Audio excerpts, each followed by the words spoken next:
Hello. I said last night that I would be streaming again today, at least for a few hours. Not as long as last time, but at least something. And it might be a while uh, after this one until I stream again. Likely on the weekends, and then any other times would be if I find free time. And we were coming from the chasm, and now we're on to the Dendro Archon storyline, or the main Archon story. So we are heading to the other side of, or at least a little bit out of the way over here. And this is where we'll continue on this story of the Dendro Archon.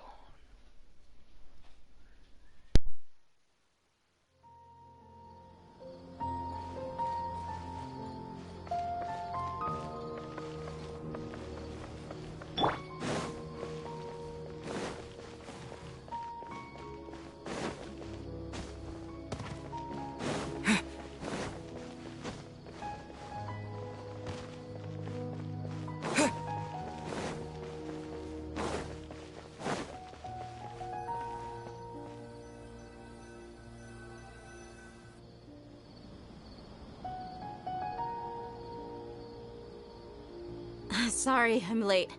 It took some convincing for the master and mistress to believe that Miss Dunyarzad was only sitting in the port for a while because she was in a bad mood. Anyway, I guess I should be thanking you. I haven't seen Miss Dunyarzad that happy in a long time. If it wasn't for you two, she probably would have been caught and dragged back much earlier. You sure sound a whole lot nicer than when we first met, Dia. Who would have thought you had such a soft spot for Dunyarzad? It's called being a professional. I'm a bodyguard, and I work for whoever's paying.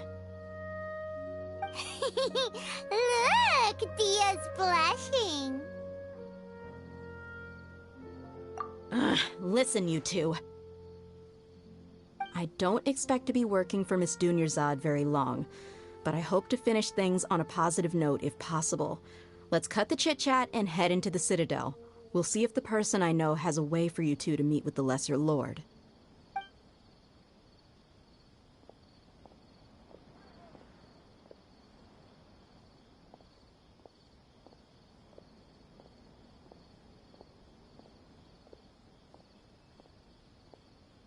Oh, hey, Chief. Ha, Dia! What are you doing here? And well, didn't expect to see you three together. I take it you all know each other already? We met this morning after the Adventurers Guild pointed us to Ozfon for more info. No kidding. Huh. So, where's Ruksha? I thought I'd help these two out by asking about the theft. Anything you can tell him? Ruksha's gone over to the Academia. The Grand Sage recently ordered Sumeru City to begin bolstering its defenses, so people from all over have been called back to the city. Since you've already mentioned the theft, I suppose I might as well tell him what we know. Appreciate it, Chief. Theft? Sorry, what the heck are you guys talking about? Just recently, the Academia lost something, and there's a chance the item is connected with the Dendro Archon. This case might just somehow help you in meeting her. I suppose that's one way to look at it. But if you ask me, the case is more about the Academia than anything else. Let me fill you in.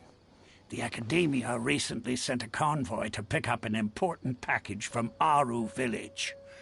Word got out, and the convoy was robbed on its way back. The Grand Sage took the whole matter very seriously. Not only did he dispatch the Matra, but also enlisted our help in the search for leads. All we know so far is that whatever was stolen is currently in Port Ormos. You two have heard of Port Ormos, haven't you? It's the largest commercial port in all of Sumeru. You can travel there by leaving Sumeru City and heading south along the river.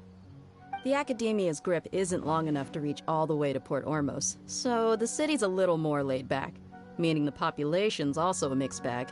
You never know who you'll meet there. Apparently what was lost has a great deal to do with the Akasha, knowledge, and even the gods. I'm afraid I don't have any other details for you, though. If you're interested, maybe you could head to Port Ormos and ask around yourselves.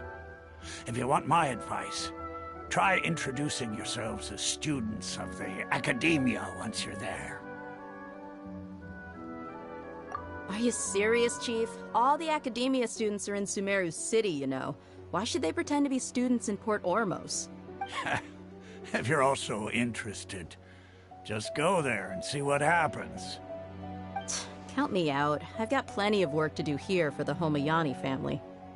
And take it from me, if you two really do decide to visit Port Ormos, you'd best watch your backs. Let's just say that the Eremites there aren't nearly as friendly as those here in Sumeru City. There are even some extremists who go around shouting slogans like, "Retake Sumeru for King Deshret." Word is that more and more are joining their movement. They're becoming a real headache for Chief and the others. You bet they are. King Deshret's been dead for thousands of years. Now they start spreading rumors of his return. Ridiculous. So I already worked on the story out in the desert where we travel with a band of merchants with the help of the desert people who were returning from the desert. And the father is the one who we are traveling with, plus his daughter. And at the end of it, he gets sucked up into the pyramid thing with his arch nemesis or frenemy. It sounds like it's supposed to be his other half, and they join up in the pyramid.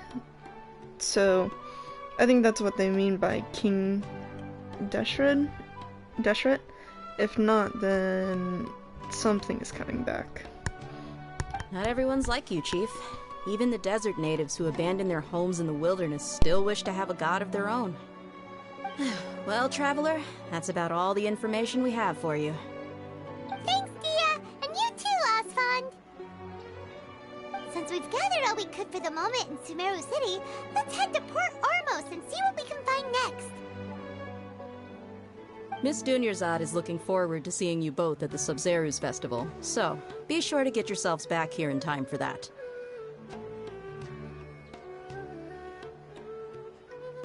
Good. Then we'll see you both at the Sub-Zeru's festival.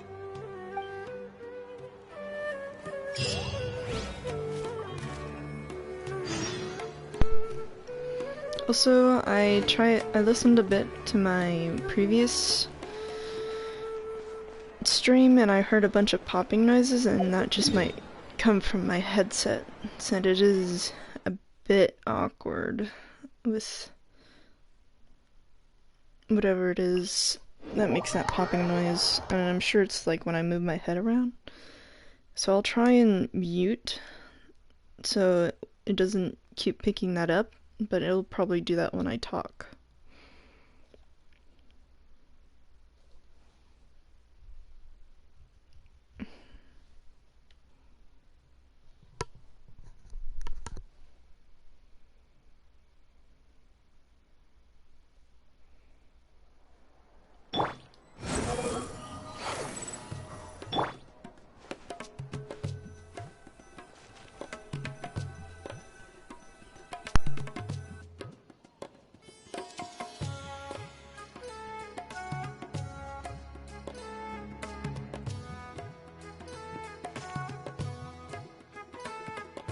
Come and have a good look yourself. Traditional spices of the highest quality, made with pride and experience. You've got a deal. I can't thank you enough for always looking after my business. Believe me, I'm not making this up. Several Eremite mercenary groups are nearly in open conflict, but does the core of 30 care? And that's not all. Did you know that...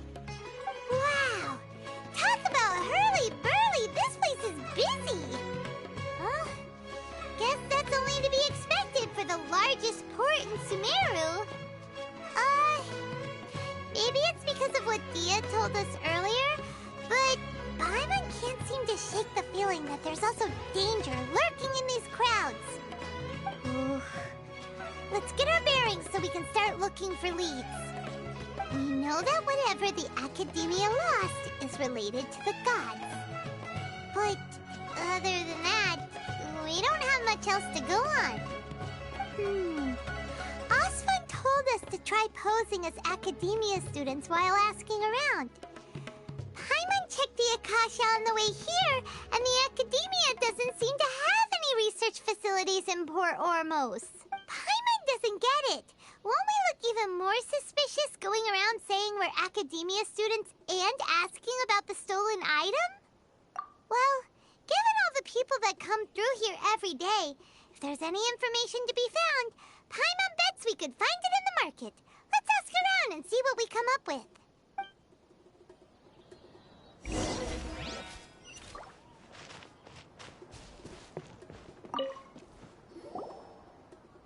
Welcome. Welcome. How can I help you too? Hi there. We would like to ask you a question. Do students from the Academia ever come to Port Ormos? Of course. Especially around this time of year.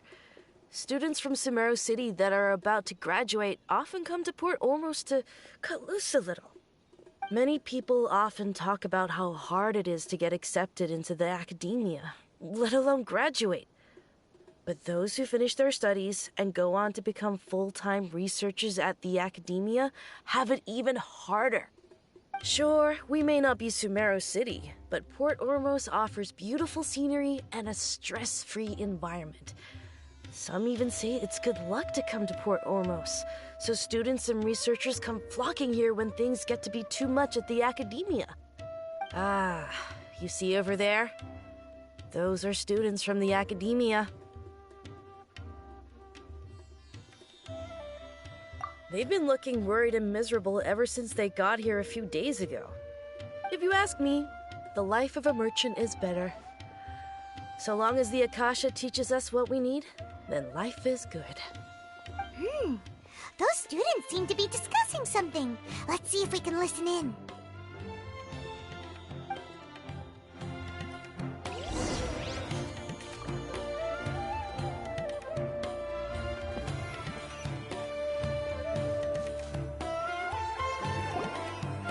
It's no good. I've tried asking around, but I haven't been able to learn anything useful. Not to mention that a bunch of scary-looking Eremite mercenaries have been posted along the streets now. There's been a lot of fighting between the different Eremite factions in Port Ormos. If we choose to move on our own, then it would be wise to steer clear of them. Especially the group that's constantly shouting some stuff about King Deshret and some resurrection. I've even heard that the Citadel of Regzar is starting to get fed up with them. What was that group called again? Ein something or other? They're called Ein El Ahmar. Today, I heard that the thing we're after might be in their possession at the moment. Wait, come again? Don't you see? Many of the Eremites in Port Ormos deal with trading this kind of thing. They're usually pretty wary of outsiders, but not so with students of the Academia. It's because the kind of goods that students are looking for aren't the kind of goods that Eremites are after. As long as they know you're a student, then deals can be made. I've heard that Ein El Hakmar likes to set up shop at the Jafar Tavern. Supposedly, if you're willing to part with 500,000 Mora, they'll give you info on anything. Wait, did you say 500,000? If information alone costs that much, then how could we ever afford to buy what we're looking for? I guess we might as well give up on trying to graduate this way. I wouldn't worry too much. Our field of research is very niche. Who else could possibly be after that kind of shady knowledge? I bet it's practically worthless to anyone aside from us. Well, I guess that makes sense. Then the only thing left for us now is to find a way in. Why don't we all just pool our money together and pay for the information? Whoa! Did you hear that? A niche field of research and shady knowledge? It all sounds pretty suspicious to Paimon. Is knowledge something people just buy and sell like that? So, what's our plan?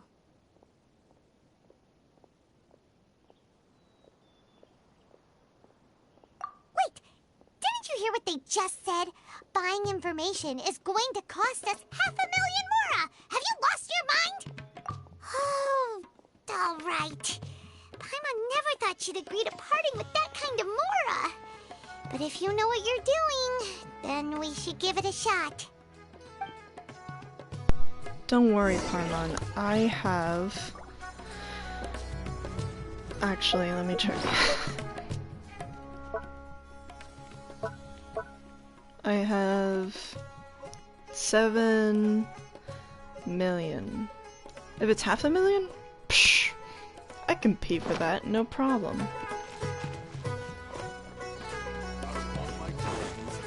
Squall and Fury!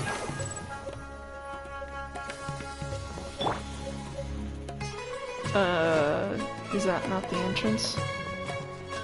Oh, it's way past it.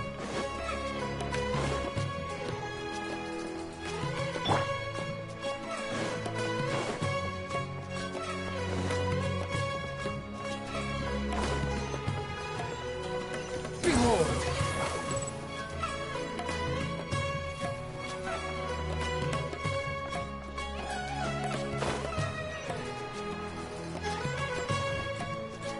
Squall and Fury!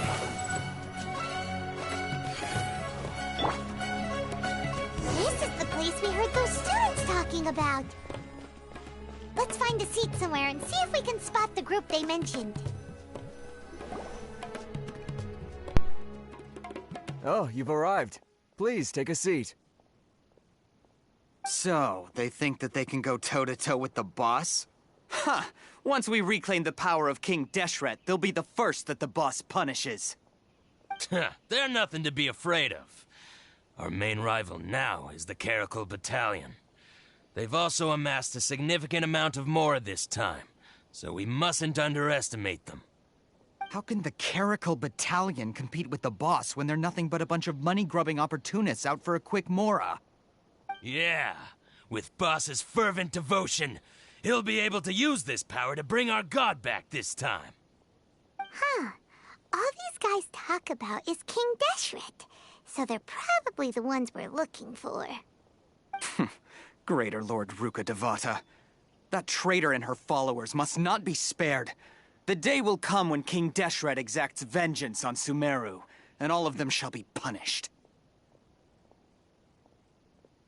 Yeah, Paimon was wondering what they meant too. We should ask about that if we get the chance later.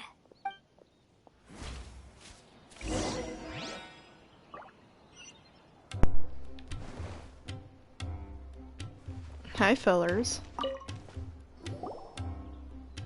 Oh, I did not know that was an option. Who are you? What do you want? A traveler? Now's probably not the time to talk about that. Didn't the students say Eremites are wary of outsiders? I'm a student. A student? What's a student from Sumeru City doing in Port Ormos? Ah, well, if it's info you want, you've come to the right place. The question is, can you afford it?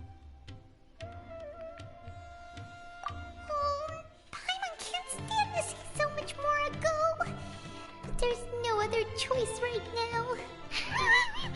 Paimon, it's fine. I use that about that much anyways to pay for all the food that I make every once in a while daily. Here, this is the merchant's address. Whatever you're looking for, you'll find it there. Well, what are you waiting for? Oh, that's right! We heard you mention King Deshret just now. We're actually interested to know more because we're archaeology students! Fine. Since you've already handed over the Mora, I guess I can throw in a little extra info. As you can see, members of Ain al-Ahmar are devout believers of King Deshret. Years ago, King Deshret founded the great desert nation that was our homeland. It was an advanced civilization, far beyond anything you'll see in present-day Sumeru. King Deshret was the rightful god of wisdom, but he was betrayed by a companion he trusted. She even stripped him of his title, God of Wisdom. So, you mean the traitor was... Greater Lord Rukkhadevata, yes. That shameless wretch destroyed King Deshret's civilization, and our ancestors were forced to flee to this land where we were made to suffer the tyranny of our enemies. Furthermore, she conspired with the Academia to cover up the truth of her actions, and create the merciful and benevolent facade for which she is now known. Ugh, just thinking about it sickens me. But the story doesn't end there, oh no. King Deshret isn't truly dead. The voice of the Oracle has been heard in the desert, prophesying his resurrection. Mark my words, our god shall return. And when that day comes, all followers of the traitor and all the desert dwellers who have forgotten their true god will suffer retribution together. If what I'm saying makes you shiver with fear, it might not be too late for you to become a believer of King Deshret. Well, we have dealt with gods. What can you say about a king? I don't have anything to say to you Academia people about that. I think this conversation has reached its end. Not just yet. This man is a fraud. Alfheim. Yes. Huh? You again? Deranged Academia lunatic. Yes, it's me again. I already warned you that if you weren't willing to sit and discuss things with me, I'd take measures to make things uncomfortable for you. Listen to me. That address he gave you is fake. Or at least, you won't find a merchant waiting for you there. This group has been boasting all around that they can provide information on a certain item as a means of luring people into their territory. Once you show up, they keep up the act until they have hard evidence that you want to purchase said item. Then they use that to squeeze you for all the mora you're worth. Hey! Shut it, Alhaitham! What are you playing at, trying to ruin our business like this, hmm? I told you the other day. I wish to discuss my terms with your boss. Ha! The boss made it perfectly clear that he won't negotiate with you. Yes, and in no uncertain terms. But that was then. It does not preclude him from changing his mind in the future. I'm warning you, don't push us, or this could get ugly. We don't usually get rough with people from the Academia because it just complicates things. For a lunatic like you, though, we might just have to make an exception. If you're suggesting that we escalate this from a verbal exchange to a physical one, I accept. After all, even the Archons used war to negotiate the ownership of Teyvat. If, on the other hand, we can't agree on any means of negotiation at all, then I'm afraid my next course of action will sting a little more than the mere falling through of a few business deals. I will jeopardize the Eremite's reputation, which I know you value above all else. I am quite confident that if I began to take such action, your boss would willingly approach me himself. However, I fear that by then, some things will have happened that cannot be undone. Also, a word of advice. I suggest you tell your boss exactly what happened here today. Otherwise, he might blame you for not telling him in the future. What did you say? Consider this. Have I ever failed to follow through on my word in the past? This guy is really out of his mind. Okay then. If you really have a death wish, let's meet a week from today. The pier in front of the Pharos Lighthouse, 4 o'clock in the afternoon, sharp. Don't expect us to hold back. Not so fast. First, you return the 500,000 mora to them.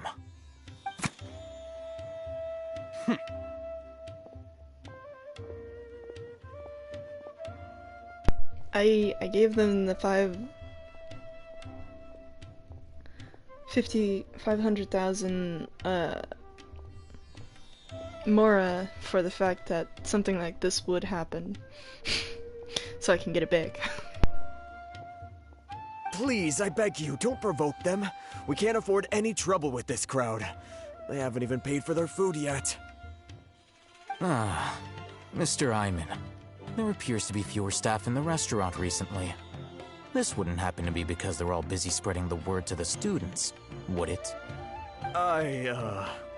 Well... Someone who chooses to do business with a group like that really can't afford to get so flustered the instant someone confronts them about it. Consider the meal compensation for our silence. I'd say you're getting an excellent deal. Whoa, did you see that? He not only got us our Mora back, but sent the Emirites running too! Plus, he seems to know a lot about what's going on around here. Let's catch up with him and ask some questions! He went that way! After him! Should I adjust the shipping schedule?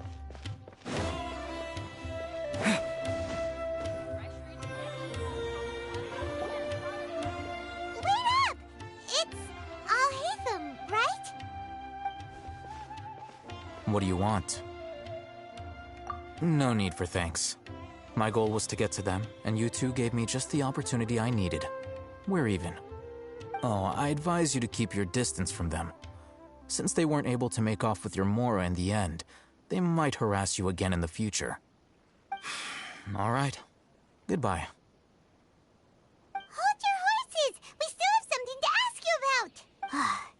Since you tore through their scam right in front of them, you must know the real story about certain something, no? Who exactly are you two? And why are you inquiring about that? A student. Right. Look, you should know that those thugs conducting business with you had nothing to do with your lie. Huh? Oh, yeah! He's really strong! Weren't you saying something about a physical exchange? We can help with that. He doesn't even have a vision. Forget it. Maybe not, Yes. but he can still use elemental energy.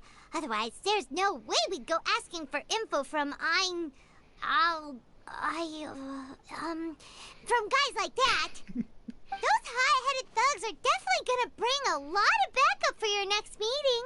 Even if you don't go alone, you won't regret taking us with you. Just show a little bit of All right. I elemental. accept. Got a pen and paper? If you're searching for someone who sells that kind of merchandise, I'll give you one of their addresses, and you can try your luck. We'll reconvene at the appointed time by the pier. It doesn't matter if you show up or not. So, since you were happy to give us this merchant's information, does that mean you can tell us exactly what we're after? You were willing to part with 500,000 Mora for something and you didn't even know what it was? Okay. Well, if you truly are as skilled as you claim, then you can beat the answer out of them when they become hostile. Look, if you've been making inquiries, then you have to know something by now.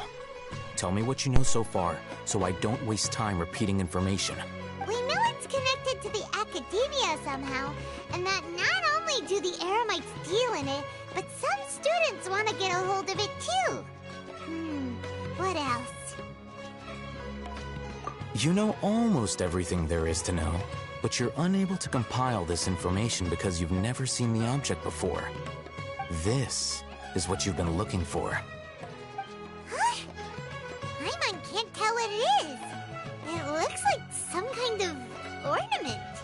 This is a knowledge capsule.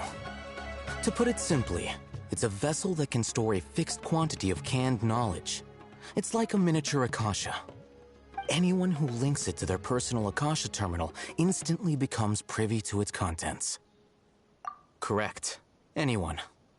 Unlike the Akasha, which heavily regulates who can access what information, knowledge capsules confer their contents without any requisites.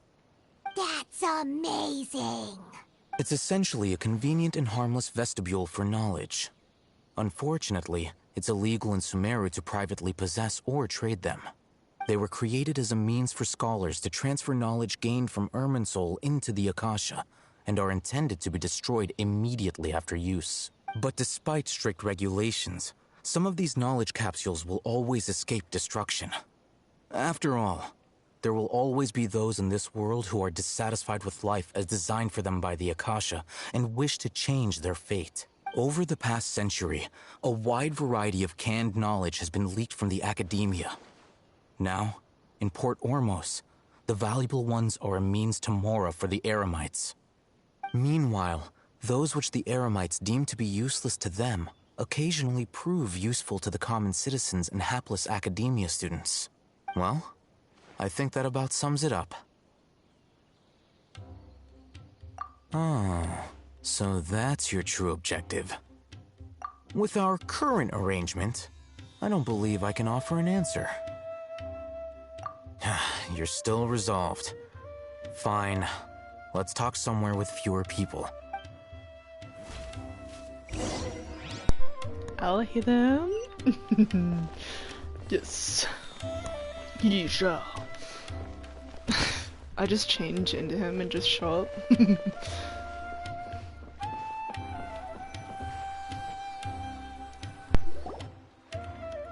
Let's continue our conversation here. If you wish to learn more about the knowledge capsule that the Academia lost, then you must help me with something. I need you to find someone named Dory, a traveling merchant. Unlike the peddlers who hawk inferior knowledge capsules, she often has quality goods in stock. Some say that as long as there is profit to be made, there is nothing she won't dare to sell. Yes, Dory. I have met her before trying to do that Sealy event, but I don't think I had the proper... Oh, I couldn't find all the treasure events because I was also busy, so I didn't have time to finish Doge. And I didn't have a very compelling team either during that time, so this time I should be able to...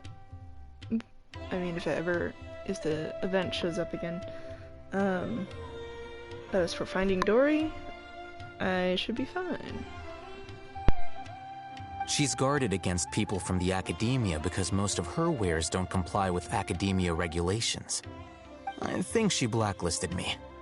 I met with her informant, but it soon became clear that they had no intention of letting me get any further. Become one of Dory's customers and earn her trust. This is my condition for further collaboration. Why do you want us to meet with her? Until you complete this task, you don't have question privileges. Fine. So how do we go about doing this? You two are outlanders who haven't been here for long, so Dory should view you as safe clients. I'll give you the informant's address and their contact password.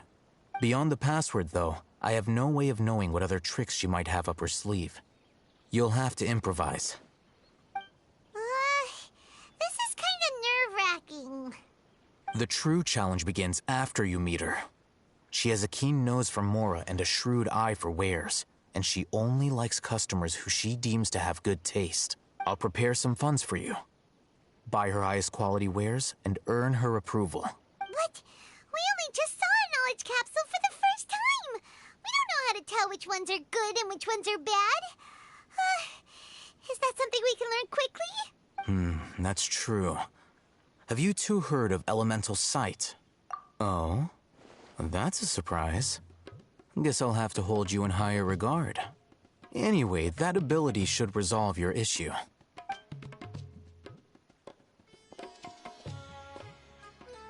Here are two knowledge capsules. Higher quality, I guess. Tell me, can you detect any difference in their quality?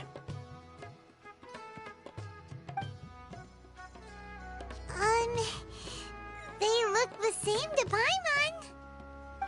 Try inspecting them with elemental sight. How'd it go? Did you see anything? Rumor has it that higher quality knowledge capsules generally appear brighter when viewed through elemental sight. That's because knowledge originates from Irminsul, the root of Dendro power itself. The more powerful the knowledge, the richer it is in Dendro energy. However, some canned knowledge with a high concentration of elemental energy is of little use in contemporary times, so those capsules are of little value. Using elemental sight is merely a stopgap measure, but it should suffice for earning Dory's trust. That sounds pretty impressive. Here's a sheet with the informant's location and contact password, and here is the Mora for purchasing canned knowledge. Don't be cheap. You'll need to spend to catch Dory's eye. If there's any Mora left over, just keep it. Oh, and be sure to exercise some caution. There have been Matra present in Port Ormos lately. Your efforts will be for naught if they catch you. Matra? They belong to the Academia's regulatory body. They also handle cases of illegal canned knowledge transactions.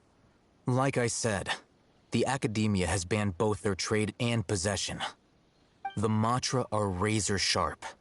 You're in for nothing good if they lock their sights onto you. If you two want to back out, now's the time. Okay, then we have a deal. If you succeed in your dealings with Dory, come find me at the Wikela Funduk. We'll have an open discussion then. Looking at what Al-Haytham wrote, Yes. Dory's informant is a traitor near Old Ormos. Let's follow these instructions and try to get in contact with him.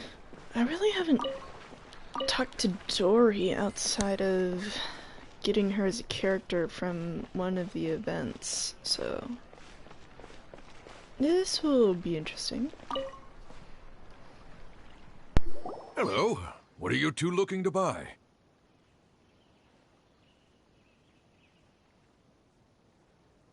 I did not look at the paper. Wait, are you sure you're remembering that right? Paimon doesn't think it was that on the paper. What a unique palate. We have unripe hara fruits, but we usually keep them in the back. I'll have someone escort you. Following the paper got us past the first round. Ronak, these two want to buy unripe hara fruits. Show them to the warehouse. Got it. You too. Please follow me. I'm gonna have to look at the paper. You two have a fascinating fashion sense. We haven't seen a customer wearing a Sumeru rose for quite some time. Let's go to story thing real quick so I don't end up just... Oh, that is some money. I think that's just a pouch for whatever occurs.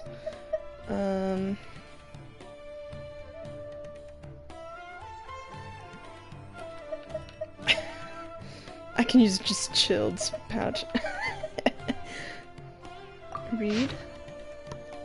Looking to buy unripe hara fruits. Ask the informant to take you to Dory. Wear a morning flower. Looking to buy canned knowledge. Wear a Sumeru. Looking to buy products legally available on the market. Mouse is customer.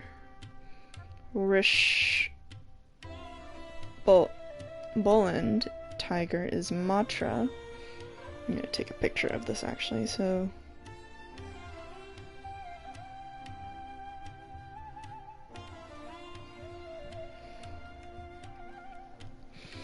Taken by mice, sold to customers. Taken by Rishhold tiger, confiscated by a Matra. Pack in Sumeru City style to purchase a small amount. Pack in Port Ormos style to purchase in bulk. Completing a customer of skill corresponds to hara fruit that causes dizziness and ringing in the ears. Complementing a customer of erudition responds to hara fruit that causes heat stroke. Hold on. Let me think. Sumeru Rose means common merch. No, look again. We're obviously wearing morning flowers. Ah, my mistake. I do apologize. Whew. That pop quiz sure was scary. The warehouse is up ahead. Please follow me.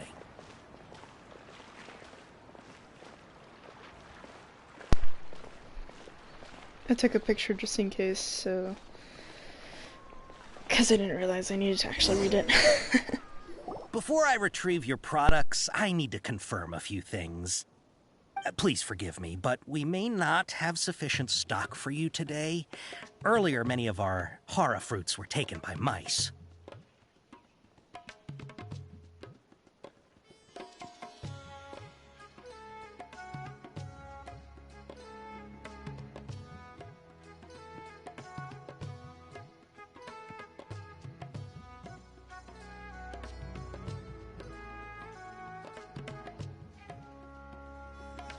I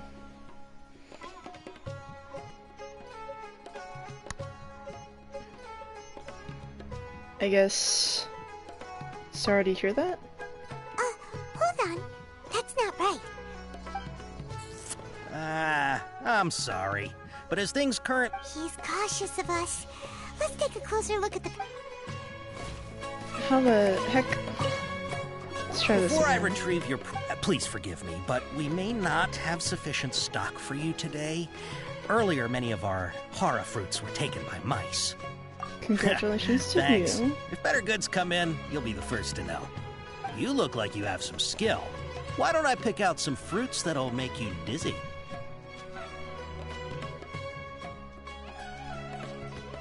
Skill. And re in the ears.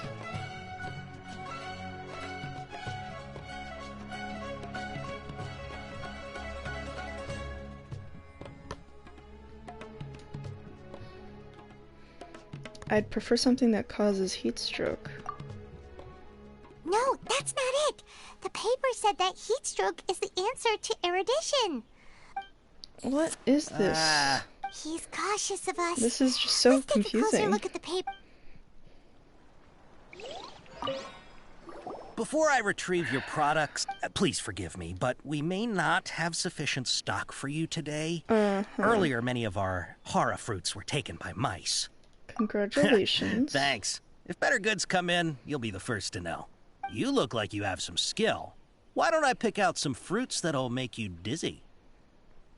Dizziness with a sign of tinnitus, please. Yep, that's the right answer. But eating hara fruit that makes your head and ears ring sounds like a bad life decision. Would you like your hara fruits to be packaged in the Sumeru City or Port Ormos style? Port Ormos style. Wow, you two sure are generous customers. We'll be sure to package your products beautifully. Okay, everything has been confirmed. Miss Dory is waiting for you up at... Shoot, it's the Matra! Run! What? The matcha? Where? Oh, Hatham said we're done for if they catch us. We gotta get out of here. Don't worry, I got... We don't know this area, so let's follow that informant. much faster with him. He ran that way!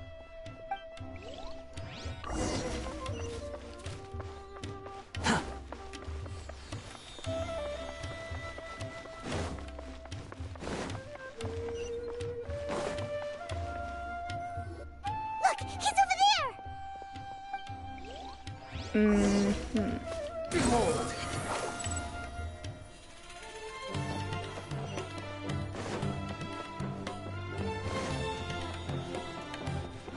The wind rises.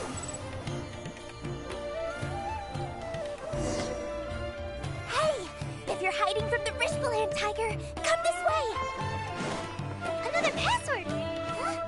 Oh, that voice came from behind the building on the right! Here, over here. You can stop running now. There's Dory. So you were the one who was calling out to us just now. But, are we definitely gonna be safe here? These two good customers wish to buy some horror fruit, Miss Dory. And if there's nothing else, I'll just excuse myself. Unless they use the Oh, mantra as a good. way to Thank rush you. you. Huh? Wait, you're Dory? Paimon sure thought you'd look a whole lot scarier. Hey, what are you trying to say, Princess Pea-Brain? I can be scary enough when I need to be, believe you me. If you don't watch what you say, then you can forget about doing any business. But it seems you two have actually done pretty well so far. Not only did you manage to find the informant, your reactions were also pretty sharp. You don't really look like criminals or anything, but I bet my Mora that you've been involved in some shady dealings, haven't you? Sometimes. I'm not sure if that's supposed to be a compliment, but we'll take it. I can't risk doing business with people who start huffing and puffing after just a few paces. No matter how much Mora they might have. Not only will they get caught by the Matra, but they'll also get us into trouble. As decent folks trying to run an honest business, we don't need any of that. Wouldn't you agree? So that's why I prefer to have customers like you. It's your first time here, but don't worry, I won't ask too many questions. Even if you wish to buy enough knowledge capsules to decorate your house with, please, knock yourself out. As long as you have lots of round, shiny Mora, then we're all good. Ah, yes, of course, of course. Go ahead, help yourselves. Voila! Wow, she has a trove of canned knowledge. Whew. She'd probably be in serious trouble if the Matra caught her with all this. What kind of products do you seek, my dear customers? Don't worry, I'm not interested in your reasons for buying. I can, however, offer some suggestions. Take this one, for example. An analysis of the sociological ideology and dialectics of the Hilichurls. Only 3 people in all of Teyvat have ever studied it, making it extremely rare. It's on sale now for 350,000 Mora. Yeesh, who would want to be an expert in that topic? Or how about the architectural styles and construction methods of Teyvat in the early Archon War period? With this one, you can become an expert in historic architecture preservation and find an excellent, well-paying job in nearly any nation. Ooh, now this sounds like it could be useful. 2 million Mora, and it's yours. No discounts. Whoa! That's a lot of Mora! Of course, you are free to pick whatever your heart's desire.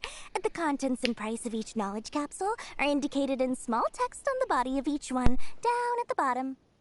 Alright, let's try the method that Alhaitham mentioned.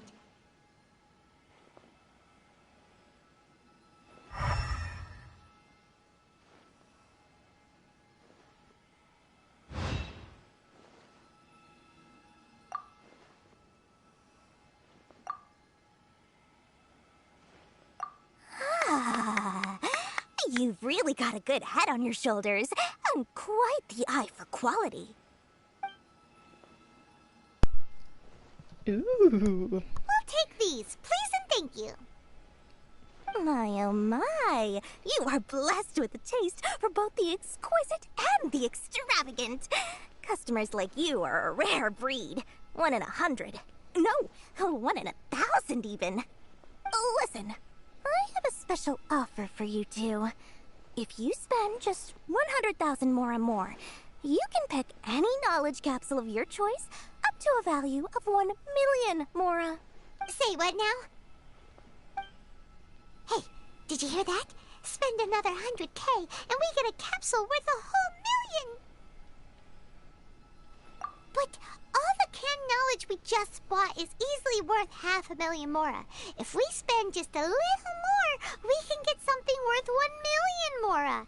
Isn't that a fantastic deal? Think about it. We've gone to all this trouble to get this canned knowledge. Aren't you even the least bit curious about how this whole canned knowledge thing works? We're talking instant knowledge here. Don't you want to try it yourself? Paimon, you just told her right in front of her, Alhaitham. Which she's trying not to, I think, collide with Alhaitham.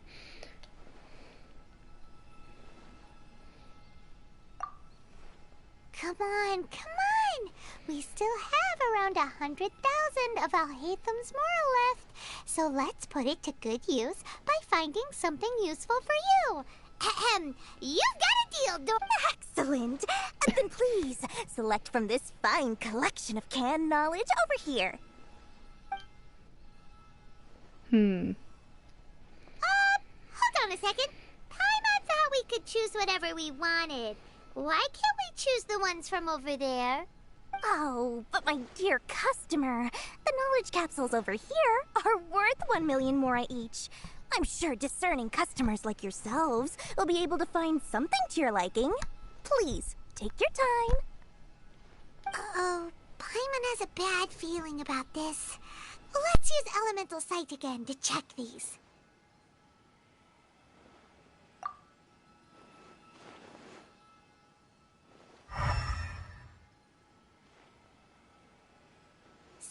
What did you see?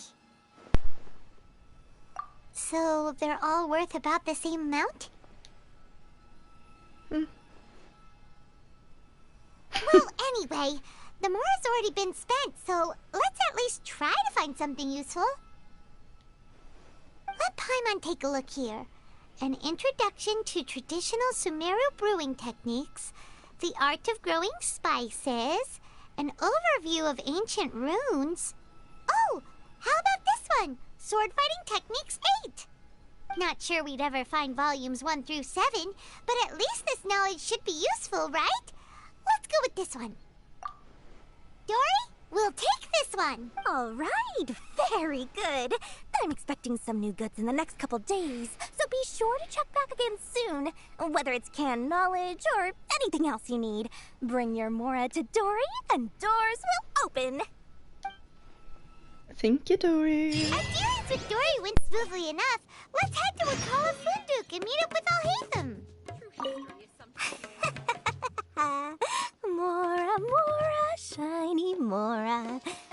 Oh, please come back anytime you need something. Hopefully now he'll finally tell us about what the Academia lost.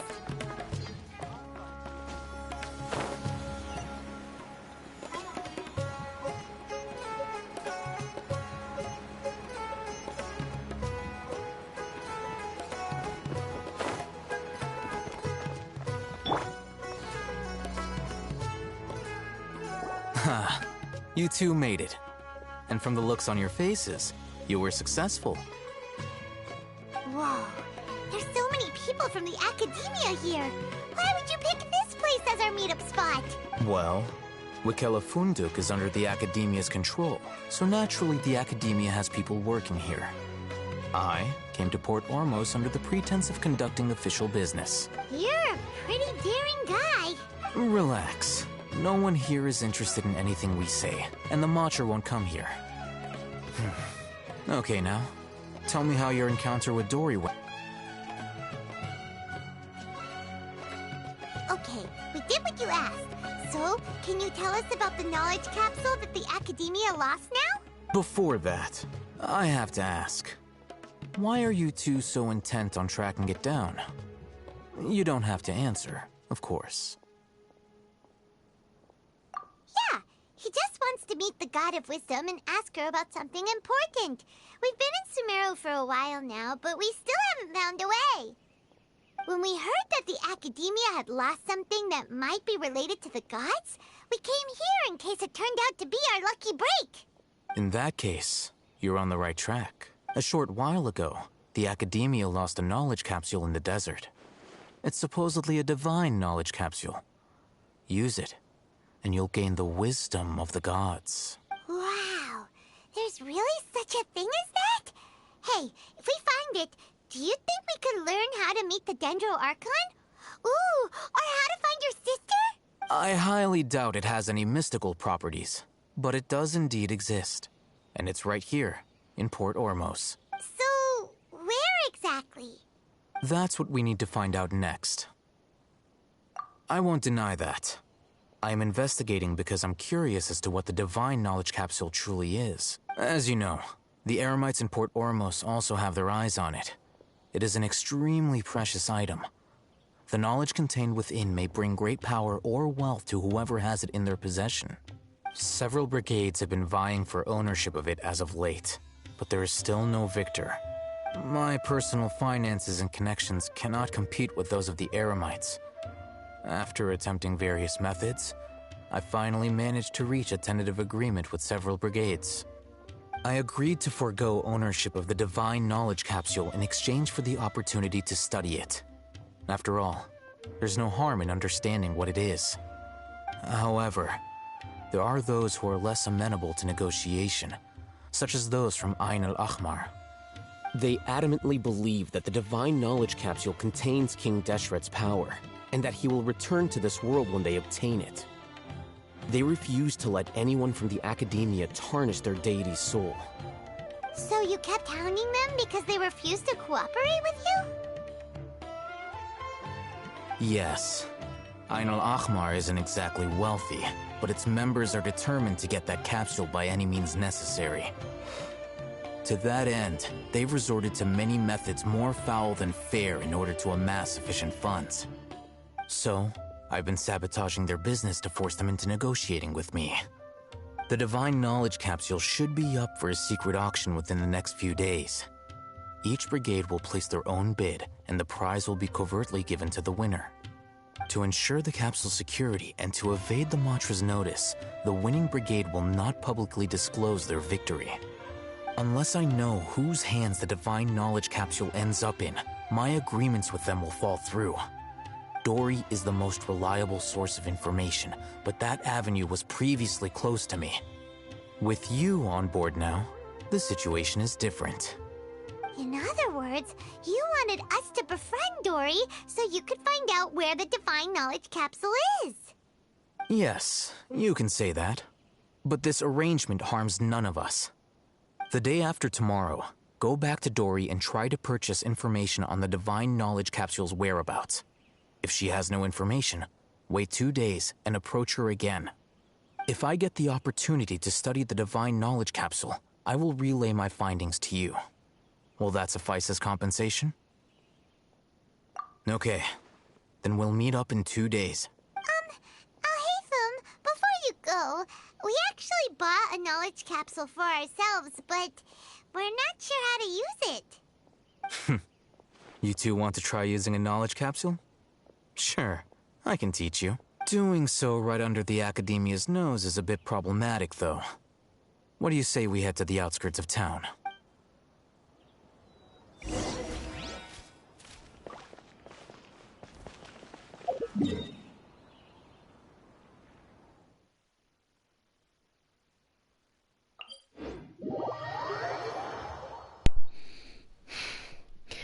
Mora.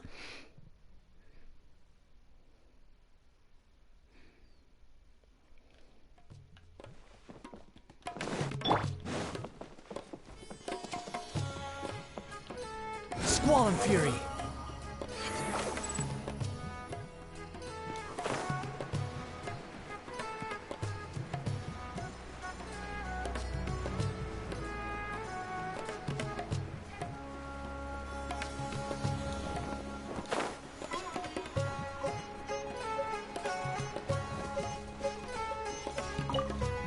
Wait, that's a fishing spot?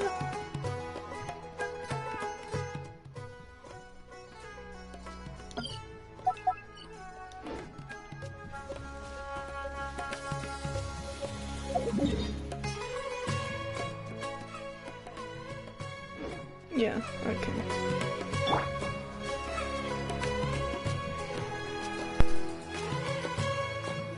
All right, this place works. Show me the capsule you purchased. Here. Sword Fighting Techniques 8. Huh. A combat class knowledge capsule. This class is something of a rare find these days, since most have been taken by the Eremites to augment their battle capabilities. Really? Ah, yeah, what a great buy! If you want to determine the efficacy of this capsule, I can evaluate your combat ability. However, effects will likely be minimal if you already possess a high amount of strength. We can conduct a controlled experiment where you fight 2 battles, one before using this knowledge capsule and one after. While you fight, we can use an Akasha terminal to monitor your various physical parameters. There may be variances in your physical strength between the 2 tests, as well as a disparity in your opponent's abilities. But don't worry, I'll run statistical analyses afterward to mitigate any confounding effects. Wow! Alhaitham! You must have been one of those guys at the Academia who got top grades on everything. Paimon's curious about something, though. You definitely weren't one of those students who needed canned knowledge to graduate from the Academia, right?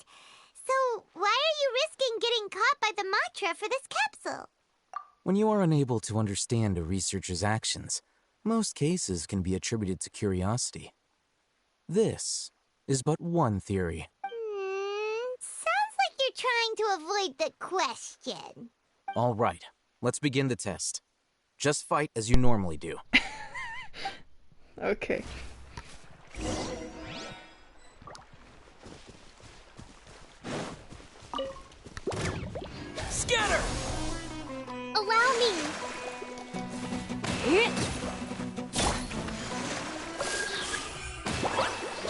Propagate!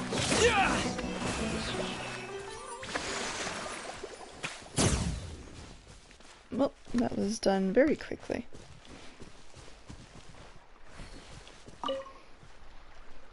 All right. I'll link your Akasha terminal to record data. The next step is to use this knowledge capsule. Hold it in your hand. I'll help you establish a connection with it so you can activate its power.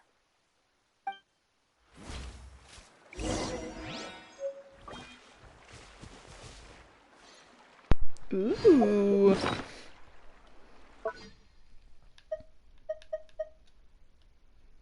Oh, but it's a quest. Oh, I thought it would be a gadget. Darn. As if I saw countless sword-wielding figures fighting one moment, and then in the next, they disappeared into the recess of my memory. Hey, how are you feeling? You mean that it worked? All right. Time for round 2. Fight with the same composure as before.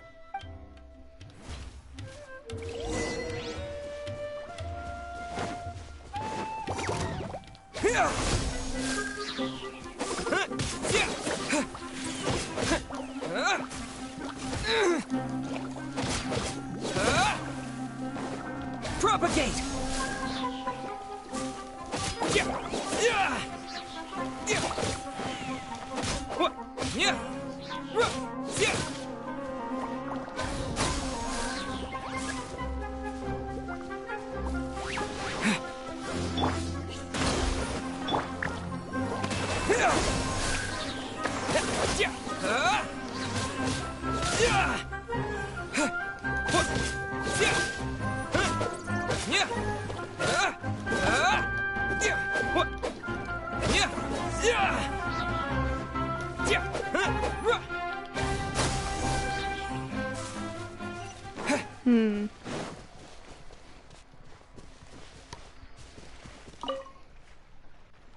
Now, I'll start recording data again.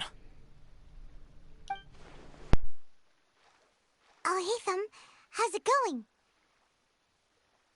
I wonder if it increases my attack power. If not, then it... I don't know. Well, the knowledge capsule you purchased did improve his combat capability.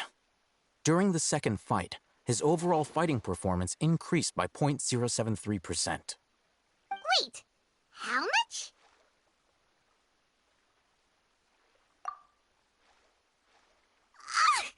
Dory's such a jerk! She totally scammed us! 1 million mora? This thing isn't worth a tenth of that amount! Paimon, you really wanted to buy.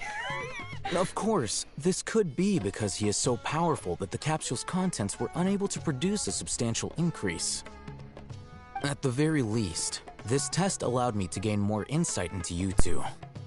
Our deal seems increasingly worth my investment. I'm heading back to Ikela Funduk. I await your response in 2 days' time. This is Mora for when you ask Dory for information. Pay her as much as she requests.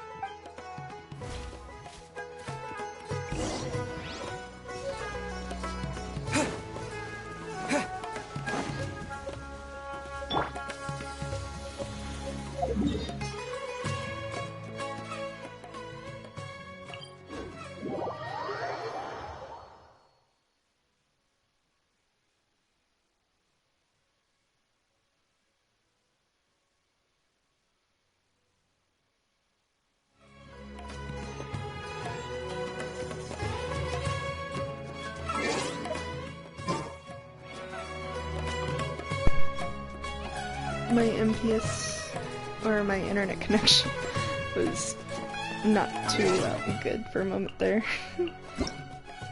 Oops, wrong thing.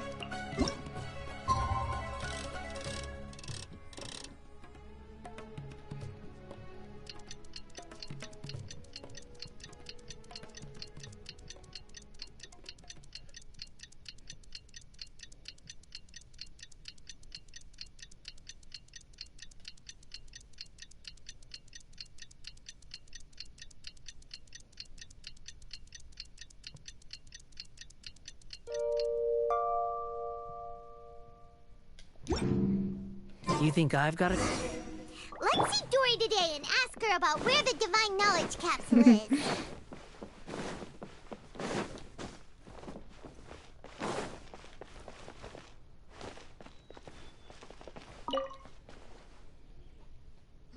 Here, over here! Welcome back, my for you this time. You name it. Can knowledge, supplies, or anything else you need. I'll find a way to get it. Where there's a waterfall of Mora, there's a way. Can you really get us anything we want? Anything at all? Aha! So it appears that canned knowledge alone is no longer sufficient for your opulent appetite. Then please oblige me. Tell me what you have in mind. Oh! I knew customers with pockets as deep as yours would undoubtedly crave something more profound than ordinary canned knowledge. But you know, that kind of information isn't going to be cheap. After all, I had to work really hard to weasel my way into the auction site. Not to mention that if anyone found out that I was the leaker, I would be in big, big trouble. Uh-oh, Dory. But how can we be sure your information is accurate? Paimon's curious how you just happen to have this kind of info the moment we need it. Because to me, anything of value is what I consider to be my supply. Therefore, I must always be aware of what's hot on the market in order to secure more sales. As for the information's authenticity, well, you've no need to worry about that. I used a camera to take a picture of the transaction. That way, no one can dispute it. It's always a pleasure doing business with such sterling patrons. Now that you've paid in full, here's the scoop. The Divine Knowledge Capsule was purchased yesterday by a certain Misery, the leader of Ain el Ahmar. Ain el Ahmar? You mean the Eremites who worshipped King Deshret? Ah, so you're already familiar with them. The group has done everything in their power to obtain the Divine Knowledge Capsule. After all, they believe it contains the power of King Deshret. That Divine Knowledge Capsule is unlike any other canned knowledge I've seen before. It was glowing bright red. The capsule is clearly visible in the picture I took. You can look for yourself. Thanks for the info, Dory. Please, it's my pleasure. It's all thanks to discerning customers such as yourselves that my efforts yesterday were not in vain. Please, don't hesitate to contact me if you ever need anything else in the future. Mora for Dory opens doors. Well, we figured out where the Divine Knowledge Capsule is. It turns out it ended up in the hands of Ain el Ahmar. Let's head back and talk to Al-Haytham. Let's take a look at it. Darn it.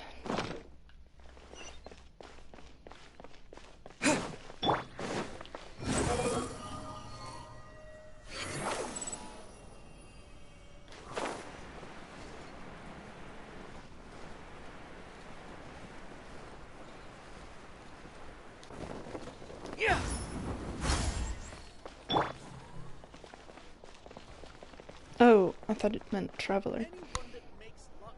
Al-Haytham, we got the info you wanted. Really? All right. Let's hear it. Dory even gave us evidence to verify the intel. Have a look. Huh, look at that. Clear as day. It must have taken some guts just to infiltrate the scene of the Eremites' transaction. But then to get close enough to take a picture like this. Bold move, Dory. Very bold move. All right. The person in this picture is indeed Misery, the leader of Ain el Ahmar. And the glowing red capsule he's holding appears to be the Divine Knowledge Capsule. In which case, if we play our cards right, when we confront them next week, we should be able to force them to show their hand. At first, Paimon didn't get why you were provoking these Ain el Ahmar guys. But now, it sort of makes sense. Everything's playing right into your hands. After we defeat them, we can finally have a serious talk with their boss and get them to lend us the Divine Knowledge Capsule. Thank you for your time and efforts. Take a few days off while I make some preparations. Let's meet up again on the afternoon of the arranged date, 3 o'clock sharp. See you then.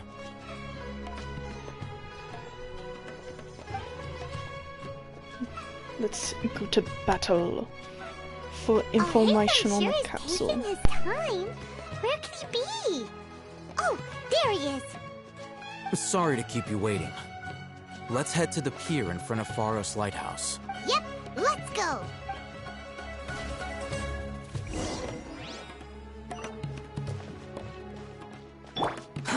Too slow. Too slow. Behold!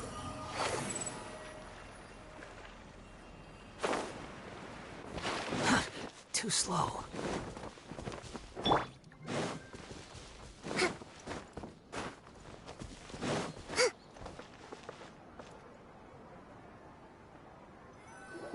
Alhaitham. I knew you were crazy, but I didn't know you were crazy enough to actually show up. It was I who demanded that these negotiations take place. I was more worried that you might go back on your promise. But to your credit, it appears that you're sticking to your word. This is turning into quite an occasion. I also brought some backup. I assume you don't mind. Backup? Aren't you the brat from the restaurant the other day? You've come to support this lunatic because he helped you out? Fine. Your funeral. I'm not going to mince my words. Once we're done with you, you'll be nothing more than fish food. Get 'em, boys! Uh-oh, here they come. Get 'em. Good luck, you two. Paimon.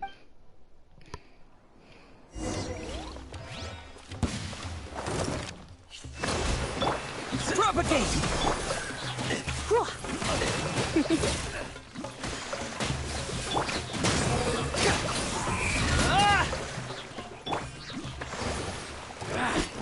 Feeling lucky today?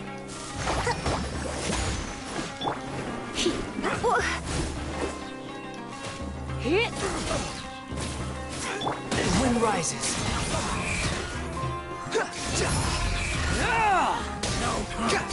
You won this one.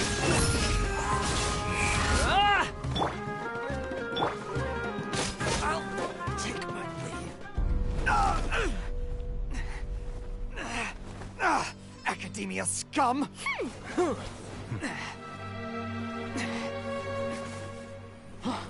Boss! Finally!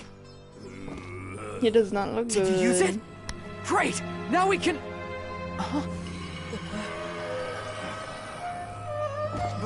Boss? What's he looking like?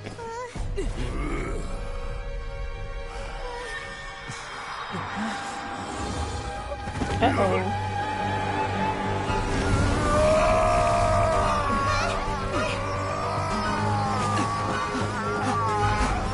Boss! What's wrong?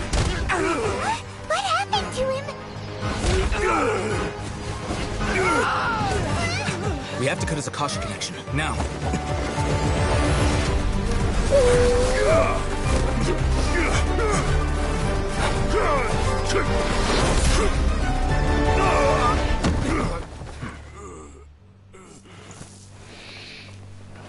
They're looking nice. Arrest him!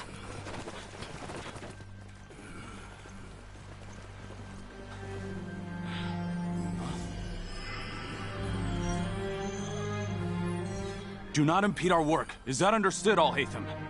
Of course. I was only trying to help. Take him away!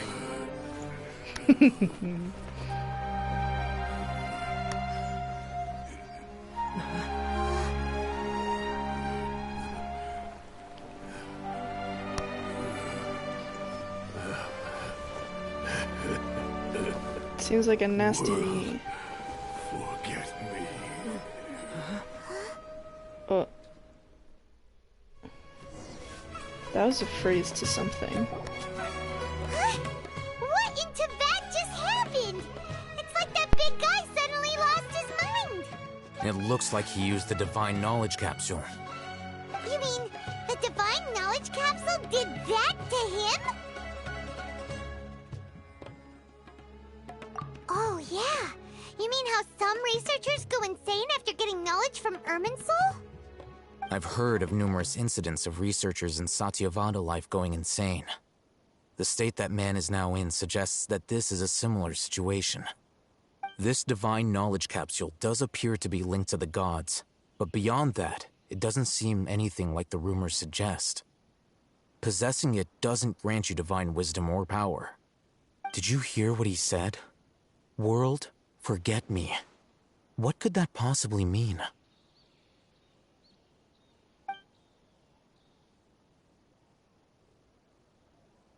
If the mantra took him away, then that means the Academia got the Divine Knowledge Capsule back too. What a shame. We were so close.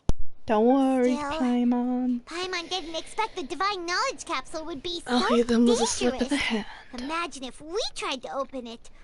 Oh, who knows what would have happened to us? As things stand, there is no reason for me to remain in Port Ormos. I believe our collaboration has also reached its end. I'll hear them. I know you have it. Plus, our traveler here will probably end up meeting the world tree thing again if we touch or use it. Oh, we were so busy trying to find the Divine Knowledge Capsule that Paimon forgot to ask you something. Since you're a member of the Academia, do you have any idea how we can go about meeting Lesser Lord Kusanali? Truthfully, I don't. Lesser Lord Kusanali appears to exist outside of Sumeru's entire administration. Most of the time, you wouldn't know she exists at all. Moreover, since the Academia possesses the Akasha, a symbol of our deity's wisdom, scholars have no reason to desire to make contact with the deity herself anyway. Everything about Lesser Lord Kusanali is such a mystery. I'm heading back to the Academia. How about you two? It's almost the day of the Sub-Zero's festival. Maybe we should head back too. We've been rushed off our feet over the past few days, so maybe a little rest and relaxation will do us good.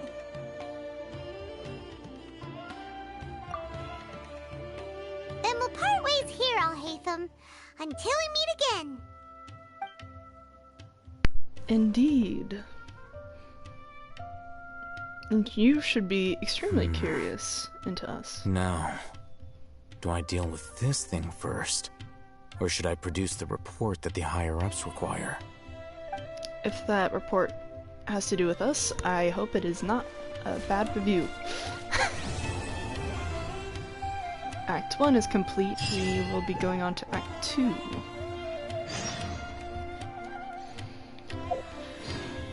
Plus, let's look at the achievements. Meet Dory. Use Can Knowledge. Complete the Mist and Smoke Forest. Yes, indeed.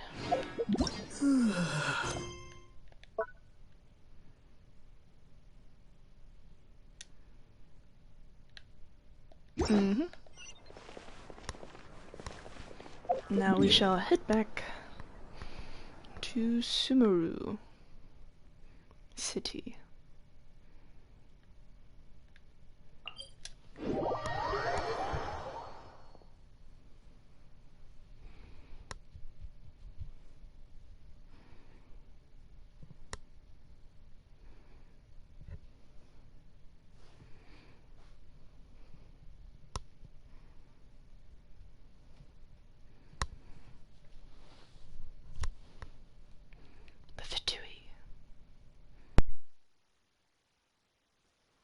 Miss the Sub-Zero's festival, right? Let's hurry and find Dunyarzad. Paimon thinks she must be around the Grand Bazaar, since she showed us around there last time.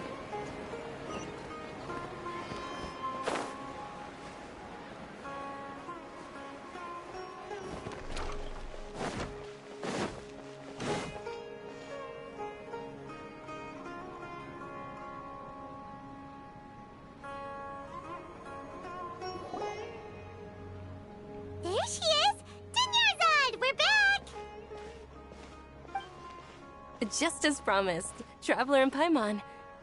I'm so glad that you two came back to celebrate Lesser Lord Kusanali's birthday. Indeed. The festival's tomorrow. We've been preparing for so long that I can't help but feel a little nervous. There's no need to be nervous. Paimon's sure that Lesser Lord Kusanali will feel everyone's gratitude. Thanks, Paimon. I hope that everyone who comes to the festival will also have a good time. Speaking of which, did you manage to make your way to Port Ormos? Discover anything over there? Of course we went. A lot of things happened there. I see.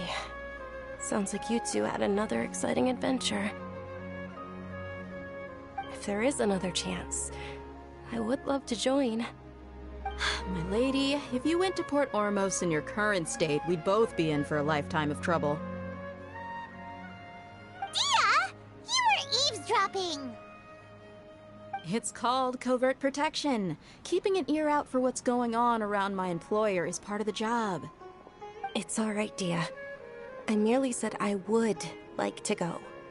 I know better than to think my body could handle it. The festival's tomorrow. I've been doing nothing but causing trouble for you. So Dia, please take some time to relax. I'll be fine. Even when you put it that way, it still doesn't feel right. Don't worry, my guardian knight. Okay, fine, but only tonight. Tomorrow's a big day, and many no-good scumbags are gonna try to take advantage of that.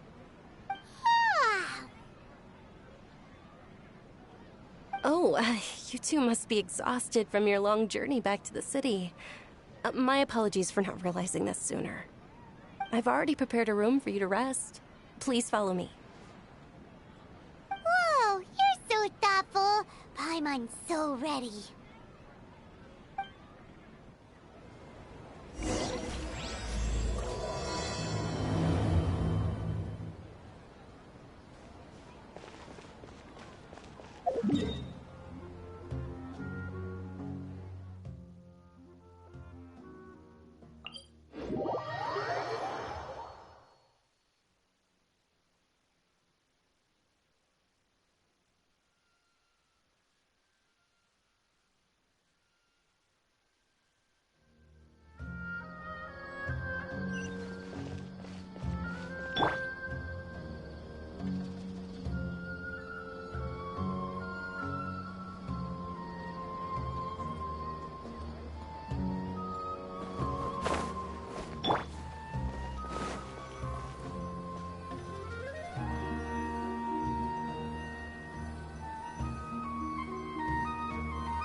Here we are. It's also fairly close to where I've been staying. It looks really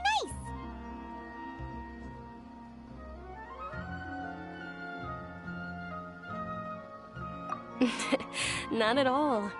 Just tell me more about your adventures when you next get the chance. That's Paimon's specialty. Paimon can tell you stories next time. Oh, if you don't mind, how about we all walk around together tomorrow?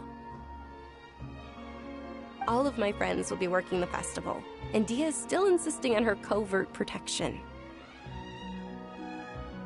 Yeah, it'll be pretty hard to relax and enjoy the festival if Dia's constantly hovering over you, right?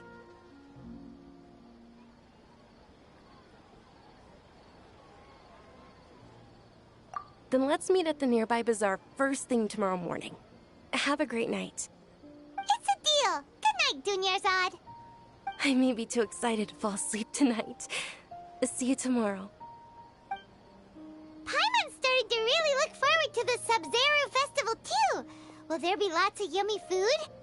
Oh, no. Thinking about food is just gonna keep Paimon up all night. The earlier we sleep, the better. Let's go inside, Traveler.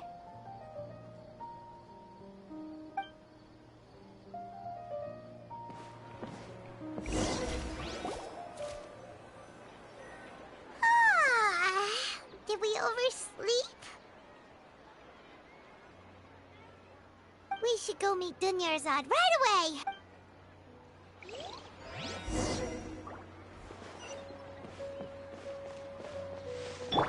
rises.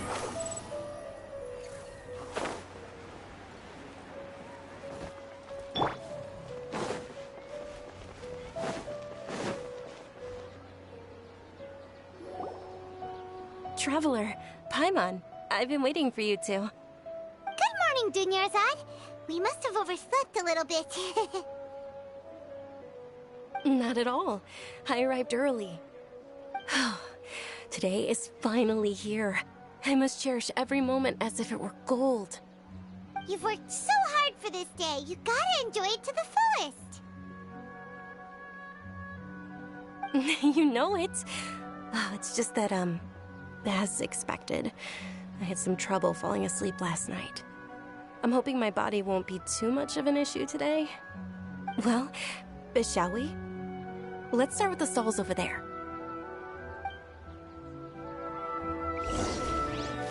Many vendors came out of the blue to support the event, and they insisted on covering costs themselves.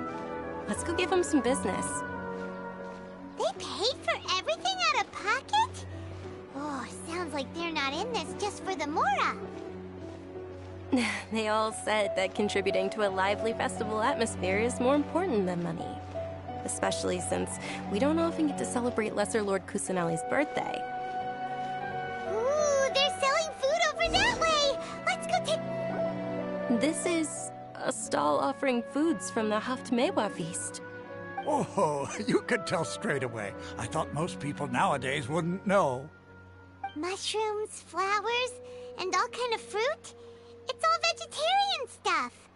Oh, Paimon's a little disappointed. So, what's the Haftmewa feast you mentioned just now? It's another Sub-Zero's festival tradition. People used to set their tables with 7 different foods. Generally speaking, the most common selections were foods like Rukashva mushrooms, Nilopala lotuses, Sumera roses, Sunsetias, Kapalatas, Hara fruits, and Zaytun peaches. So, the Sub-Zero festival is a vegetarian holiday? You don't have to be a vegetarian to enjoy the spread. We just use the 7 foods to symbolize the 7 virtues of the Dendro Archon. Wait, but if that's the case, if Sumero uses vegetarian food to represent the Dendro Archon, then wouldn't the Pyro Archon's festival be full of food like roasted fowl, juicy meatballs, grilled steak? Oh, Traveler, we have to go to Natlan as soon as possible! I hope your wish comes true one day, Paimon. Thanks! Alright, how about we also check out some of these other stalls?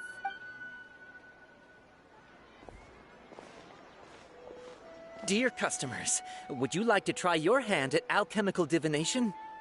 What's alchemical divination? Those two things sound like they'd be fun to try together. Right? I thought the same when I first heard about it.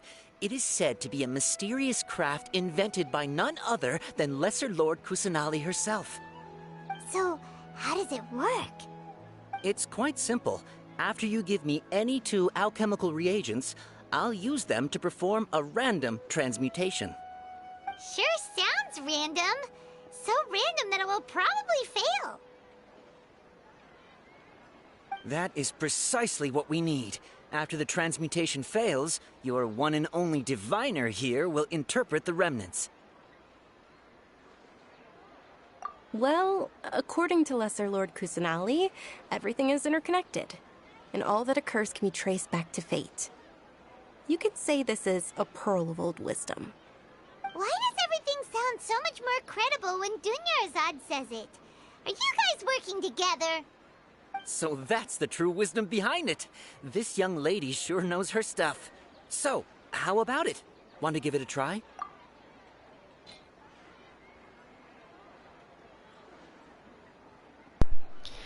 I am curious. 1 shell. And 1 beetle.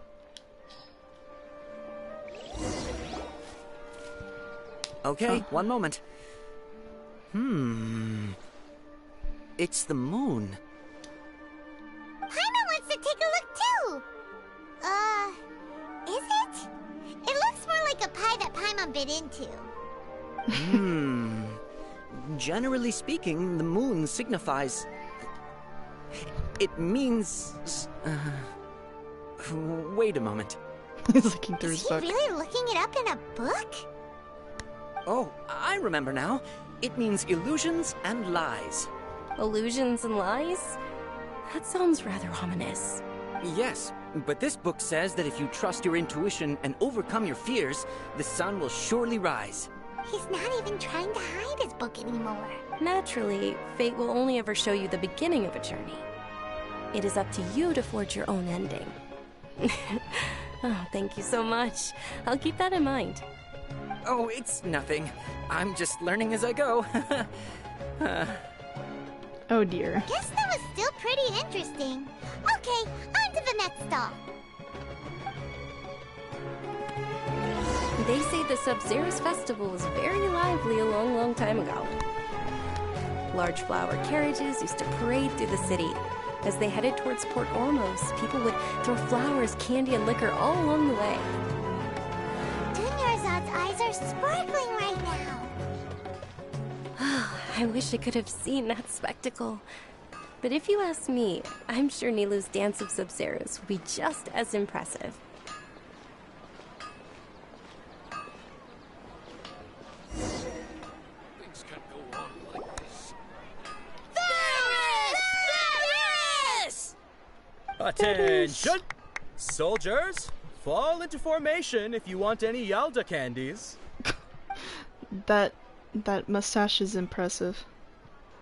It's a weird guy with a weird hat. Hey, it's Dunyarzad! Wow! Miss Dunyarzad, the children love you even more than the Yalda candies. In the few short days it took to prepare for the Sub-Zero's festival, the children have all grown very fond of you. The Hallowed Knight of Flowers. It's an honor that you know my name. Attention! In the name of Ferris, the Knight of Flowers, I commend you on your contributions to the glorious Sub-Zero's festival. All right, little soldiers. Take your Yalda candies and don't forget your loyalty to Lesser Lord Kusanali. Dismissed! Yes, Knight Ferris! Just what is going on here? Ferris, the Knight of Flowers, is another Sub-Zero's festival icon, and one immensely popular with children. In the past, the actor portraying Ferris would also sit on a flower carriage. It's all thanks to Miss Dunyarzad's sponsorship that the children can make such wonderful memories today. As are we to you, Vihar. Oh, not at all. Oh, speaking of tradition, do you want some Yalda candies? They're a festival staple, and I happen to have some boxes readied here. Take a look and pick whichever one you want. Whichever one? Don't these boxes all look the same? That is the fun part. Each box contains a random flavor. It's up to the luck of the draw. Flavors include lavender melon, hara fruit, sunsetia. Ooh, those all sound pretty good. And there's also lizard tail and oni kabuto. Huh? What's up with those two flavors? Oni Kabuto is a little spicier than Lizard Tail. Dunyarzad, you tried them before?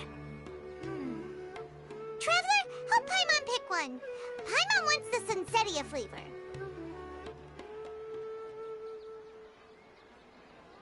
It's all right. Paimon believes in you. I also believe in your intuition. Great. These boxes of candy are numbered 1 to 5 from left to right. Which one do you want?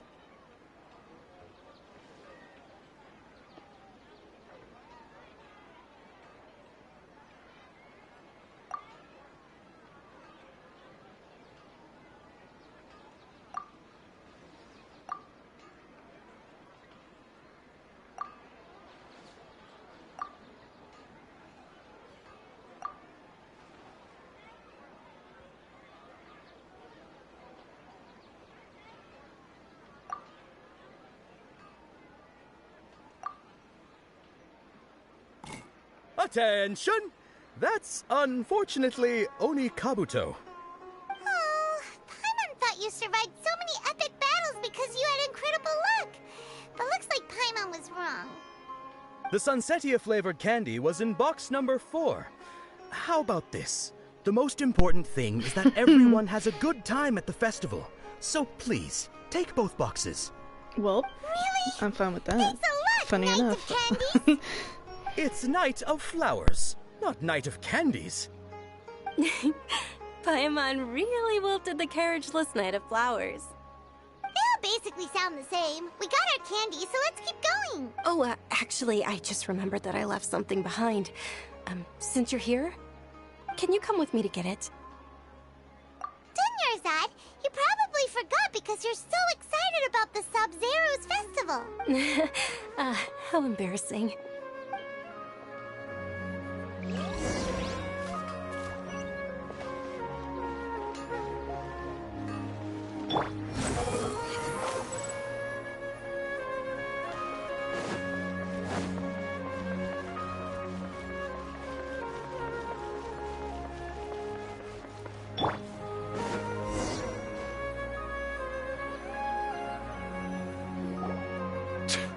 We're too late.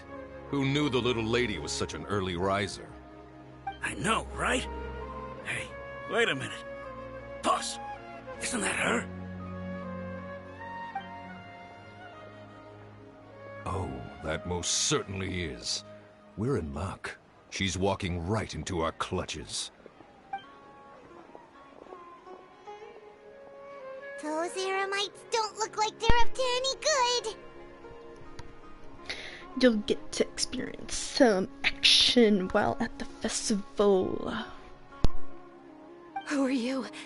I don't believe the Homayanis hired you. That's right. We haven't received any of their mora, but I wonder how much the Homayanis would shell out to get you back. They're a gang of kidnappers! Traveler, hurry and protect Dunyarzad! Hey, did you scumbags even consider that the Homayanis might have hired a merc that outclasses you? You're... Dia! Dia the Flame Mane! No wonder we mercs haven't heard anything about you for so long. You sold your unruly mane to the highest bidder. Don't speak so disrespectfully. My family started working with her as gratitude for her past kindness to us. Don't worry about it, my lady. Just some friendly banter between mercs. One punch and those rabid dogs will expose themselves for what they really are. Aren't your claws all dull by now? Don't get too cocky!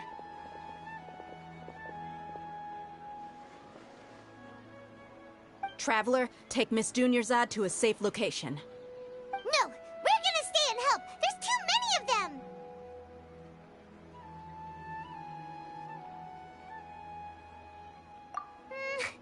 You're right. All right, fine. Please be careful, Dia. Don't waste your time worrying about me. This is my job. Look out for yourself. After I've wiped the floor with them, I'll go find you all.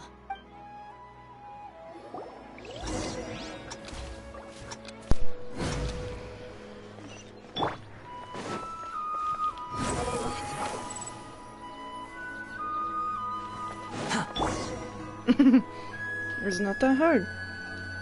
Unless there's another one. Dunyarzad, are you okay? You look a little pale. Are you in shock? I'm fine. My body always reacts like this whenever I exert myself too much. You sure you're okay? I'll be fine after some rest. I'm more worried about Dia. After all, none of this would have happened if I hadn't insisted on coming out today. Yeah, don't worry.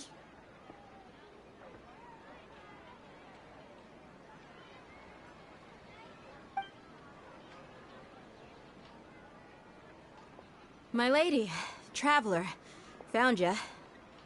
Dia! You took care of them so fast! Any more of them? Or rather, did anyone follow you?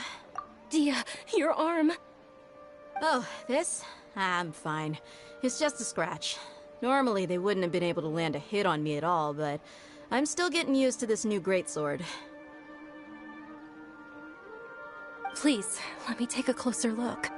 Come on, it's nothing. Us mercs aren't as fragile as you think. Hold on, you said something about a new greatsword. What happened to the one you were using before? About that. Well, I sold it, because I was low on Mora. Stuff like this happens every now and then. It can't be.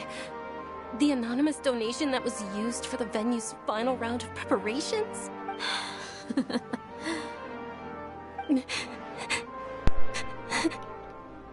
Oh, she cares about you so much, Dunyard. Hey, Miss Dunyarzad, I wasn't trying to make you cry, and I'm not gonna lose my commission because I made my employer cry, am I? Okay, making your employer cry won't affect your commission, but selling your weapon without permission and getting hurt? I'll have to reevaluate your performance. You're so unreasonable, my lady. Thank you very much, Dia. Don't be like that. I get embarrassed really easily.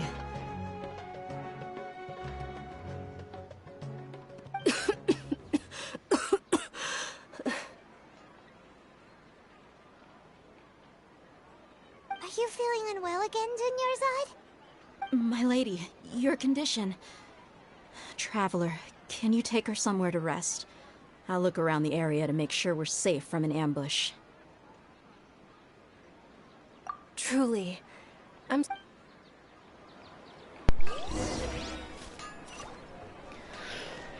Behold!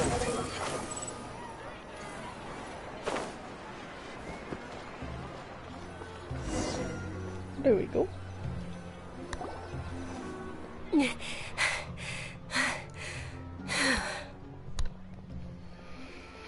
Are you feeling better, Dunyarzad? Yes, much better. Just give me a few moments and I'll be good to go. I didn't realize you were concerned about it. I guess I shouldn't continue to keep it a secret. I was actually born with Elazar. It's terminal now. Can't believe it's Elazar! Oh, you've already heard of Elazar. In that case, you probably know about its severity. Sumeru's current medical advancements still haven't been able to find a cure. The disease's progression can only be delayed through environmental therapy. Dunyarzad. There's no need to be sad. I've always lived with Elazar and I came to terms with it a long time ago. Compared to the simple fact that I'm afflicted with this, its effects on my life have been much more painful. I know that my family loves me dearly. They've done all they can to provide the best environment for me so that I can live for that much longer. However, I know I will one day succumb to this. Did you know? Before I ran away from home this time, the world outside of my home didn't even know that I existed. Since I was a child, all I could do was sit on my bed and stare at everything outside of my window. I'm sure my family's worried and disappointed in me for running away, but I just didn't want to have any regrets. I wanted to meet other people. To me, there's nothing more beautiful than being able to meet and speak with others. Not to mention the incredible time spent preparing for the festival. The joy on everyone's faces here, and all the support I've received from friends like Dia. This way, when my final day does arrive, it will be less sorrowful. At the very least, many people will remember that I once existed in this world, right?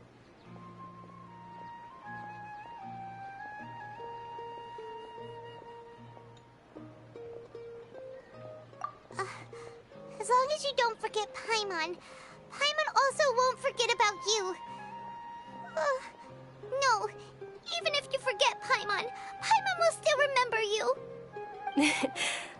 Thank you two so much. I apologize for the depressing conversation. This is out of character for me. To be honest, Lesser Lord Kusanali gave me the courage to do all of this. If it weren't for her encouragement, I wouldn't have taken that first step. Thanks. There will always be frustrations in life, but I know that the point of living is not to leave behind any regrets. Oh, right. Isn't it almost time? Huh? Almost Isn't the Dance of Sub-Zeros about to begin? It's the part of the festival that I've been looking forward to the most. Nilou will recreate that legendary scene with her most splendid dancing. And the Sub-Zeros festival will conclude amid everyone's applause and blessings. And with that, my wish will also... Then what are we waiting for? Let's go to the stage! Yeah, we should still make it in time.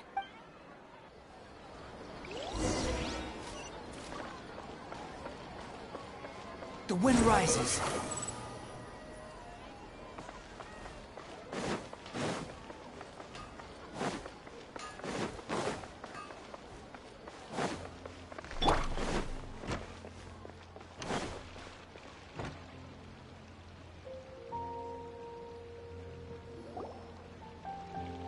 Were you not aware that the law prohibits this type of performance from taking place without prior permission? Over there! Someone's yelling at Nilou! I think I just saw the Academia's Grand Sage. Why is he here in person? But the Dance of Sub-Zeros is one of the key parts of the Sub-Zeros Festival. If we can't perform it... The Sub-Zeros Festival.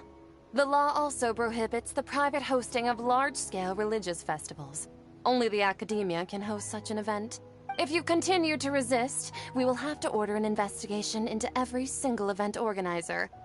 The Grand Sage has already granted you much leniency.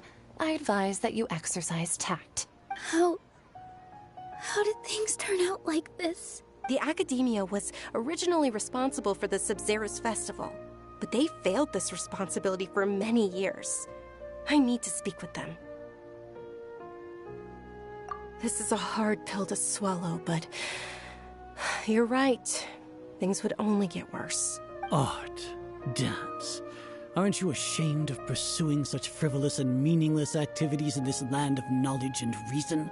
Our Archon created the utopia that is Sumeru City for all scholars who sought validity, verity, and truth, while people like you wish to defile it. No. I believe that our Archon never rejected the arts. Even the goddess of flowers dedicated a dance to her. With your lack of intellectual credentials, I do not believe you are qualified to debate with me. What you should be doing is finding workers to tear down this ridiculous eyesore. When we return, have the scribe draft an ordinance before the next Nyagarbha Day that prohibits public art performances. We will announce it to the public later via the Akasha. It's not even public. At least not in the streets public. It's like underground, or under, obviously, it's like a private event. Understood. I will inform him when I return. The Sub-Zeros Festival. Go celebrate the birth of that god to your heart's content. Nilou, are you okay? Oh, Junior Zod. You all saw that just now? The Grand Sage ordered us to stop the performance. Yeah. Let's go somewhere the Academia can't find us and perform there. But how do we let everyone know? And what about the atmosphere on the stage? Or we could get people to block them off so they can't interrupt the performance. No. They just threatened to investigate the organizers. If we were caught... Nilou, it's all right. Don't worry about it. But you've been looking forward to the Dance of Sub-Zeros so much. And I know how important this festival is to you. I don't want you to have any regrets. It's okay. Seeing you care this much about my feelings is more than enough. It would be too risky to continue the Sub-Zeros Festival at this point. I don't want to get everyone in trouble. If you say so. But you can sneak out for the next Sub-Zeros Festival, right? We'll make sure the next one is a smashing success. The next one. Yes. Okay. It's a promise. It will be a smashing success. Paimon can't believe this is how things turned out. Those heartless geezers. It really is okay. There's nothing we can do about it. Still, I'd be lying if I said I had no regrets. I would have loved to see Milu's dance.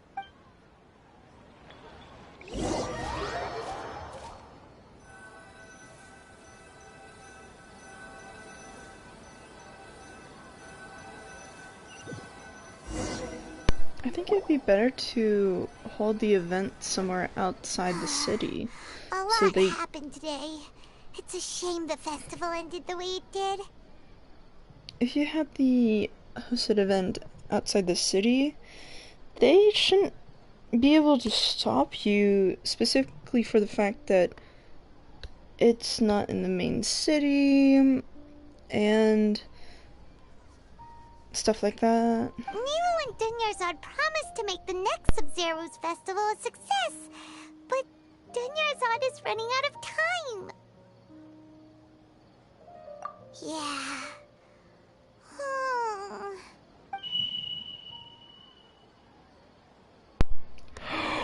All connections have been secured to construct the most stable framework possible. The project has entered its most critical phase. Power has begun to flow from...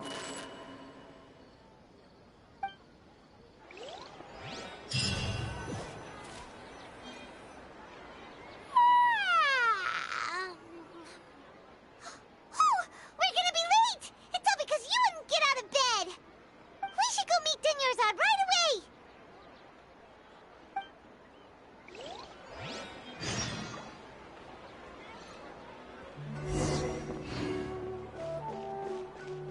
I thought that was the Dendro Archon, but it wasn't.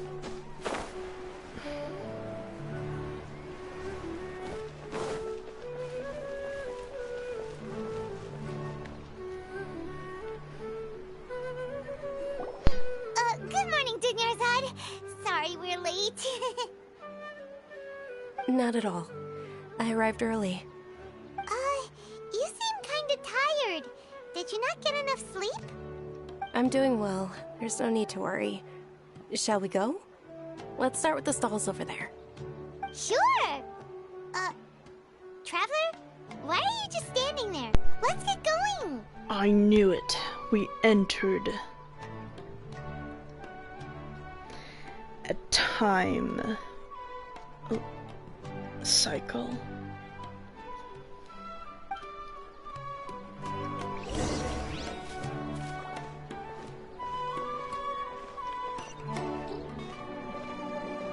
She isn't talking They're selling enthusiastically. food over that way! Let's go take a look! She isn't even talking excitingly anymore. We're gonna go to the food first. And it's making me walk slow this time, not fast. This is a stall offering foods from the Haftmewa feast. You are quite well informed, miss. I thought most people nowadays wouldn't know. They're all plants! Oh, Paimon's a little disappointed. Actually, what is the Haftmewa feast you mentioned just now? It's one of the Sub-Zero's festival's traditions. People used to set their tables with 7 different foods to symbolize the 7 virtues of the Dendro Archon. Remnants appear to be in the form of the moon. Oh, we just skipped to that Really? part, okay. Paimon thought it looked like some kind of food. The moon signifies...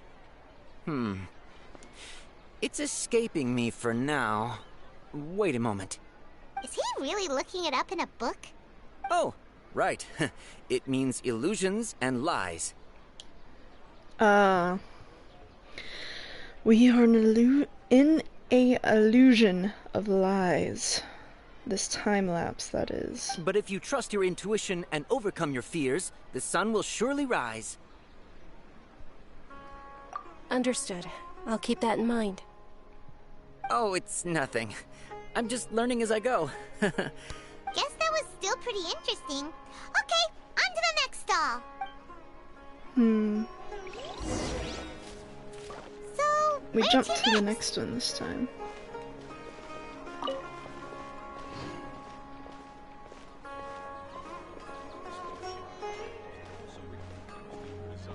And then we're gonna pick the fourth one this time for Paimon, and it'll be different. Be different.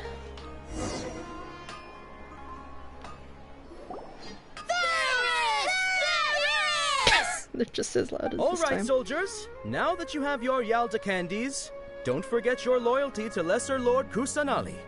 Dismissed. Yes, Knight Varys! What's going on? Is this a play? Ferris, the Knight of Flowers, is another Sabzeruz festival icon and one immensely popular with children. It's all thanks to Miss Dunyarzad's sponsorship that the children can meet the Knight of Flowers. Oh, do you want some Yalda candies? I happen to have some boxes readied here. Take a look and pick whichever one you want. What's to pick? Don't these boxes all look the same? It's not that simple. Each box contains a random flavor. It's up to the luck of the draw. Flavors include lavender melon, hara fruit, sunsetia. Ooh, how interesting. And there's also lizard tail and oni kabuto. Ugh, why do those flavors even exist?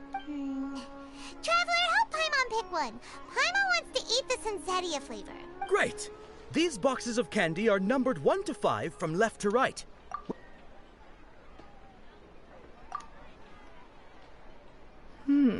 Ah, excellently chosen. Number 4 is indeed sunsetia. Ha! Paimon bet you had incredible luck, and Paimon was right!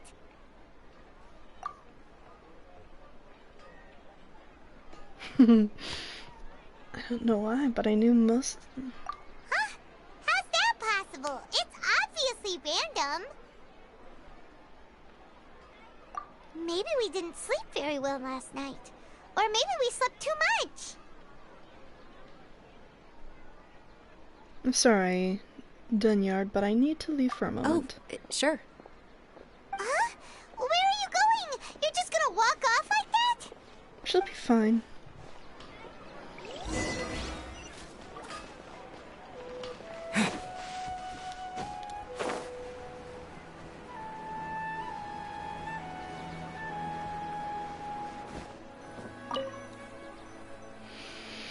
Who are we gonna go talk to?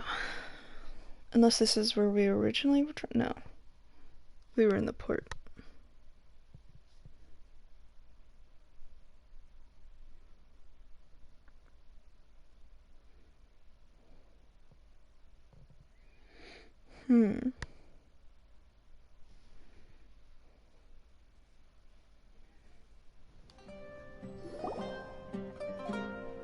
A feeling of deja vu? Oh, Paimon knows what that is. It's when you feel like you've already experienced whatever is going on. In that case, Paimon also felt something like that today. But that's just our brains playing tricks on us, isn't it? So why'd you run here in such a hurry?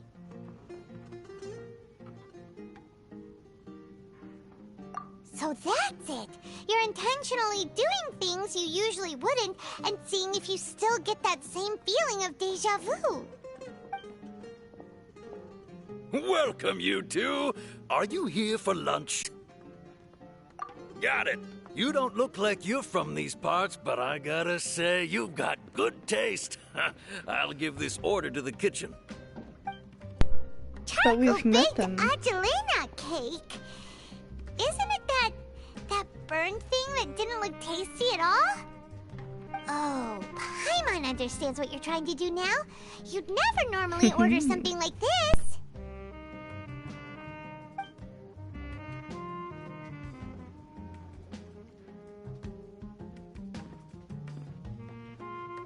That thing? Are you really gonna eat it? Isn't this going a bit too far? I'm sorry. That is the most odd face. How was it? The look on your face is telling Paimon that it tasted awful. Then, you mean... That's festival. We were just talking about how gross it looked. So, would this be a case of taste bud deja vu? Yeah, we did try this before, when we first arrived. Paimon also gets the impression that we've been here many times, even though we aren't regulars. Oh, I get it now. We've been repeating the same day once we got back probably from the port. And it may have been days since we've stayed here. Much longer than it seems. How about we go out again and try something else? This also could be a reason why the head minister somehow made it to the festival to interrupt it. And the only way to solve it is to have the performance played out.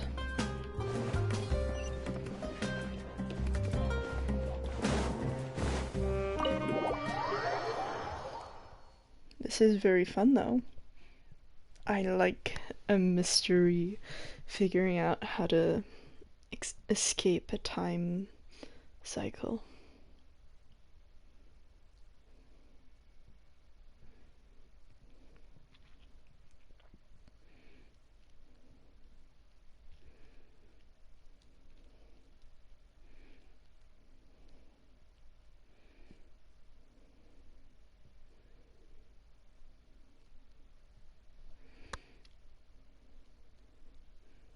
And I'm sure we'll talk with the Denjo Archon again. Or maybe finally talk to her somewhat in solving this situation.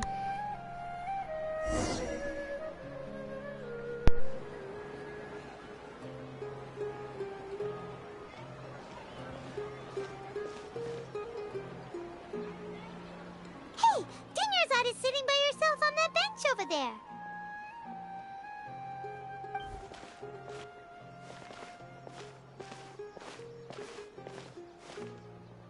What a coincidence, Dinyarzad. We meet again. Why are you sitting here all by yourself? Oh, I ran into some kidnappers just now, but thankfully Dia came to my rescue. I started to feel unwell after that, so I sat down here. Kidnappers? Oh my goodness, are you hurt? I'm okay. Dia's arm got scratched, but it isn't serious. Whew. That's a big relief. But, Dunyarzad, you seem a little down today. It's the Sub-Zero's festival, and you've been looking forward to it so much! Not at all. I've always been like this. Excessive physical exertion or strong emotions tend to aggravate my illness. I think this is a side effect of obviously repeating this, including the fact that she has the Izar situation. And is probably acting up more since she's now ran twice in 2 days, and this cycle repetition. So she's even more in pain, and isn't as excited as she probably wished. Besides, no matter how amazing today may be, it is but a single day. After however many more days, my time will come to an end. Oh, I get it now. They're repeating the day as much as they can until she dies. Paimon doesn't quite follow you, and Paimon feels like something's really got you down right now. It really is fine. I don't mind. Huh? Did something happen? Dunyarzad, have you ever felt deja vu? You know, like when you've already experienced something that's happening right now? Deja vu? No. But my days have been the same for years now. Even if I were feeling deja vu, I suppose I would already be used to it. Oh, Paimon sees. Then, is it only the two of us? It's almost time. Huh? Time for what? Nilou's Dance of Sub-Zeros is about to begin.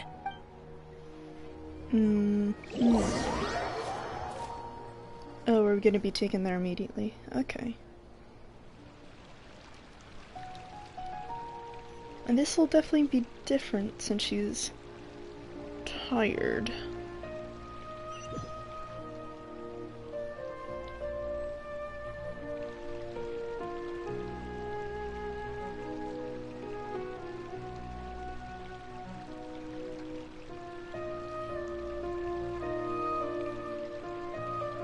With your lack of intellectual credentials, I do not believe you are qualified to debate with me. What you should be doing is finding workers to tear down this ridiculous eyesore. When we return, have the scribe draft an ordinance before the next Nyargarbaha Day that prohibits public art performances. We will publicly announce it later through the Akasha. Understood. I will inform him when I return. The Sub-Zeru's festival. Go celebrate the birth of that god to your heart's content.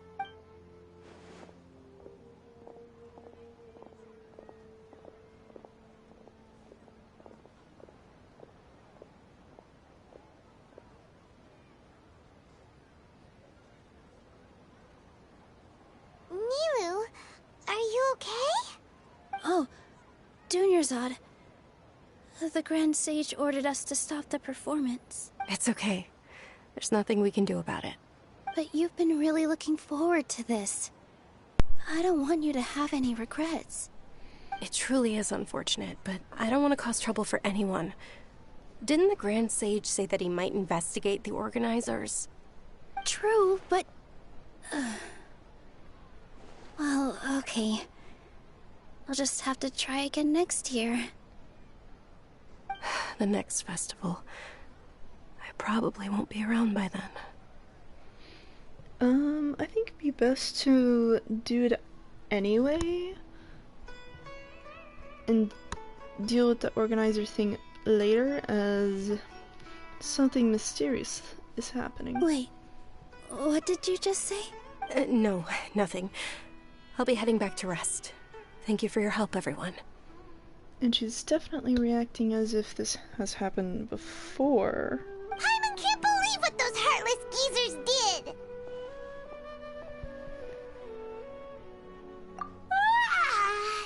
Did Dunyarzad already go back? We should also return and get some sleep.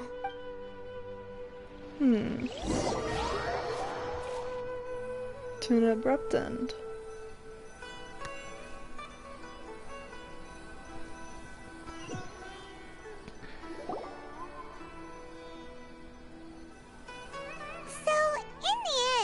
You still couldn't figure out what that deja vu feeling was all about?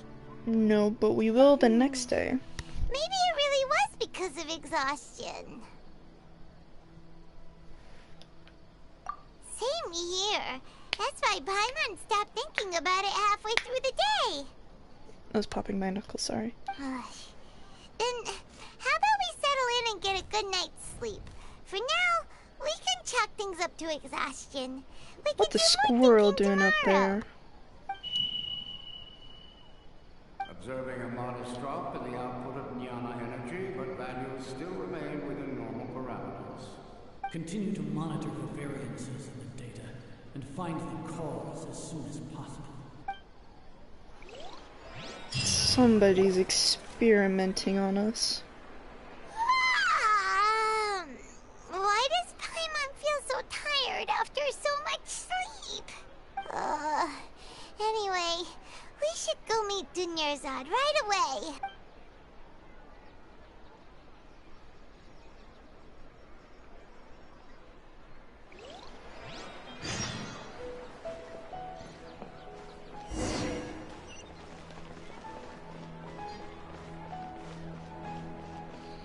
She is definitely gonna be even worse today. Her energy was gone the previous day, but it's gonna be even worse. I don't think she's even gonna be making it on time. If not right on the dot. Good morning, Dunyarzad. Sorry to keep you waiting. Not at all. I arrived early. Huh? Paimon thinks you sound kinda tired. Did you not get enough sleep? I'm doing well. There's no need to worry. Shall we go? Let's start with the stalls over there. Yeah, she's definitely worse. Let's get going. Traveler?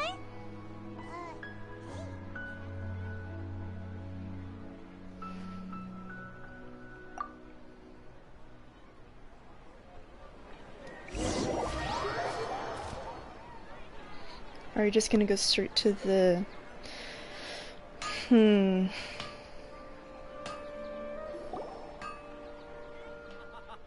It's all thanks to Miss Dunyarzad's sponsorship that the children can enjoy the Sub-Zero's festival. Oh, are you interested in Yalda candies? I have some boxes of candy here. Pick whichever one you want. Not much of a choice. All these boxes look the same. It's not that simple. Each box contains a random flavor. It's up to the luck of the draw. Flavors include lavender melon, hara fruit, sunsetia. They all sound pretty tasty. And there's also lizard tail and oni kabuto. Huh? What were those last two? He'll help me choose. Paimon wants to eat the sunsetia flavor. No problem. These boxes of candy are numbered 1 to 5 from left to right. Which one do you want? I'll go 4-4. Oh, I like your confidence. No hesitation at all. Oh, congratulations! Number 4 is indeed Sunsetia.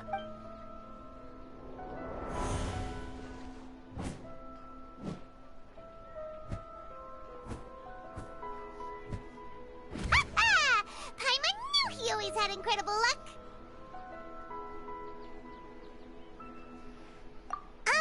Paimon's not really interested in the other flavors.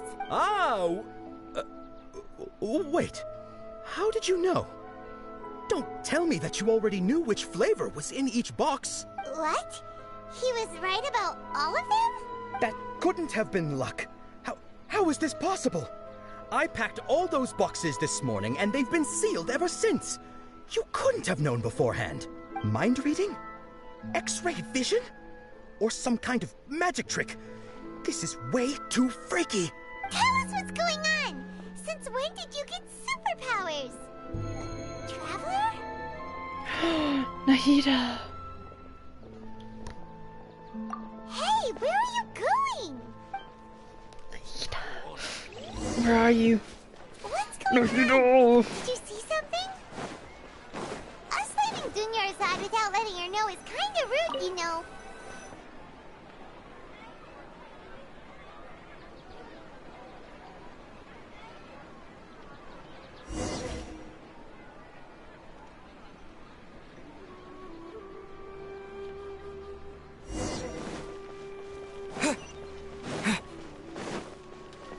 Behold!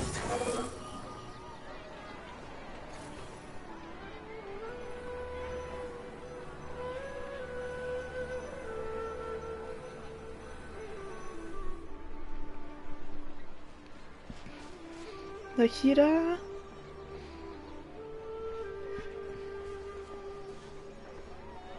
Oh, she turned into a bird. What are you looking for?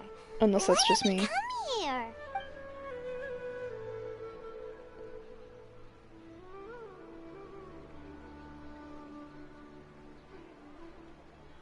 Traveler?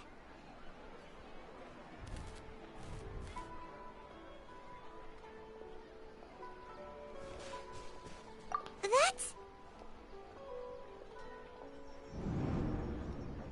Oh my. I'm liking this game of hide and seek.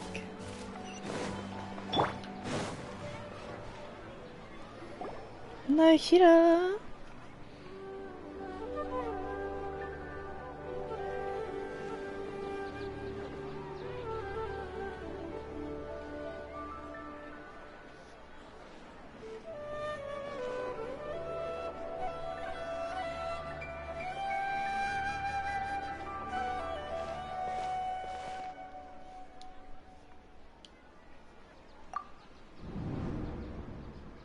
Look! That's... Isn't that Dunyarzad? What's happening here? Why are there two Dunyarzads? already know that this isn't your first Sub-Zero's festival, don't you? I'm sure you already know how to use this. A knowledge capsule? Where did you get it? What's inside? You should use it too, Paimon. You know Paimon? Well, this seems kinda sketchy, but Paimon feels like this is what we should do.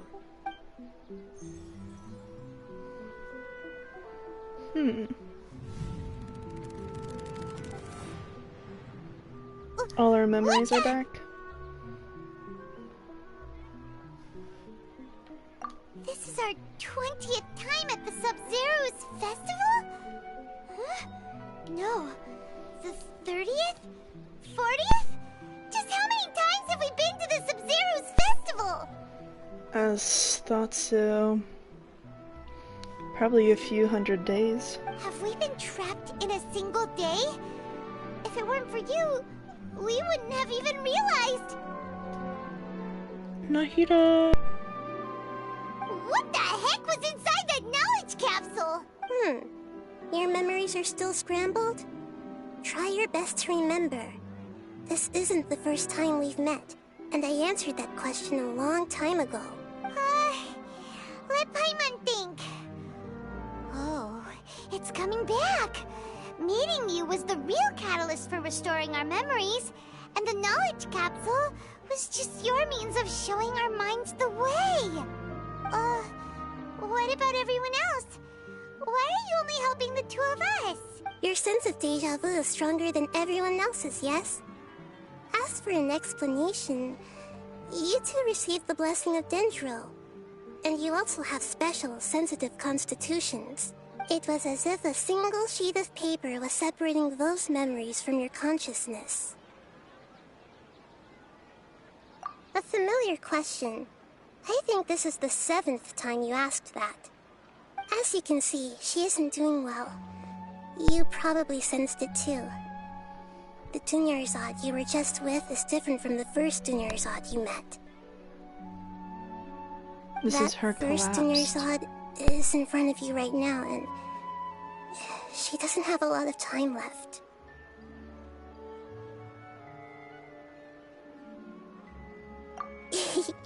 Looks like you're almost done sorting out your brain. Oh yeah, I'm Nahida. Good, you passed the test. What's happening? You can awaken our memories, and you seem like you know what's going on. Oh, wait, please don't tell Paimon even you don't know. Everything in this world runs in a loop. This cycle is called a samsara. You, me, and everyone else are all stuck inside a one-day samsara. As for the truth, that's on you to find out.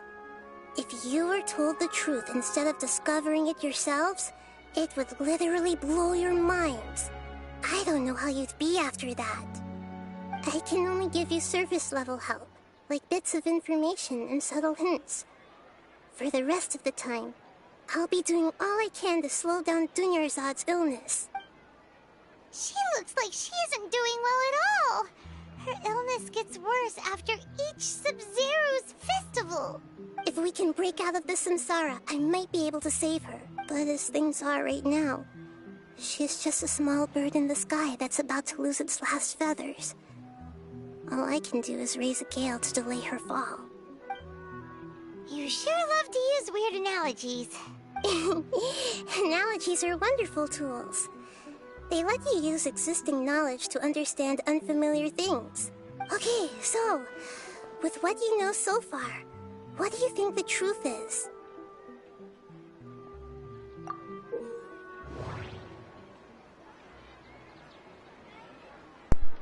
Ooh, yes. Enter a state of contemplation. Choose any text to enter and interpret it. Interpretation process involves analysis of the text entry and may yield new entries. Once interpreted, you may submit the text as a conclusion. Oh, if one of the text entries on the current page can be used as conclusion, then select the entry before choosing submit Conclusion. Abnormal mental fatigue. Alchemical divine results. Is speech. Fessel Sumera.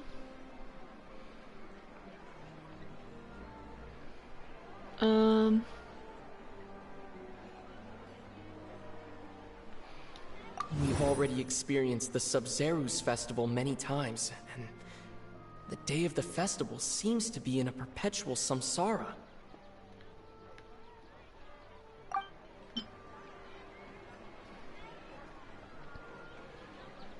The Grand Sage said, "Go celebrate the birth of that god to your heart's content."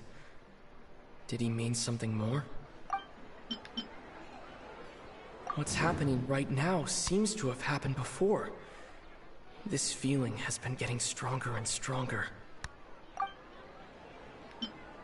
My mind feels exhausted, even though I haven't done too much thinking. What is going on? The moon, illusions, and lies. What do they all mean?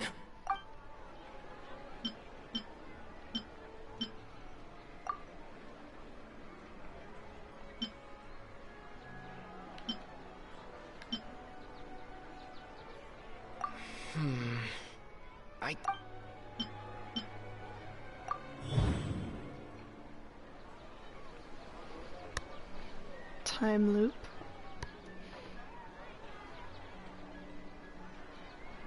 That should be it. The flow of time is endlessly cycling within one single day.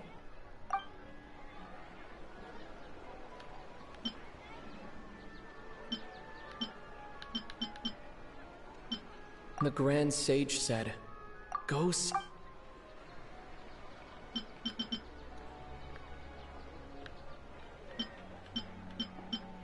That doesn't sound right.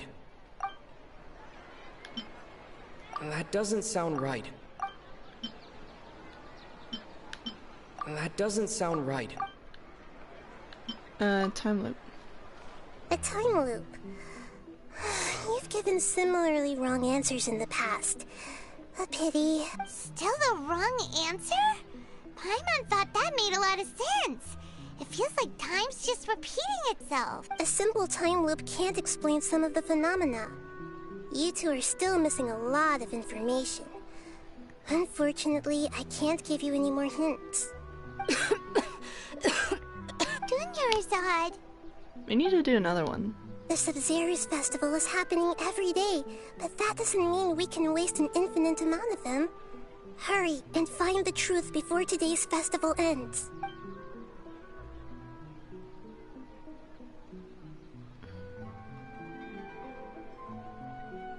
Let's think about our current situation. To save Dunyarzad, we have to escape the samsara of the Sub-Zerus festival. And to do that, we need to figure out what's happening. The truth. Nahida rejected the idea of a time loop, so we must have missed something, right? Paimon's memories say that we've already done this many times, but let's go talk to people again. It's more productive than sitting here and scratching our heads. Why don't we start with those stall owners?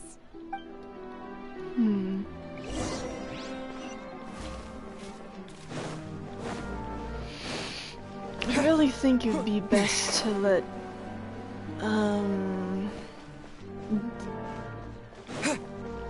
the event, play out.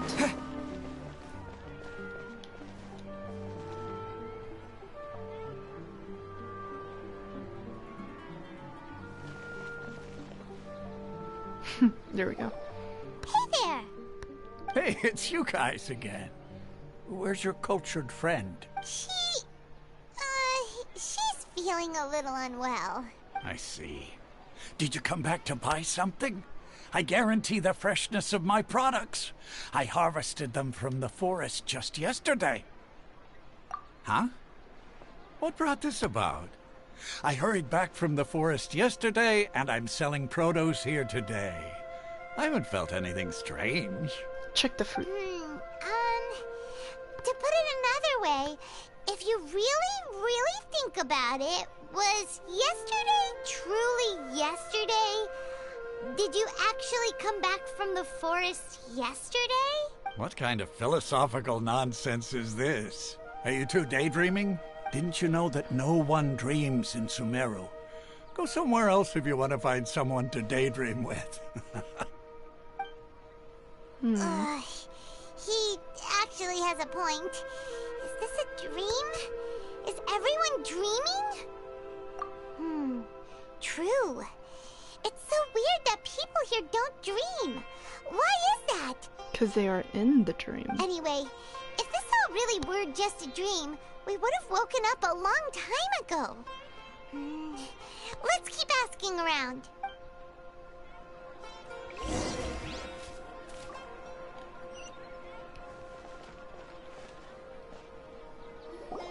Oh, it's you two.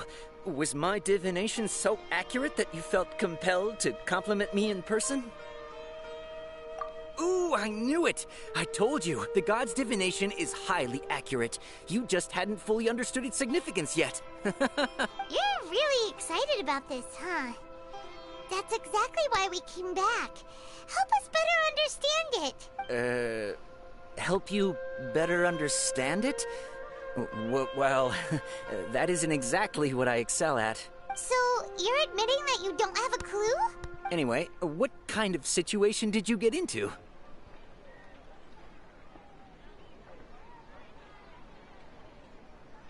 Huh? Hold on a second. I thought you guys just lost your wallet or fell for a scam. What you just said, are you serious? Does that kind of thing actually happen in real life? Paimon knew you weren't going to believe it. Marvelous. Truly marvelous. I believe you. Recall the interpretation of your divination. The moon, illusions, and lies. It really felt like an omen.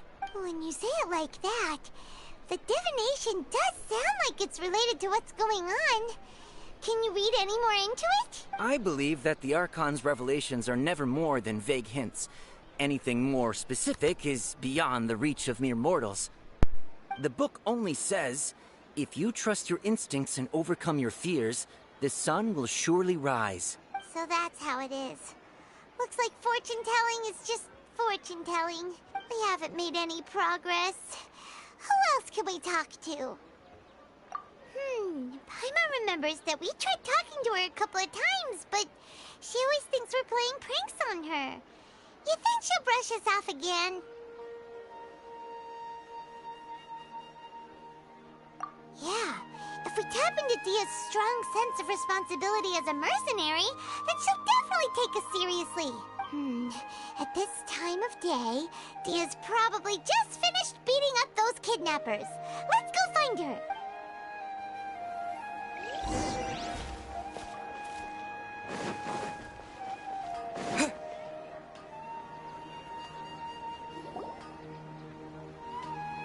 I'm fine, my lady. It's just a scratch. Perfect timing.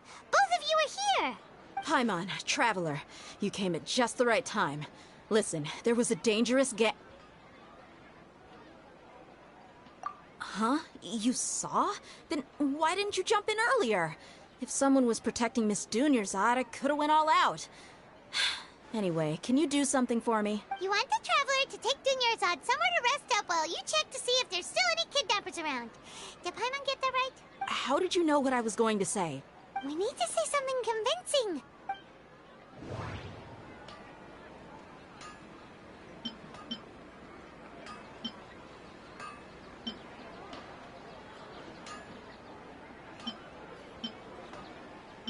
Dia sold her greatsword to raise additional funds.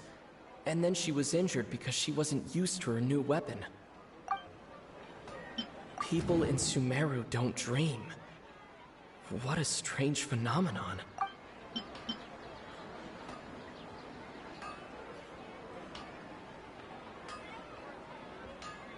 The moon, illusions, and lies. What do they all mean? My mind feels exhausted, even though I haven't done too much thinking. What is going on? People in Sumeru. People in Sumeru. That doesn't sound right. I need to carefully think things through. That doesn't sound right. Tell her, Traveler!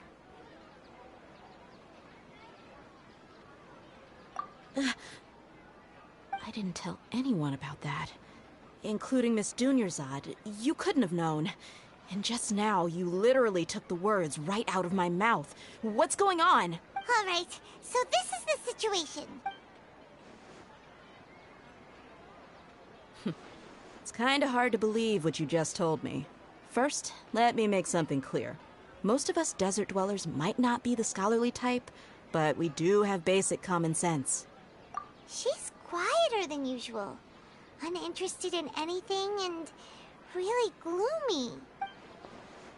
Yeah, she isn't the same as before, but her parents said that this is how she was like at first. Huh? At first? I don't quite understand what you're all talking about. I'll go rest on the bench over there. My lady, are you angry? All right, I'll give you the benefit of the doubt since you knew about my greatsword. Let's make this a quick trip. Miss Dunyarzad isn't completely safe here.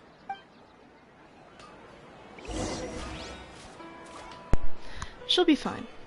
Her real safety is having to deal with the fact that the real first round, her is probably dying. Quit following me. Squall and Fury. Too slow.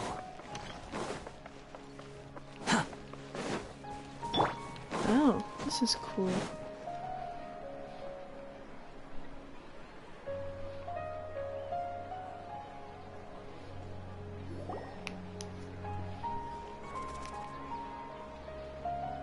Nahida! We brought a friend! Are you busy?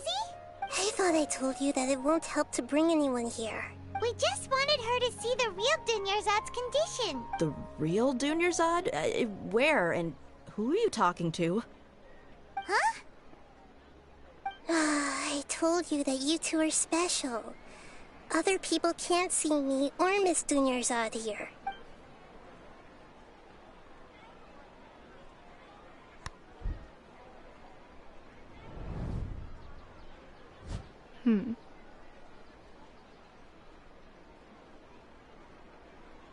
Hold on. Over there.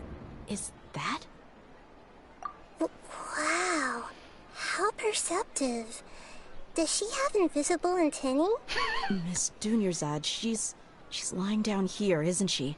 How's she doing? Her condition's really bad, and she's basically in a coma. How did you know she was here? I can sense her aura. There are also lingering feelings of something like regret or disappointment. What happened? Do you believe us now? The Sub-Zero's festival has been repeating itself. Shun finally understands the situation. You think the sages are behind this? Yeah, they've always been against us. Wouldn't surprise me if they're using the Akasha to intentionally repeat the Sub-Zero's festival as a sick joke. You have a point. Aside from the Dendro Archon, the Academia's sages are the only ones in Sumeru who could pull off something like this. Maybe there's more to the Akasha than we know. Right! Didn't you awaken our memories using something that looked like a knowledge capsule? That means you must know something about the Akasha! The Akasha relies on the power of a gnosis to operate, as it is the manifestation of the God of Wisdom's power. It compiles the wisdom of the entire populace, and it grants knowledge to the people. A gnosis could do that? No wonder the Akasha is so magical. It's being powered by the gnosis of Sumeru's Archon. So, this Nahida you mentioned. What did she say? She said, and Paimon quotes, The Akasha relies on the power of a gnosis to operate, as it is the manifestation of the God of Wisdom's power. It compiles the wisdom of the entire populace and it grants knowledge to the people. Compiles the wisdom of the entire populace and grants knowledge to the people. Wait. I get the grants knowledge part.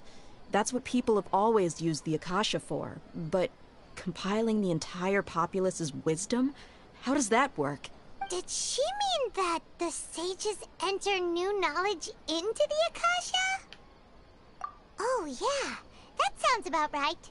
What do you think?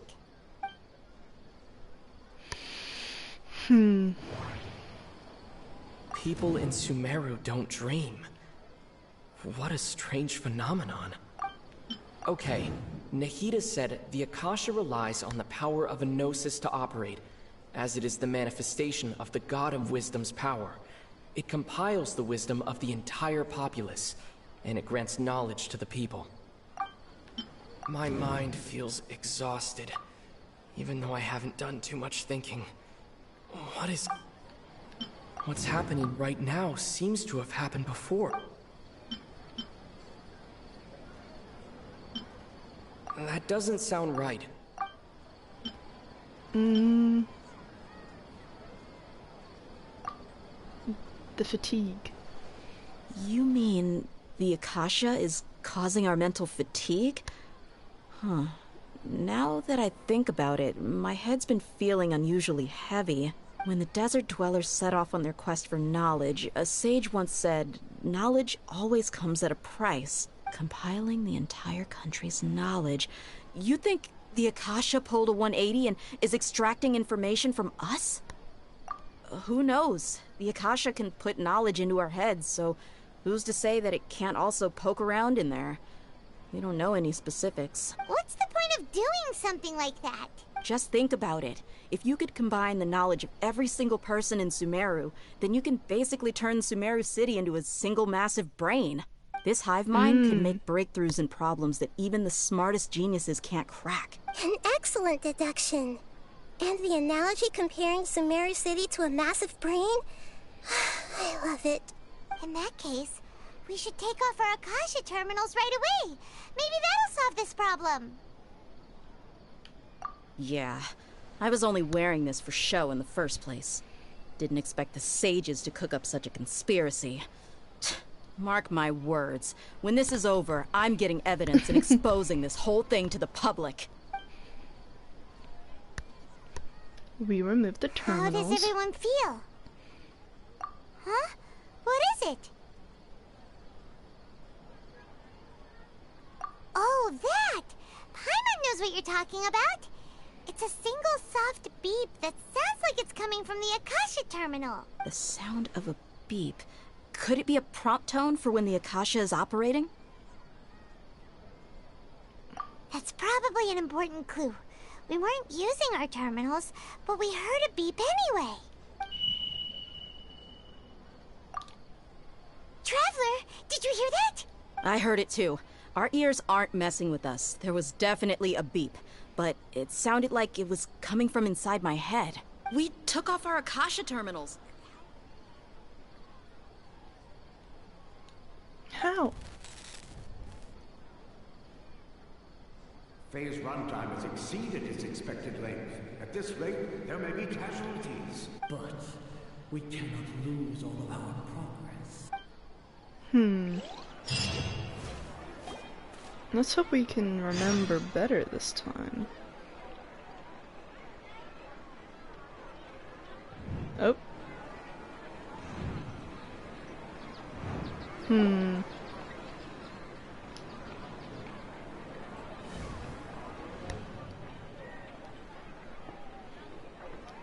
And are we back where we were?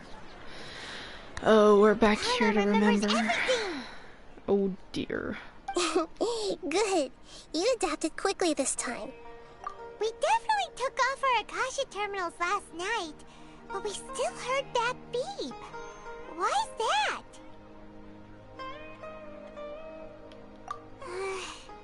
But now we can at least confirm one thing. The Akasha definitely has something to do with whatever's trapping us in this cycle. Oh, Paimon doesn't get it. Why would the Akasha go this far if all it wants is everybody's wisdom? It's extremely difficult for lab rats in an experiment to understand why they're being treated the way they are. If we're lab rats, then what are you? Nahida, you've never told us anything about yourself. I guess I'm the moon. The moon? Wasn't that the result of our divination? Anyway, knowing who I am won't help you get closer to the truth, so you should focus on other things. Don't get distracted and miss any clues. Okay then. Dia helped us a lot yesterday, so let's go find her. If Paimon's reading the time correctly, those kidnappers should be showing up soon. Oh. Nice transition.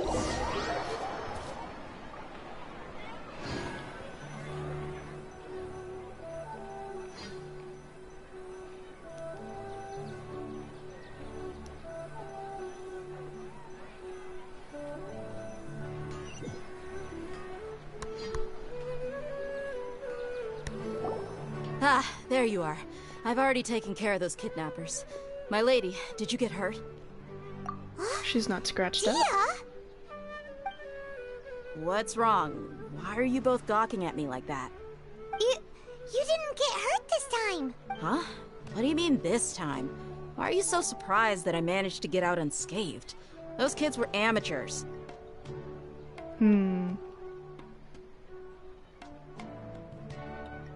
Shh!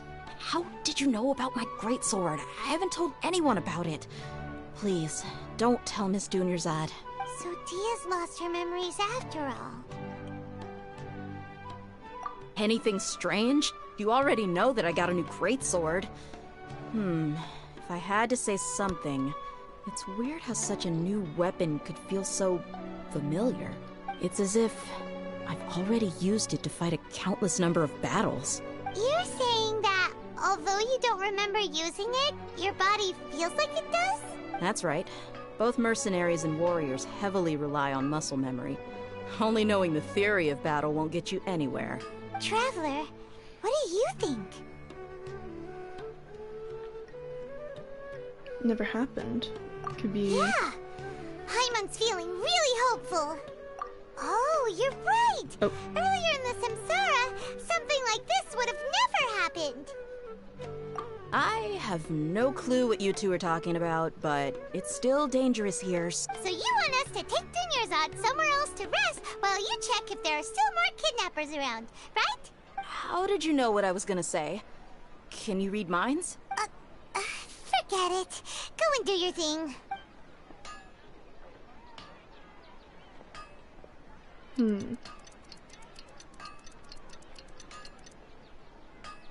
Around here, we should get...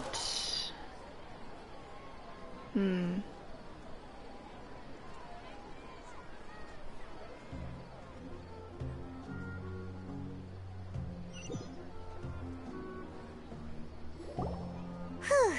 It's finally nighttime. Aside from Dia not getting injured, everything seems to have stayed the same. Listen, Nahida, we found out that Dia got out just fine today, even though she got injured every other time she fought the kidnappers. Do you think the Samsara has been broken? Have we saved Dunyarzad? Really? No. Good job on all that progress. Get some good sleep tonight. Hey, what kind of an answer is that? Tomorrow will come. Everyone assumes this is common knowledge, but the only way you can know that for sure is if you experience tomorrow. How many todays has it been? Is it possible that today will be followed by yesterday? Does tomorrow truly exist as anything beyond a made-up concept? It's even possible that this entire world is a lie, and the history of the whole world has just been one endless Sub-Zero's festival. Okay, no more. Paimon's brain is already shut down. That's why it makes no sense to waste your energy thinking about things you will learn tomorrow. Get some good rest. You know, use the bathroom and flush your anxiety dookie away. Hold on, what did you just say? Did Paimon hear you correctly? Huh? People always say they feel a sense of relief after they take a duk-duk. That's why I suggested you could try that. Is that so strange? It's so strange and so against common sense that Paimon's at a loss for words. You were sounding kind of smart just a minute ago. Yeah, even though it's happy and lively at the Sub-Zero's festival every day, it feels like it's been a long time since we've really gotten to relax. Let's go back to our room. Continue the harvest. Compared to what we stand to achieve, these sacrifices are trivial. How dare you?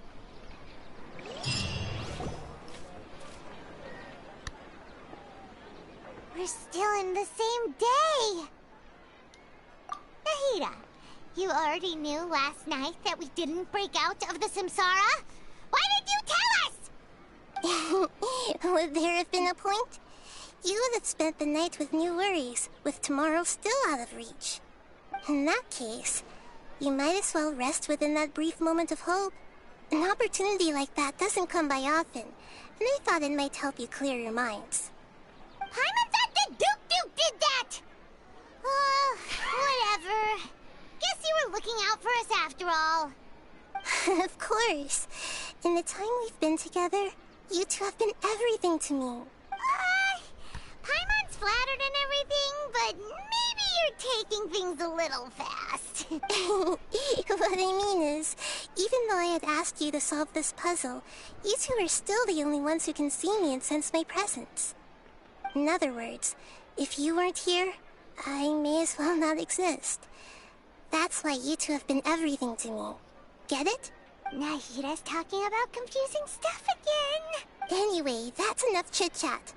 So, Traveler, did the new clues yesterday help you gain a new understanding of the situation? Huh? Why are you scrapping your previous theory? Oh yeah, you're right! Gosh, how did we not notice that? In a simple time loop, people's physical conditions should also reset. So, what's your new hypothesis?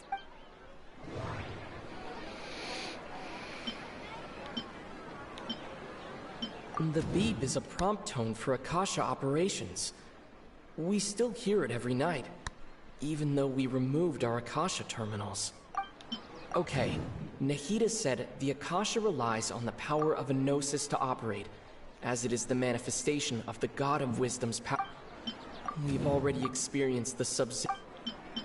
Mercenaries rely heavily on muscle memory, and Dia was able to use her experiences to avoid injury in later samsara cycles. The moon illusion.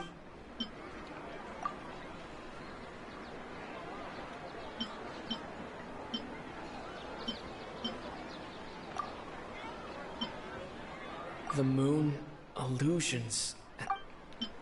The beep is a prompt tone for Akasha Okay, Nahida said the Akasha relies on the power of a gnosis to operate. We've already experienced the Sub-Zero's festival many times.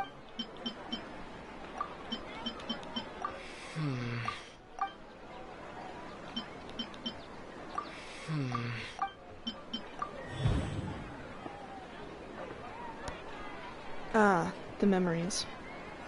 If all our memories of a day are erased at the end of that day, then we would unwittingly relive the same day again and again. Oh!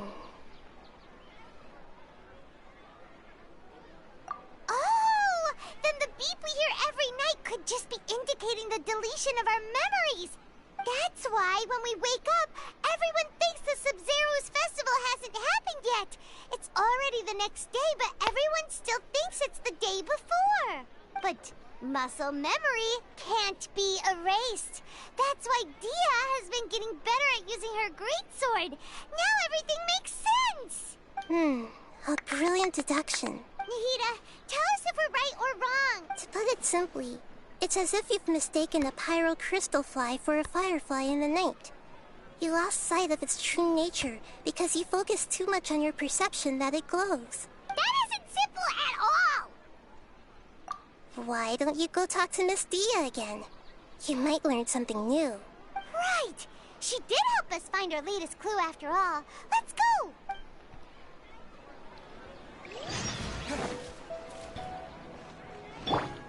Behold!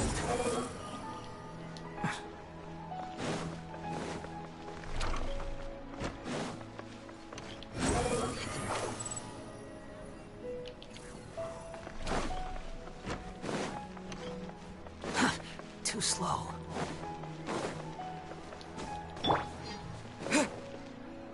They didn't process in yet, so I could just go through it all.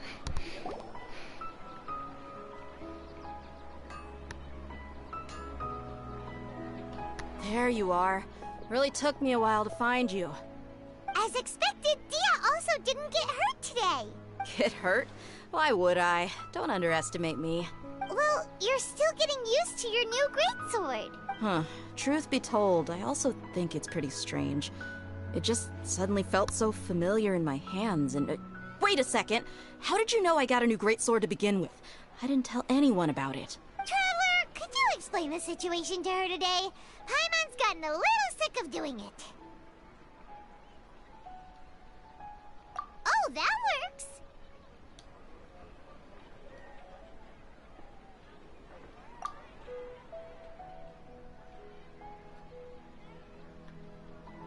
What happened to you guys while I was gone?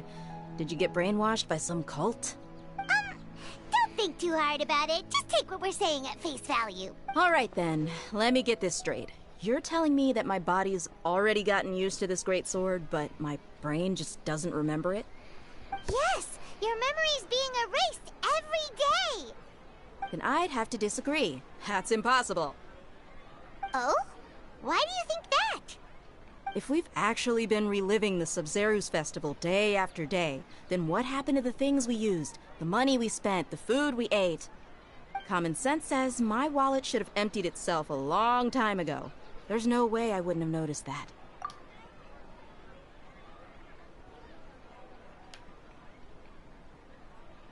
Right! They could use the Akasha to record what everyone did that day, and then use the city's resources to replenish everything! It's not very likely, but it's also not impossible. No, it is impossible. I've got proof. You have proof? Where?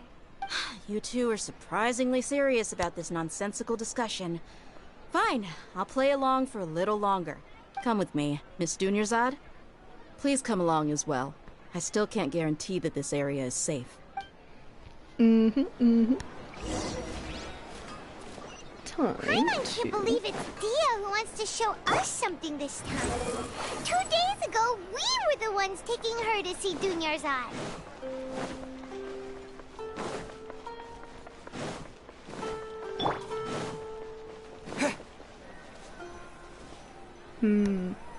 Let's see how this will go. This is it. Huh? This is a wooden training dummy. What about it? See those marks on the dummy? Those are the result of several days' worth of practice. Let's say the sages didn't replace it every day. Shouldn't it be hacked to pieces by now? That's true, but what if they did? Then the sages would have had to reproduce every mark I left during previous training sessions. I'm a professional fighter. My martial school has always emphasized the importance of refined control. The force, angle, and entry point of each strike is calculated and deliberate. That's why I remember every mark on the dummy, as well as my state of mind as I made each strike. It's just as they say, each swordsman has their own unique style, and even the same swordsman can't make the same cut twice. It would be impossible to copy these marks. Is it really impossible? What if they used some fancy machine to carve every single mark? People often say that a camera's photo can never replace an artist's painting because the former has no spirit to it. The same thing applies here. At a mere glance, I can differentiate carved marks from the results of combat training. Whew, I hope that cleared things up for you. Hey, is this that new brain-exercise game that's been super popular with the scholars lately? It's surprisingly fun. Anyway, it's getting late. I should escort Miss Dunyarzad to Nilu's stage. See you later. Well, back to square one. No. Is our memory deletion theory also wrong? But at least we've reached some other conclusions in the meantime. Yep, that's true. So, can we think of any new ideas? Strange? Paimon feels like everything's been strange lately. Huh? Leaving the city? You're right! It's really strange how we never thought of such a simple solution. Many things should become clear if we can confirm the flow of time outside of the city. Paimon can't believe it! Did we miss this because we're tunnel visioning too hard on our other theories? Or because we're just too tired? How about we go back and ask Nahida? Maybe we've forgotten something about leaving the city. I was also thinking that, because these earpieces don't work outside the city. That's why I'm thinking...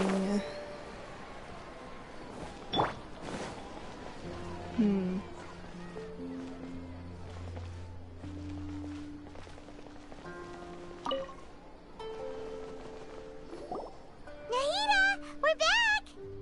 You're back early today. Did you find something new? Sort of.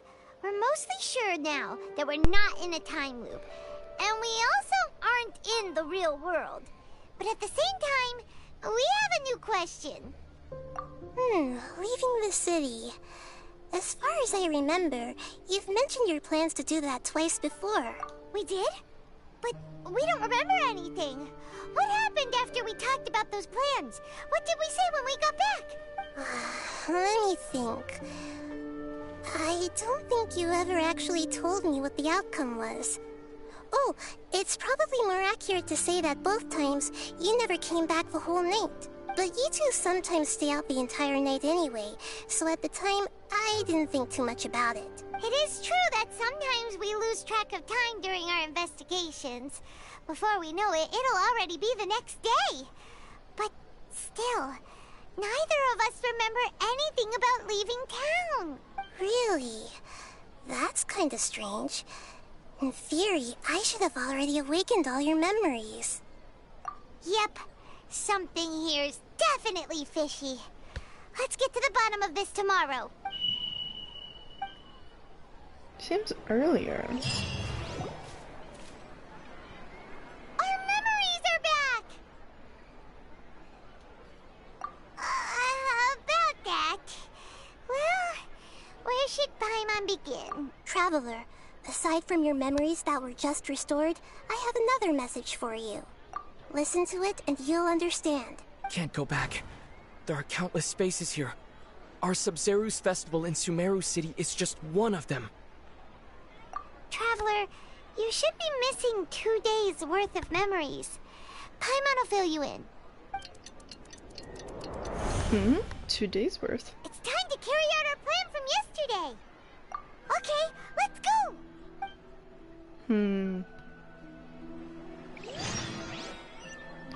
Oh my gosh, this is so cool.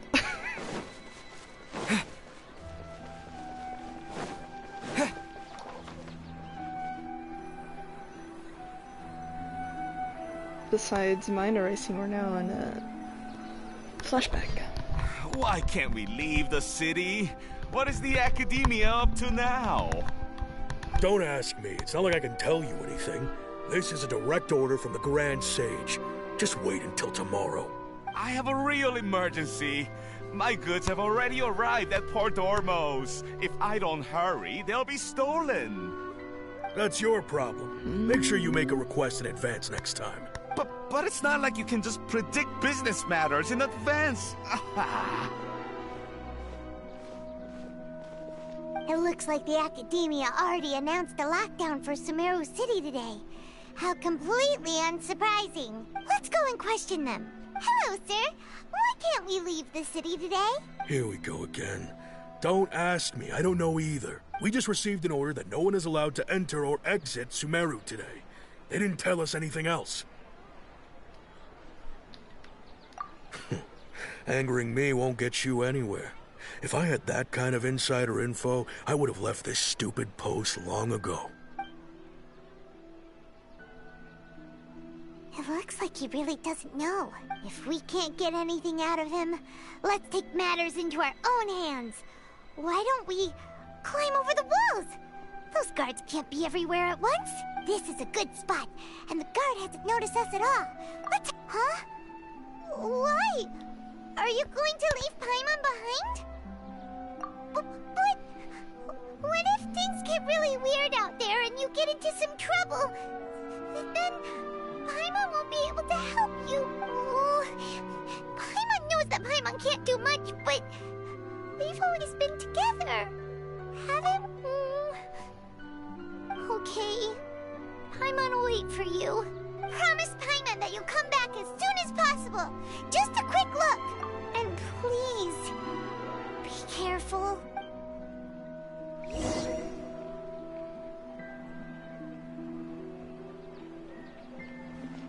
Where am I? Memories! Traveler! Oh, Paimon.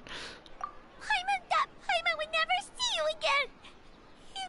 You just disappeared! Paimon waited for you for hours and hours at the city wall and you never came back!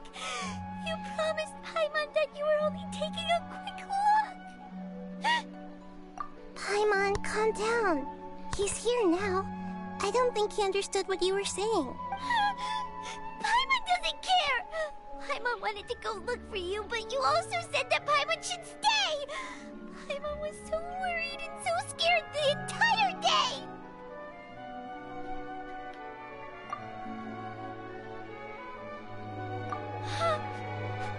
Okay. Paimon will forgive you. The most important thing is that you didn't actually disappear. Oh, Paimon was so scared that you had gone into another world! Okay.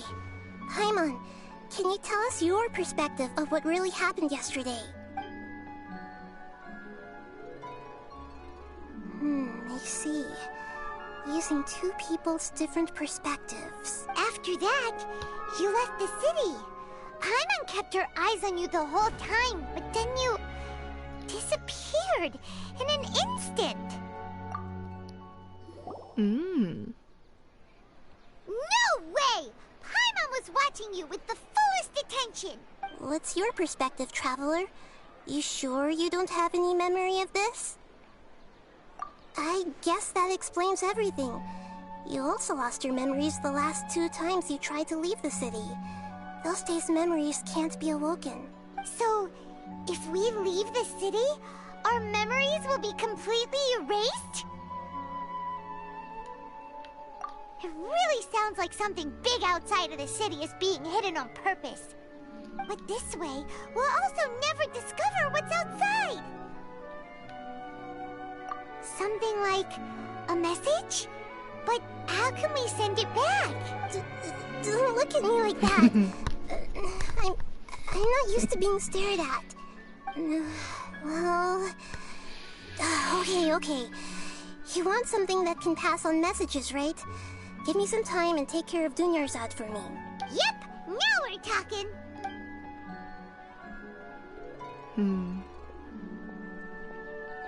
This is so interesting.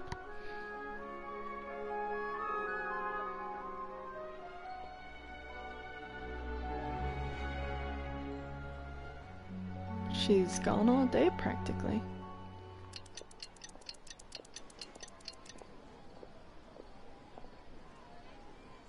I'm done. Here you go. What? Isn't this just an Akasha terminal? You made some little changes. Akasha terminals are already capable of sending messages. I just tweaked it so that it could connect to any node. To make something like this? Nahida, you really know the Akasha like the back of your hand. Anyway, we can use this now to record a message, right? Yep. I'll help you save the messages. It should be pretty easy to use. I just can't guarantee the user's status and signal coverage when they're outside the city. We'll never know until we try. At least we're taking the initiative now. Let's go then. Let's expose those sages. All right. Paimon isn't as worried about being separated since it happened once yesterday. But Paimon still isn't happy about it. Okay, see you tomorrow, Traveler. And then we're back to what we are today. That covers everything that's happened so far. Yes. Although the signal was choppy and had some interference, we still managed to receive 2 messages from you when you were outside. Okay, now that you understand what's going on, let's hear the messages together.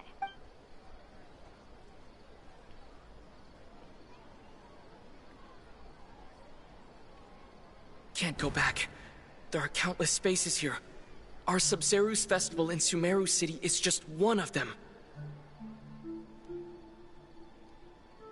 Countless spaces here.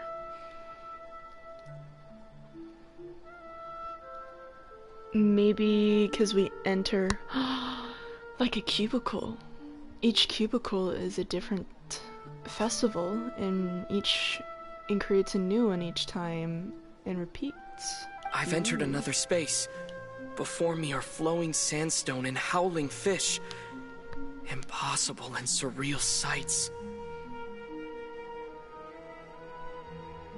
Oh, we might be close to that of the tree now that I think about it. All these spaces are empty except for the occasional ones that contain mute puppets rather than people. I can't sense any human presence.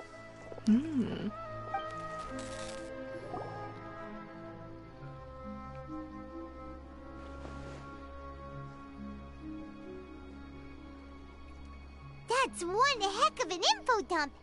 It sounds like you left the Sumeru City space when you set foot outside of the walls. But everything looked completely normal when Paimon was looking out from the inside.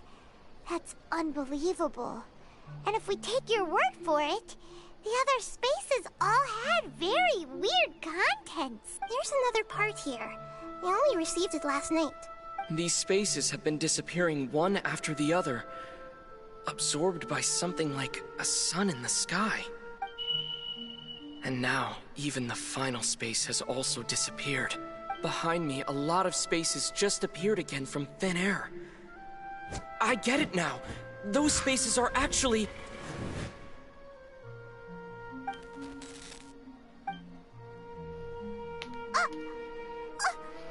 Why did the message end right there? What did the Traveler want to say? What are those spaces? Probably because yesterday just happened to end at that moment. Oh, right. Paimon did hear a beep from the Akasha. Did it come from here or from the message? The message. It should have come from the Traveler's Akasha terminal. After the beep, Traveler said even the final spaces also disappeared. Traveler, what do you think that final space could have been? Oh, I get it. Since we're all experiments, they are repeating this multiple times in different amounts of spaces. And the perimeter is Sumeru. And for that...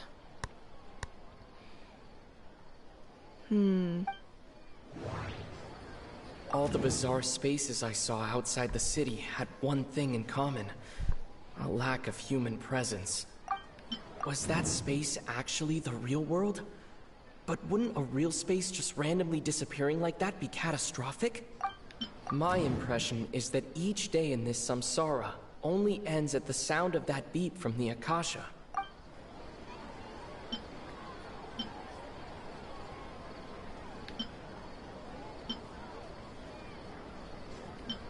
All the bizarre spaces I saw outside the city had one thing in common. A lack of human presence.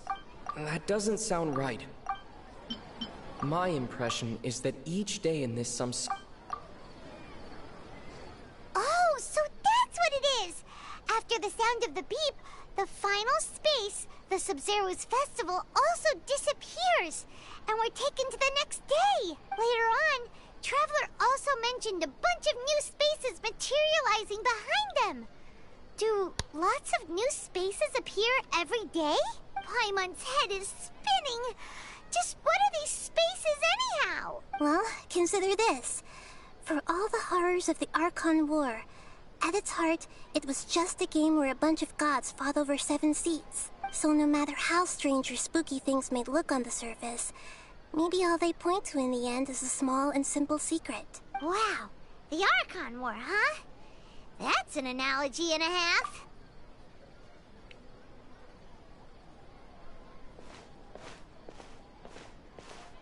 Hey, where are you going?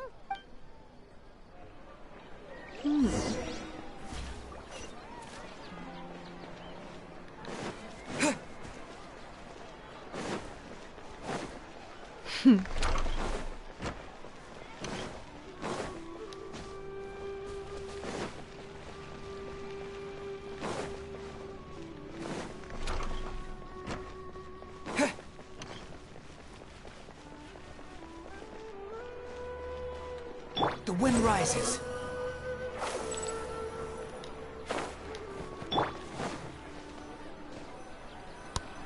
Man, this is trippy. Do you want some alone time to think? Alright then, Paimon won't disturb you.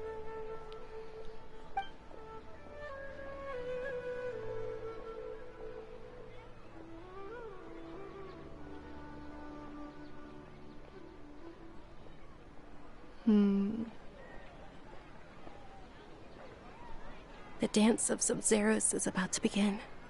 I'm going to go watch it. Okay. Why don't you go ahead, Dunyarzad? We still have some other stuff to do first. Okay then. See you later. Have you figured it out yet, Traveler? Time is ticking away. Awesome! What is it? Paimon wants to know. Oh, wait, no. Let's meet up with Nahida first. You can tell us both together. This time, we're gonna get to the truth.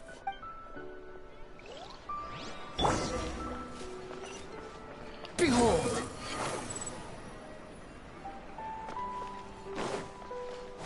I think because we had to go back to that part, so we allowed the time loop to continue, because we ended up in that space the whole time. Squall and Fury!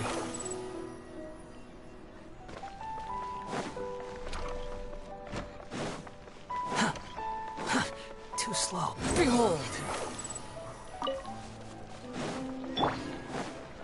I don't know if they would replace a sweet flower.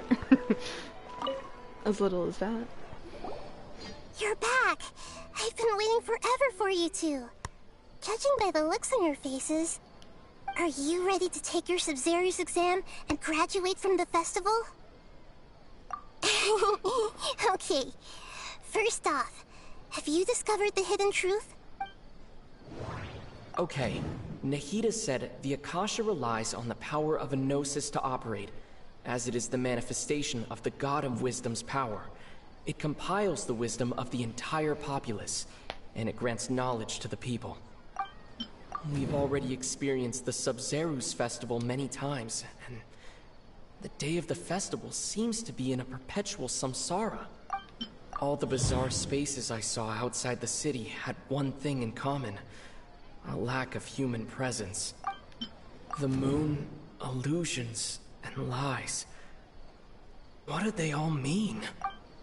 People in Sumeru don't dream. What a strange phenomenon.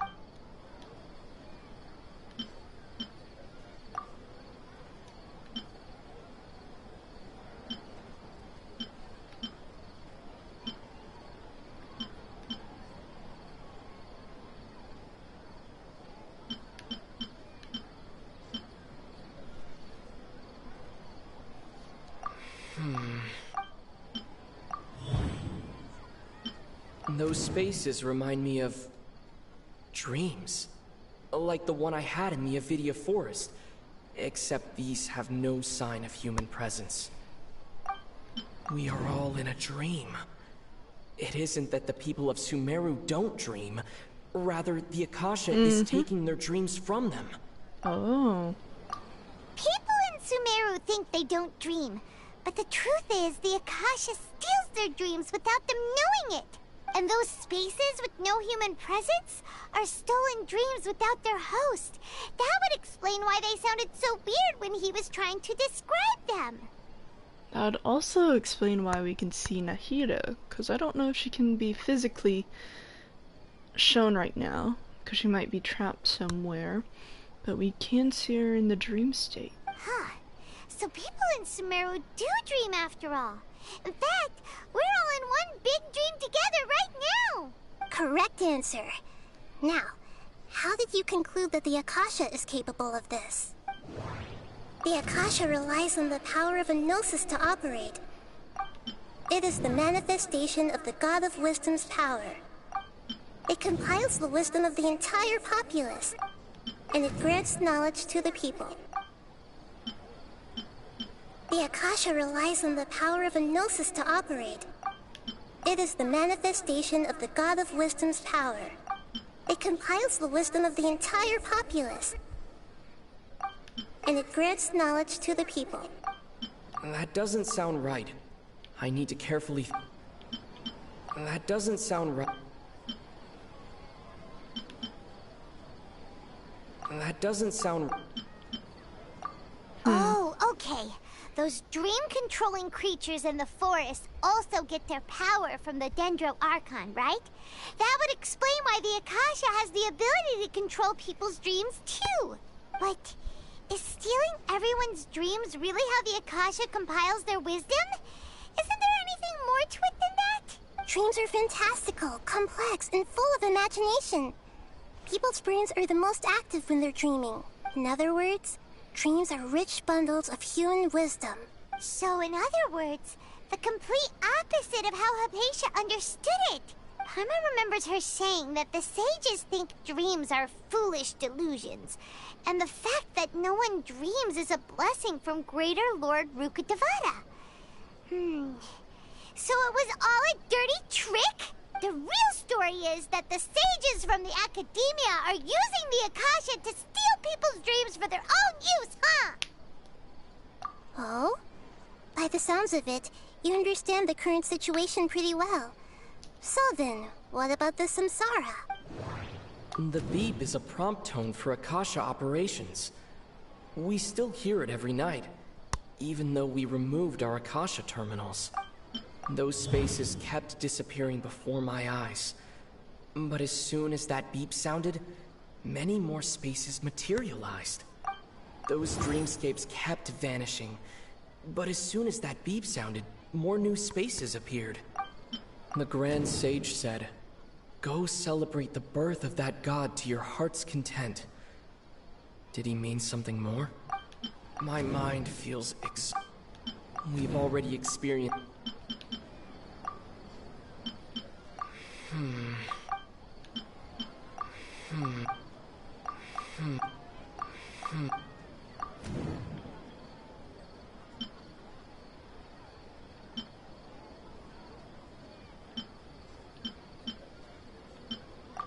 Correct. The Akasha is keeping each person's brain in a constant dream state, but also separating their consciousness from their own dream.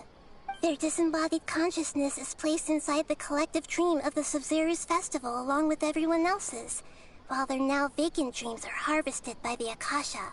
No one is any the wiser as another day passes in the dream, and so begins another samsara cycle. People wake up to yet another dream about the Sabzeruz festival. The dreams that belong to them are once again harvested by the Akasha, and so it continues. So, this is like a dream factory, and the Akasha is a dream harvesting machine. Did Paimon get that analogy right? Very good, Paimon. Using analogies well is an excellent habit to get into. Okay, so that beep we keep hearing is actually from our real-life Akasha terminals. Taking off our terminals in this dream doesn't do anything. Yeah, we're doing some Inception. Yeah. Alright, last question. Who am I? I know exactly who you are. They say that alchemical divination is the Dendro Archon's divine revelation. So then, if Nahida has referred to herself as the moon... So you noticed. I thought that one would be the hardest question. That's why I put it last. It wasn't hard at all. Even Paimon guessed that. Everything about you is different. We just didn't want to expose you is all. Now that you mention it, Nahida, you've been hinting to us since the very beginning. It's funny. Thinking back to when we were asking all over the place for info about Lesser Lord Kusanali. Paimon didn't expect to meet you like this. Yes, those can wait until we're back in real life. Well, we're back. On the other hand, I'd be happy to answer any more questions you have about here and now.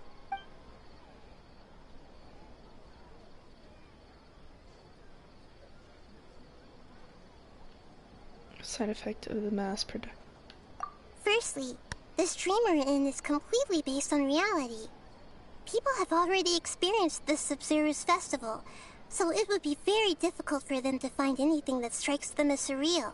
Secondly, you're probably wondering why people don't have any memories from earlier samsara, right? That's because people don't remember their dreams most of the time anyway. And in any case, their actual dreams are being taken away from them by the Akasha. So whenever they wake up in this dream of the Sub-Zero's festival, they don't remember anything from their previous identical dream. That reminds Paimon. Traveler had a dream when we were in the Avidia Forest, but couldn't see what it was about after waking up. Is that an example of what you mean? Yes. Only after receiving the blessing of Dendro can a person gain the Dendro element's dream-enhancing power. That explains the feelings of deja vu. Meanwhile, everyone else has no idea that they are in the Sub-Zero's festival samsara, while their dreams are stolen from them over and over again. You asked me this question before. My answer was, it would literally blow your minds. Now that you know this is all a dream, this answer should hopefully make more sense. Have you heard the saying, don't wake a sleepwalker? Likewise, if someone suddenly had told you all this instead of you learning it on your own, your notion of reality and dream would be thrown into irreversible confusion.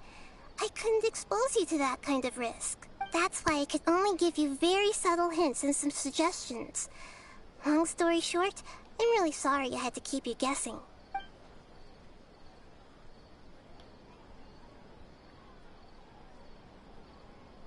Can humans really keep dreaming forever like this? Will it ever end? And if so, when? You might say your mental fatigue has already answered this question. Eventually, there's only so much that people can tolerate, especially those whose health is compromised to begin with, like Dunyarzad. This relentless exploitation takes an even harder toll on them. People's lives are at stake here, and nobody knows a thing! We've got to put a stop to this!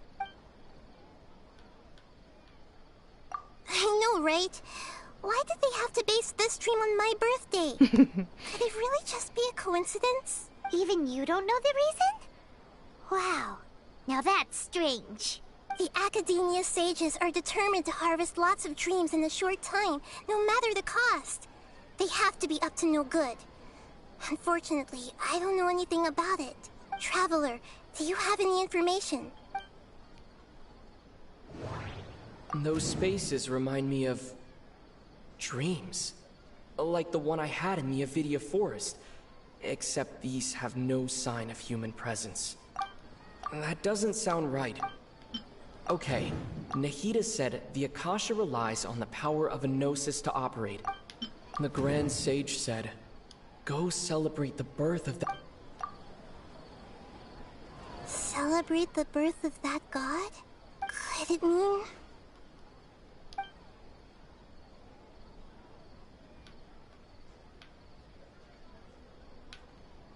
deceiving the people of Sumeru with no regard for their safety. No matter what they're trying to do, this is unforgivable. After we end the Sub-Zero's festival samsara, we have to look into them. How can the sages of the Academia do this behind their Archon's back? This is ridiculous! In the end, I'm just the moon. The real sun is long gone. A sun and a moon? Nahida's talking in riddles again. Oh, we're out of time today. I'll tell you how to break free of the samsara tomorrow. See you then. And then we'll go back.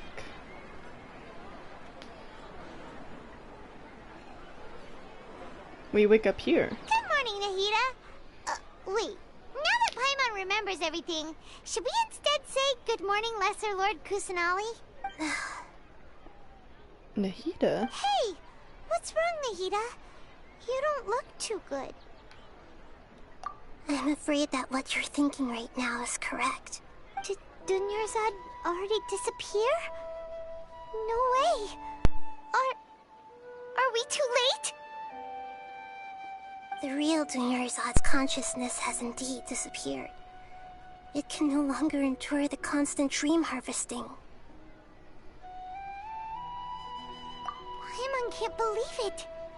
Wait, so what about that other Dunyarzad? Just what is she? Is she also going to disappear? She's actually something like a puppet, but not completely. The real Dunyarzad's consciousness could no longer keep playing her role in this dream. So another Dunyarzad appeared to replace her in the dream. Just like the grass and the trees, that Dunyarzad is just a building block of the dream that helps to keep it going. But personality-wise, she's nothing like the real Dunyarzad. Puppets are stiff and can't copy a living person's vitality. After all, they're just there as filler.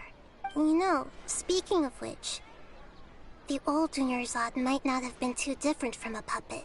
Dunyarzad truly believed that she met you within her consciousness, and it was you who inspired her.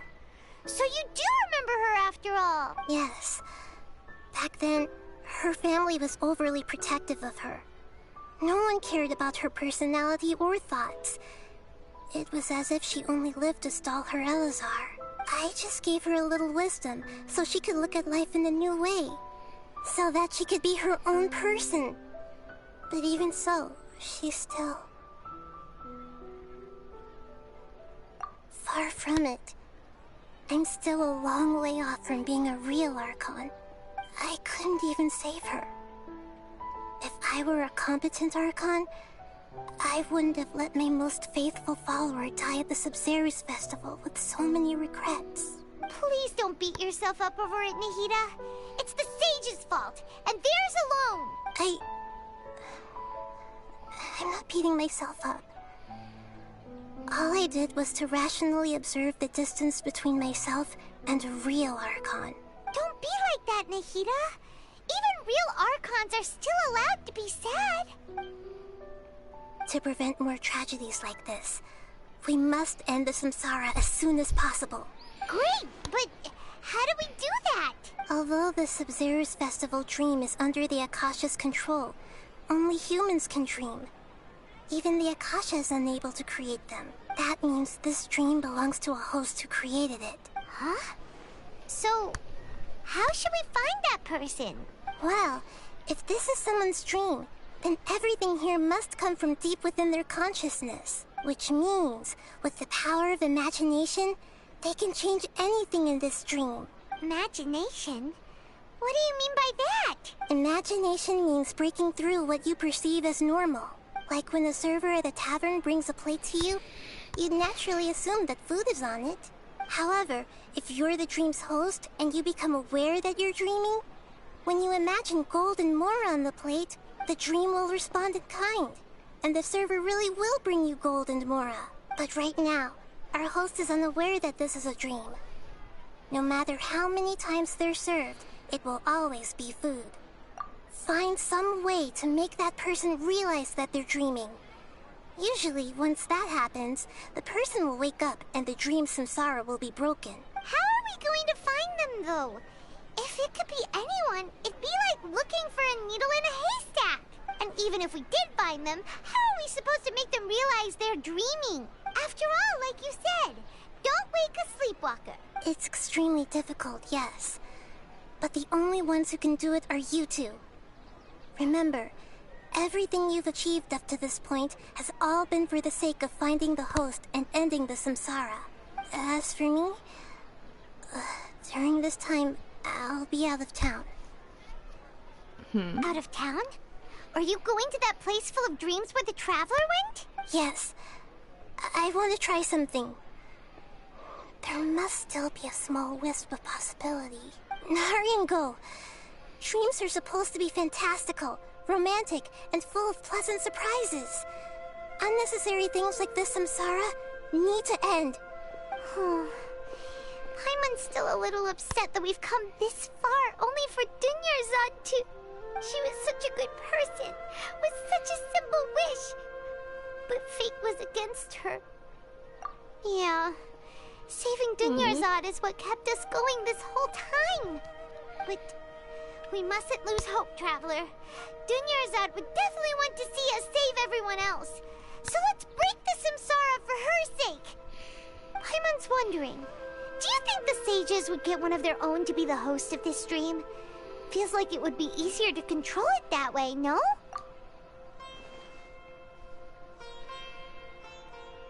Huh. That's true. Plus, the sages probably weren't counting on there being other factors beyond their control, like Nahida and us. Yes. So, who do you think the host of the dream is? Oh, that could make sense why they're giving the terminals to everybody arriving, no matter the circumstances, so they can follow in their dreams. Oh, that would make sense. Ferris, the Knight of Flowers, is a symbol of the whole Sub-Zero's festival, right? Pretty core character. Let's go ask him some questions, shall we? Mm-hmm. He was the most bizarre character. The wind rises. Quit following me. Huh.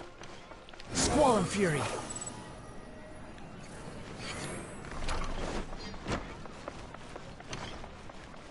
Quit following me.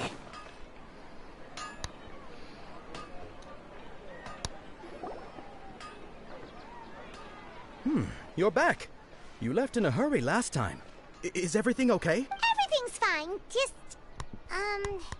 it's a little hard to explain. Would you mind taking part in a little experiment with us? An experiment? That came out of nowhere. I'm listening, though. What do you need me to do? Could you make a wish? You want me to make a wish? Is that a new Sub-Zero's festival tradition or something? Less questions, more wishing! Okay. My wish. Okay. I'm a little nervous saying this out loud, but I want Miss Dunyarzad to be happy. Oh. I noticed earlier that she looked a bit down, and she wasn't really talking to anyone. She just doesn't seem like herself. She's always so gentle and kind, and all the kids love her. I've also wondered if the reason she asked me to be Fairest Knight of Flowers is because I'm special to her, or something. So, you have a crush on Dunyarzad? Oh, is it that obvious? After what I just said, I guess it is. When she placed the hat of the Knight of Flowers onto my head, she said to me, I want everyone to have a happy Sub-Zero's festival. What she didn't realize was that I'm not that interested in how everyone else feels. In that moment, I just wanted to be her Knight of Flowers for the rest of my life. 50 years, 100 years, I'll serve her till the end of time. Okay, yeah, that was a bit much. Felt like the right moment to get it off my chest, but that was pretty embarrassing. Okay, I'm ready to make my wish. I would like Miss Dunyarzad to appear in front of me right now with a smile on her face. Here goes. Please come true. I'm gonna open my eye. Oh! You're... What? Faki? Sorry, but only one portion of Yelda candies per person. Back home you go. Nice try, you two. Guess he isn't the host of this stream after all. Should have expected it wouldn't be this easy.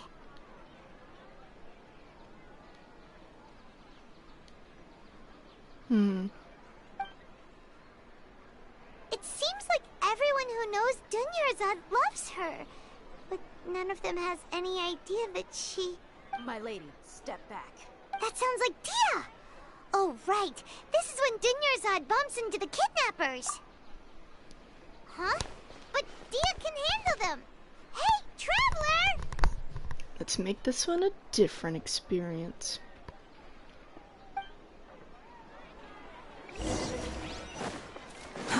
Too slow. Behold!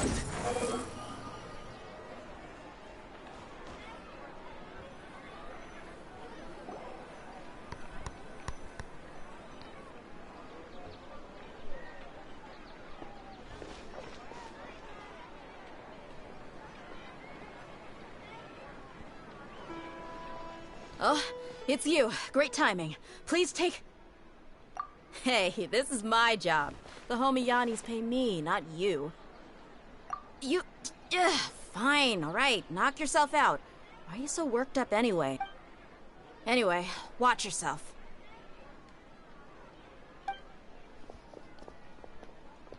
So you got yourself some backup.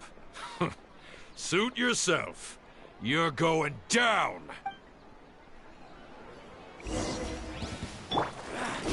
Hold the line! Lucky today. Scatter!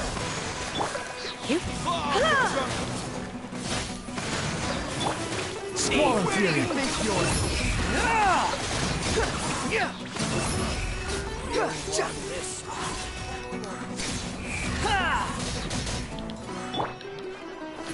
Let's move out.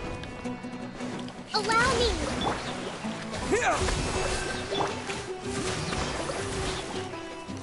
Hey, come a little closer.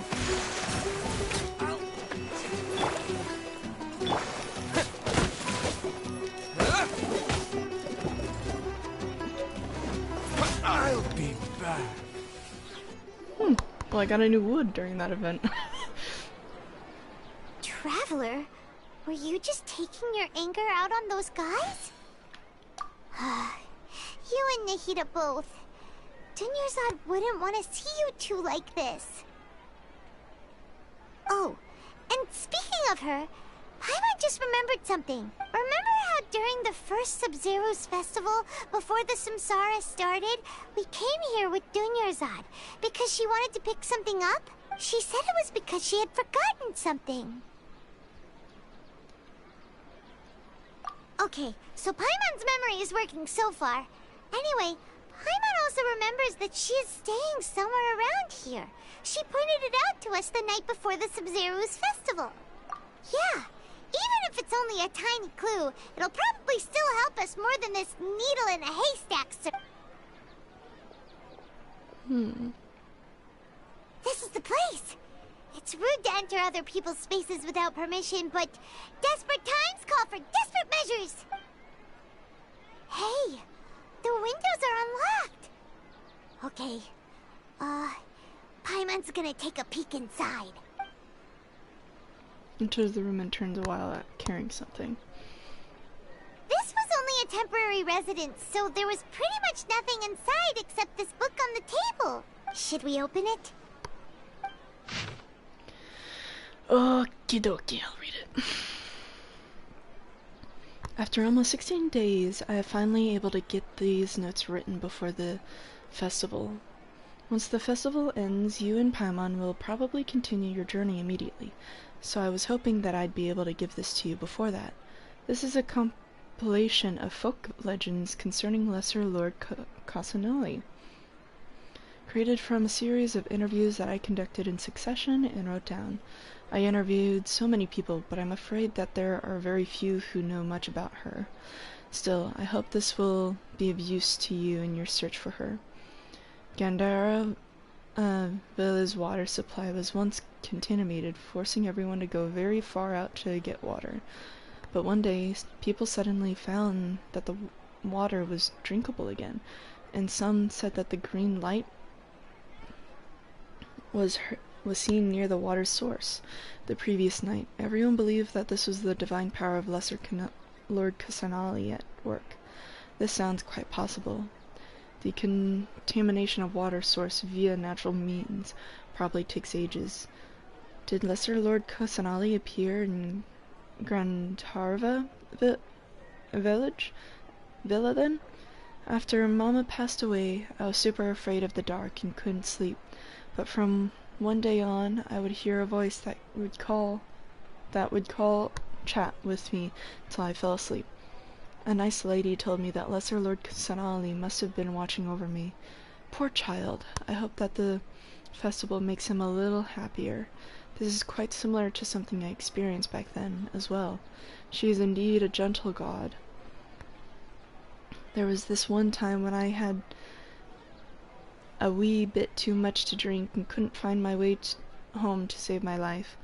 Then when I turned a corner, I could have sworn I saw Lesser Lord Kusanali. She was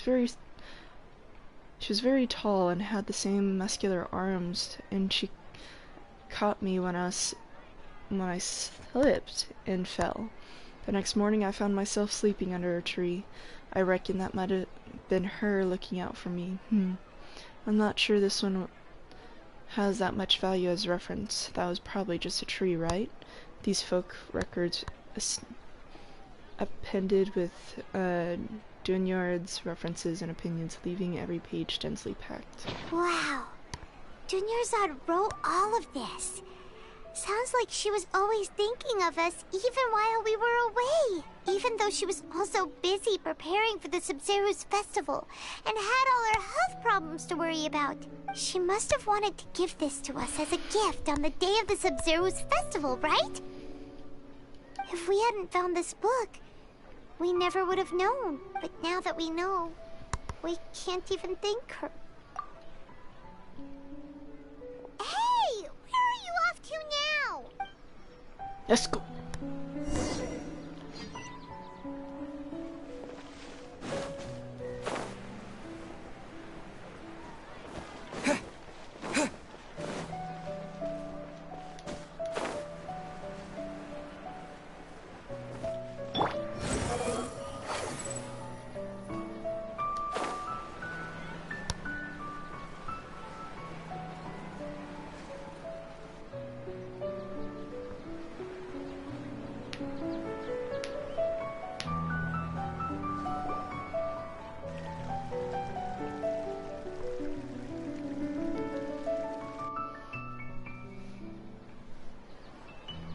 It's Dunyarzad's puppet.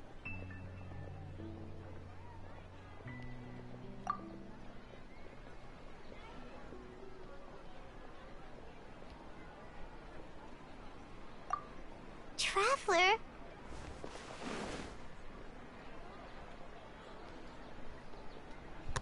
You must be exhausted. Come to think of it, we've been stuck in this place for a really, really long time. Heck, even the last time we were chatting happily with Dunyarzad feels like an eternity ago.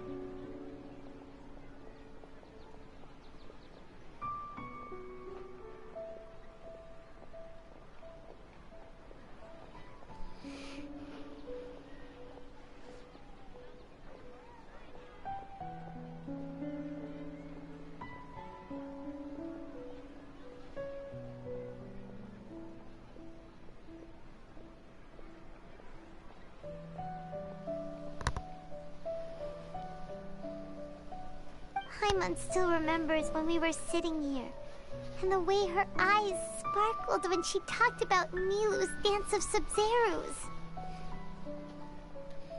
There will always be frustrations in life, but I know that the point of living is not to leave behind any regrets.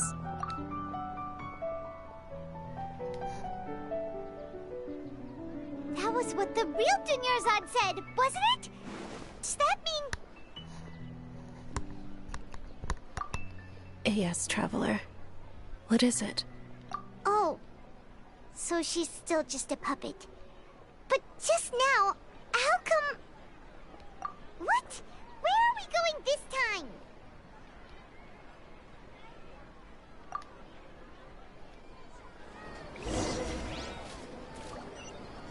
I knew it.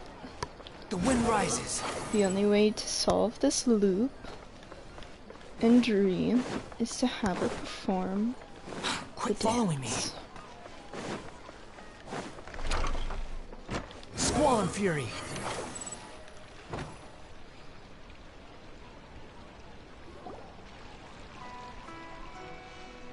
If If you continue to resist, we will have to order an investigation into every single event organized. The Grand Sage has already granted you much leniency. I advise that you exercise tact. How did things turn out like this?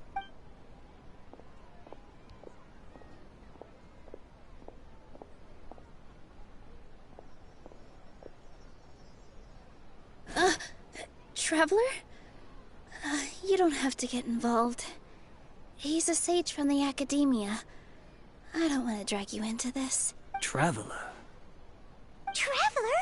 What the heck are you doing? If you get arrested by the Academia, that's an...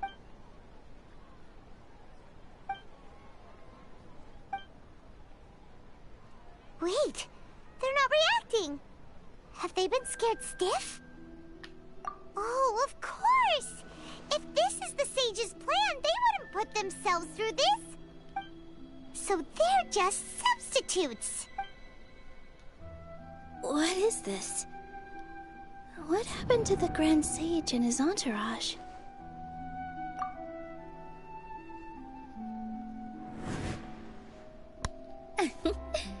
Like I said, they symbolize the goddess of flowers.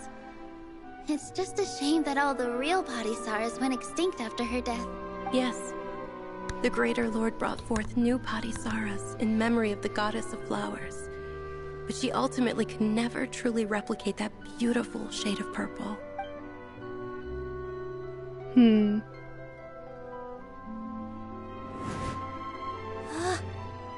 beautiful shade of purple.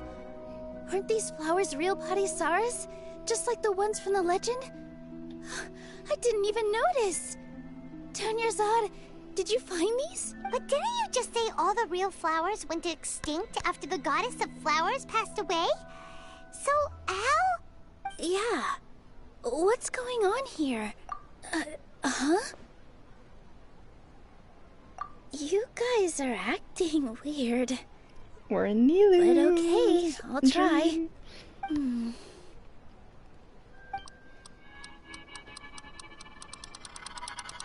Hey!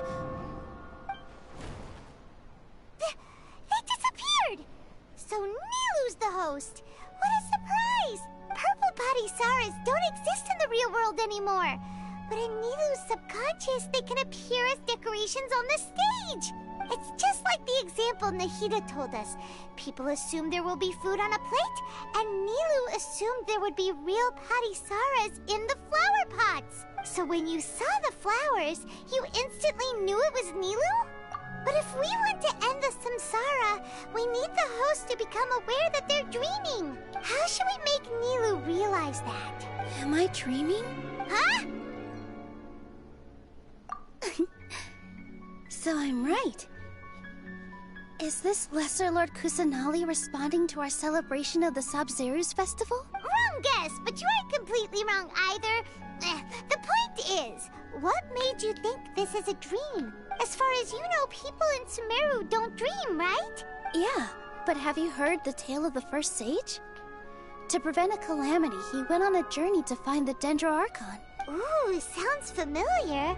Dunyarzad told us a story like that when we first arrived in Sumeru City. So it was about the first sage, huh? Yep, but in the part you heard, he hadn't become the first sage yet. There's more to the story. His piety and wisdom were acknowledged by the Dendro Archon, and she finally gave her blessing to him. All kinds of spectacular scenes appeared in front of the first sage, as if all the knowledge in the world was being painted onto a canvas right before him.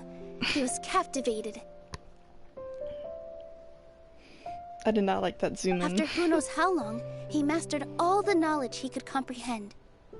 Afterward, he said to the Dendro Archon, "I miss my parents, my wife, and my children. I've been away from home for far too long. They must be worried."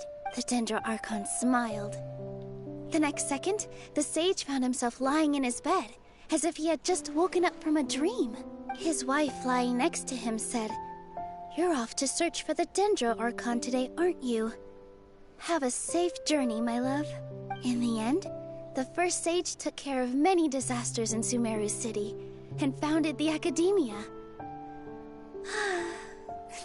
What a happy ending. So, the first sage was dreaming ever since the beginning of the story?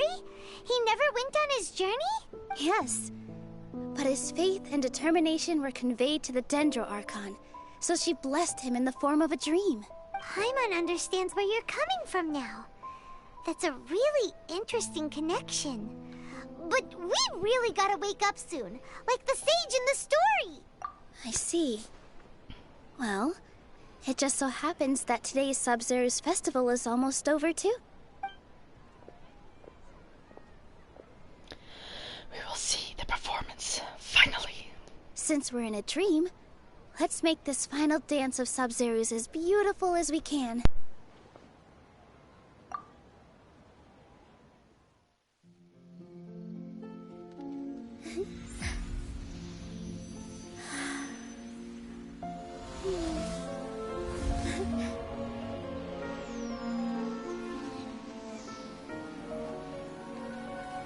The wait is over, everyone.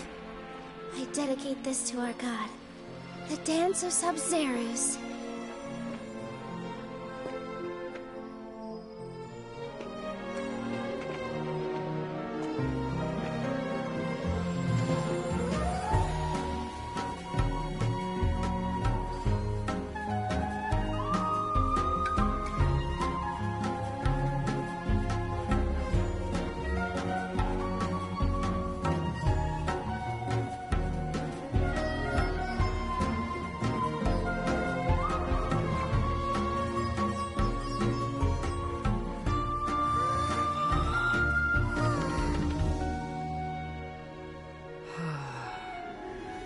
I'd be lying if I said I had no regrets.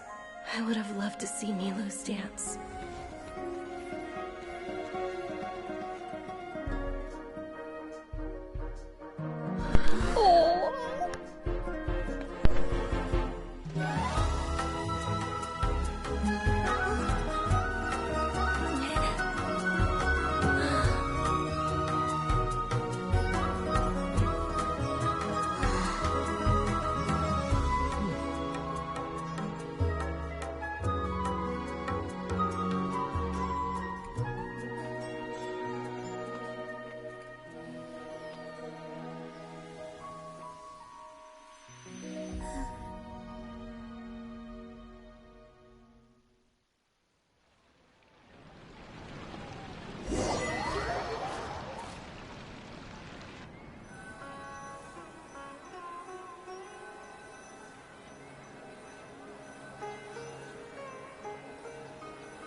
That's great.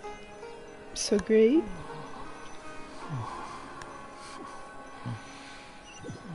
Finally out of the dream sequence.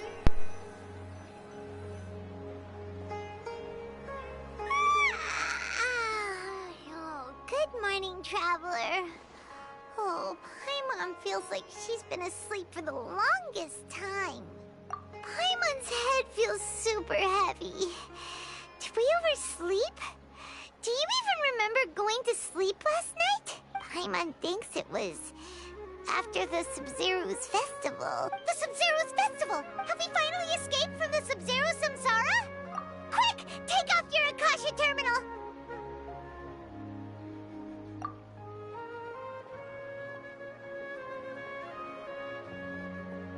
We gotta go check on her. If she's alive. She's not in her room. What happened? Huh? What usual spot?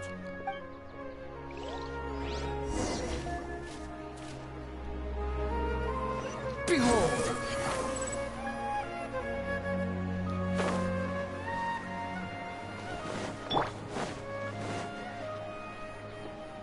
Infirmary.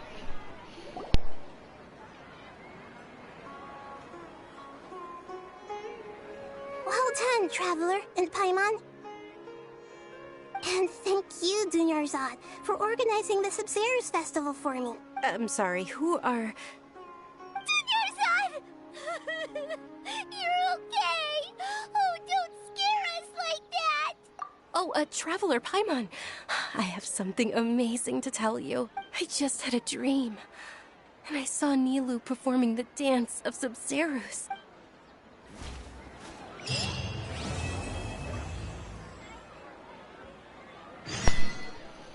So Catherine right now is in the form of, or Nahida is in the form of Catherine right now, since she is technically herself a puppet in a way.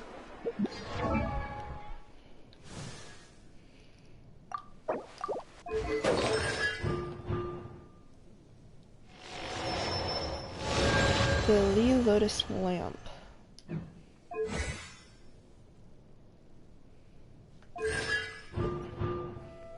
Green real.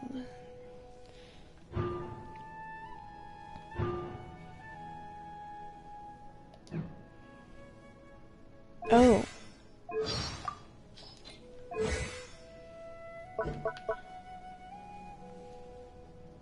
Yeah, the lotus. Okay. Increased by 3 seconds. Alright, I'm gonna take this as a break to go to the restroom. We'll go a little bit into more of the story, and then we'll call it a night.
I am back again from the restroom. Let's check what we've gotten so far. Flavor of deja vu. Even Paimon won't eat that. All dreams must end with an awakening. The morn 1,000 roses brings.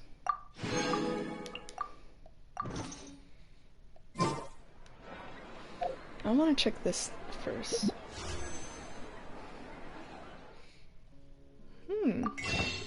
I could probably get 3. Oh, 2? Oh. Well, very close to getting a 3rd. Let's continue our story. You're actually Nahida, aren't you? Paimon felt like Catherine was acting weird when we met at the Sub-Zero's festival. And Dunyarzad, did you save her? It's a really long story. We shouldn't disturb her. Her consciousness is still weakened. Let's chat somewhere else. How about by the Traveler's favorite bench?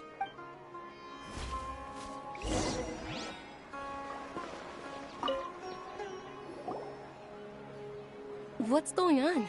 Why are you two so excited to see me? Hasn't it only been a night? It's actually been much longer than that. Oh? Strange. Was I really asleep that long? No wonder I have such a headache.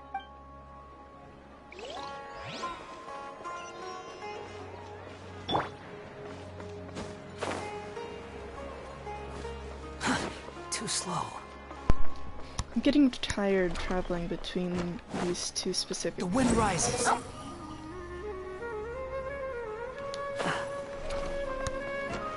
But oh well. Quick, follow. Hup.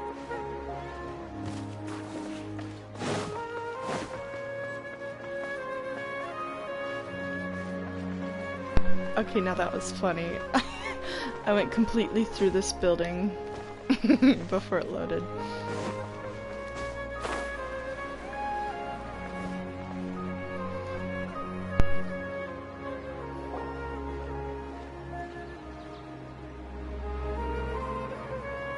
Let's talk about Dunyarzad first. It's such a relief that she's all right. After we parted on the last day of the Sub-Zero's festival, I left the city and saw what the Traveler had described. Among the countless dreams, I found one that was growing fainter and fainter.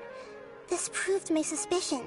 Once Dunyarzad could no longer bear the Akasha harvesting her dreams, her consciousness began to dissipate. But this also meant it escaped the Akasha's control.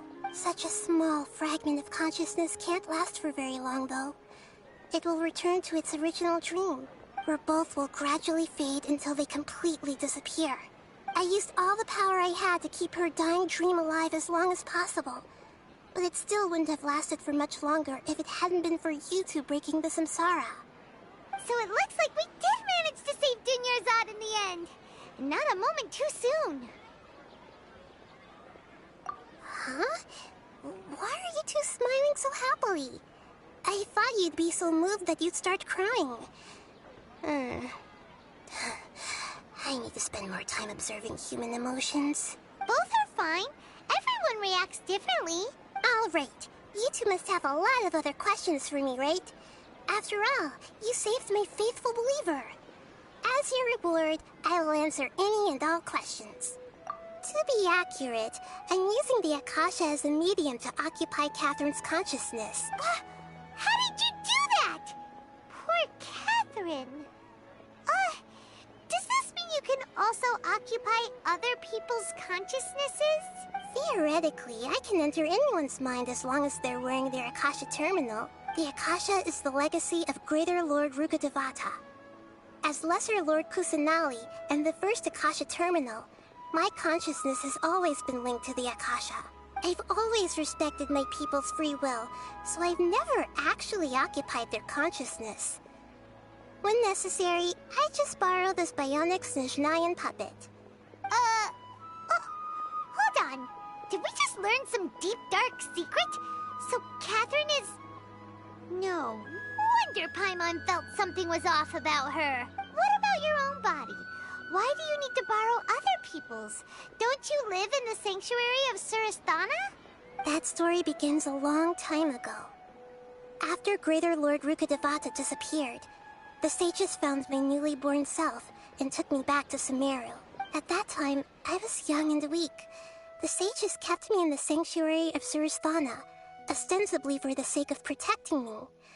But I've hardly heard from them since. However, I do understand that they had hoped to find Greater Lord Rukkhadevata instead of me, a symbol of her passing. So, the sages basically put their new Archon under house arrest? How dare they! Why don't you teach them a lesson, Nahida? In some ways, they aren't wrong. Greater Lord Rukkhadevata was omniscient and omnipotent. Even after her death, the Akasha is still empowering this nation. And I'm still really far away from being able to call myself the God of Wisdom. Moreover, the Academia is also more proficient at governing this country. My existence has little meaning. Yeah, you got a lot of believers. Just look at the Sub-Zero's festival. Everyone who showed up truly loves you. Thank you for the kind words. But I honestly don't need physical freedom as long as I can connect my consciousness to the Akasha. Trying to find a way to save Irminsul is my life's mission and top priority. I will work on that, and try to live up to being a deity in the meantime. Every once in a while, I will also take up the duties of the God of Wisdom and enlighten a lost soul here and there. Doing all that should be enough. At the Avidia Forest, there was this incense that made the traveler fall unconscious and dream of a huge tree and a red sky. You also heard someone's voice, right? It said world and forget me. Yeah, so you do know! We've been wanting to ask you what that was about, and if the red sky was related to Conria. It seems like the traveler established a connection to Irminsul. That was a message left by Greater Lord Rukkhadevata's residual consciousness in Irminsul.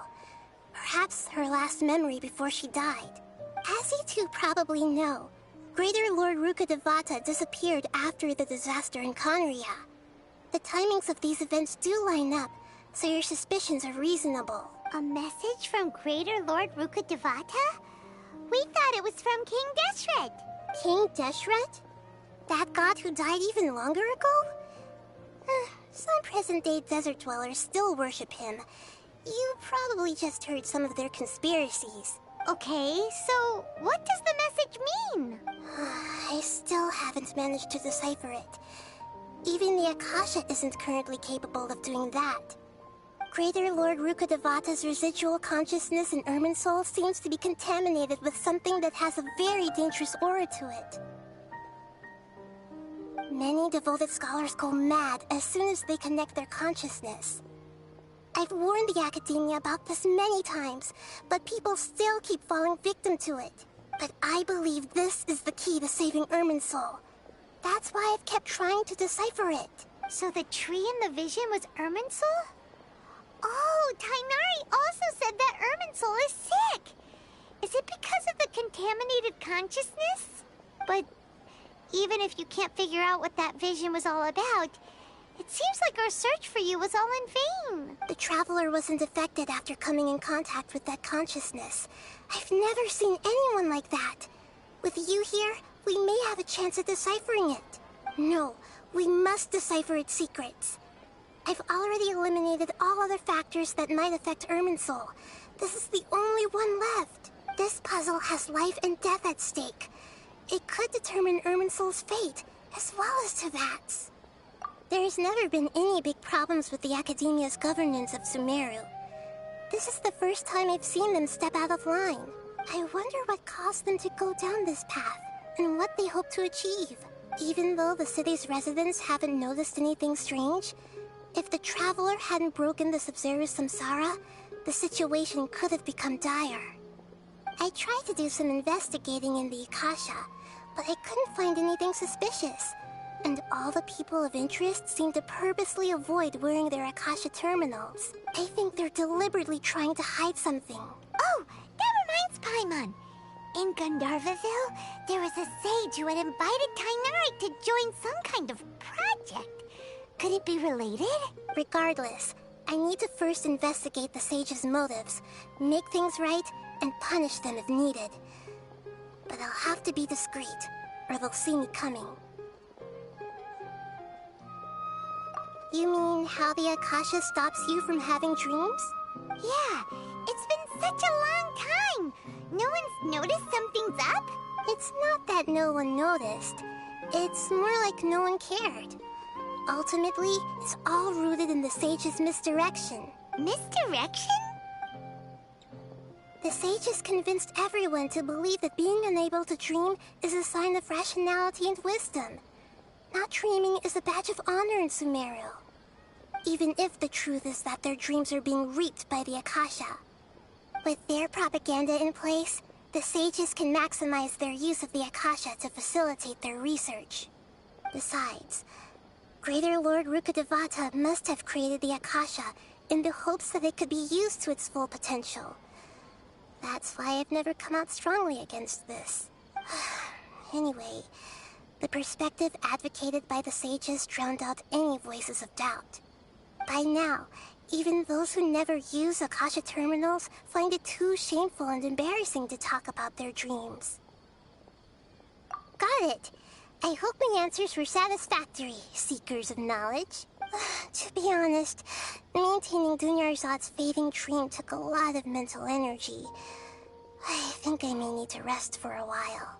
Oh, and you don't need to worry too much about the sage's activities for now. The Akasha won't be able to conduct another project on the scale of the Sub-Zero Samsara in the immediate future. Go and get some sleep. Leave everything to us. What a relief. This is truly the most exhausting birthday I've ever had. Traveler? Paimon? Why am I here? Do either of you know? Maybe you were sleepwalking. You know you can't wake up a sleepwalker.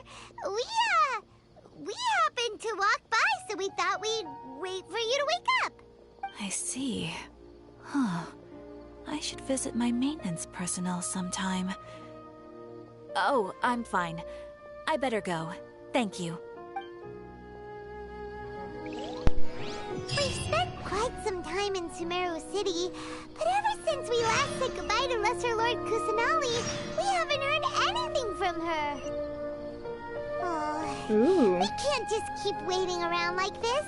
Let's go find Catherine and pick up some work so we can at least keep ourselves busy. I wanna go talk to whoever this is so I can start the event and come back to it later on my own time. Oh wait, is this we can finally interact. Oh, okay, never mind. This is just the board. That's right. Not clear. I am Fendi. Oh, okay. This is where we have the popularity in Sumeru. Counters workload, pressure decided recruit assistant consulting with the help us complete the residence commissions. Specifics, most of them cumbersome and detailed, elaborate with examples.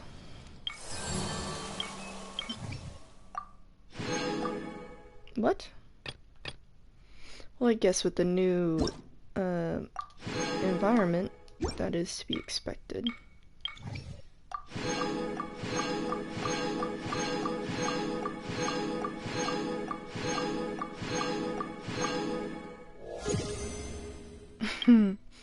Just barely. Ooh. Another gadget, yes. I might actually work on this gadget next. Once the week is over and I can, when it's resetted. Or when it's reset. Oh, 3 hours. I mean 2 hours. I'm gonna do all of this on my own time. Yep. Alright, you can go now.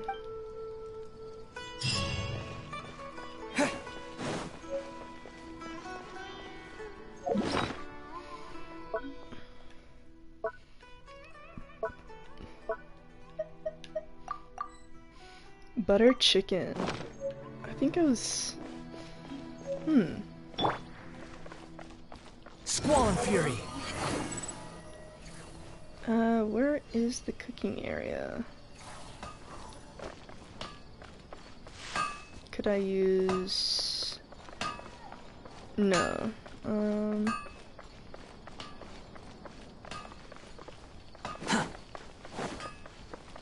Maybe down here. Wind rises.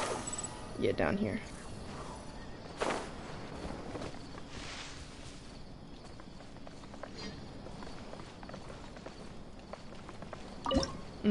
Here we go. It was butter.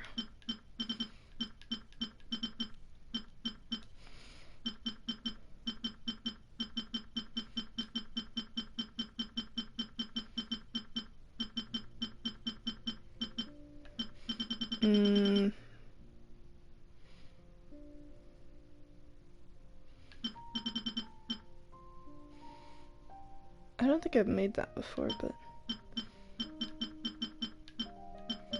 it's butter.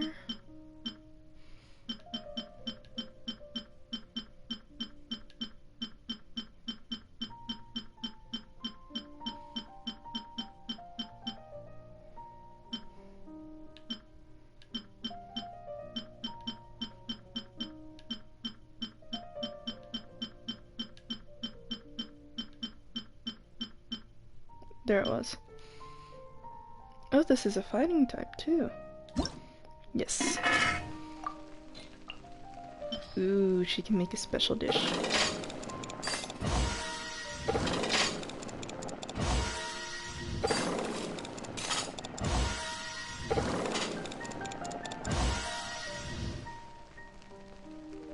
I'll have enough for this.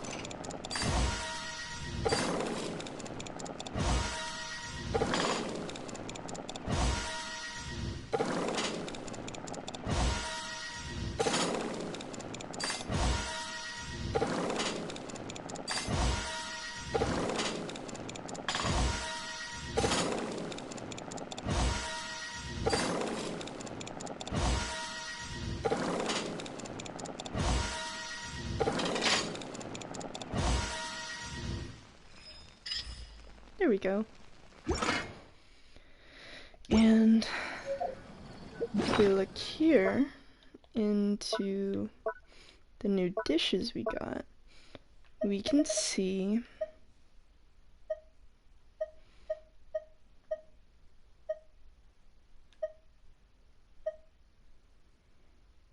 the butter chicken and what she made, which is...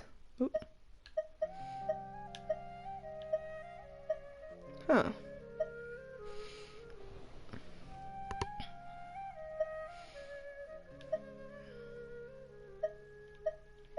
What I've made is about 228 power, and she does 274 for 300 seconds. Which is about like 5 or 6 minutes, maybe 10 minutes. The thing is that I thought she would be able to like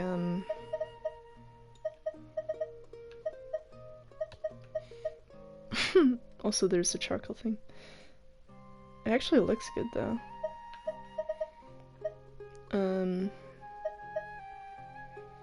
It was health. It was here.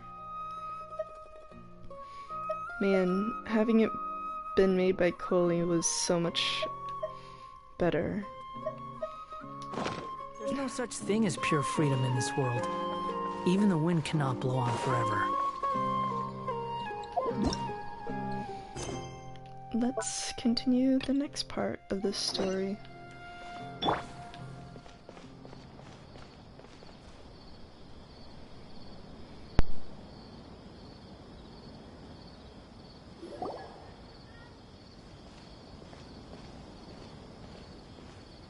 Ad Astra Avisask. We meet again, you two. Hi, Catherine. Do you have any commissions for us today? Commissions, huh? Let me think. Oh, how about this? Please attend the Academia's Academic Symposium this afternoon and recite a love poem on stage.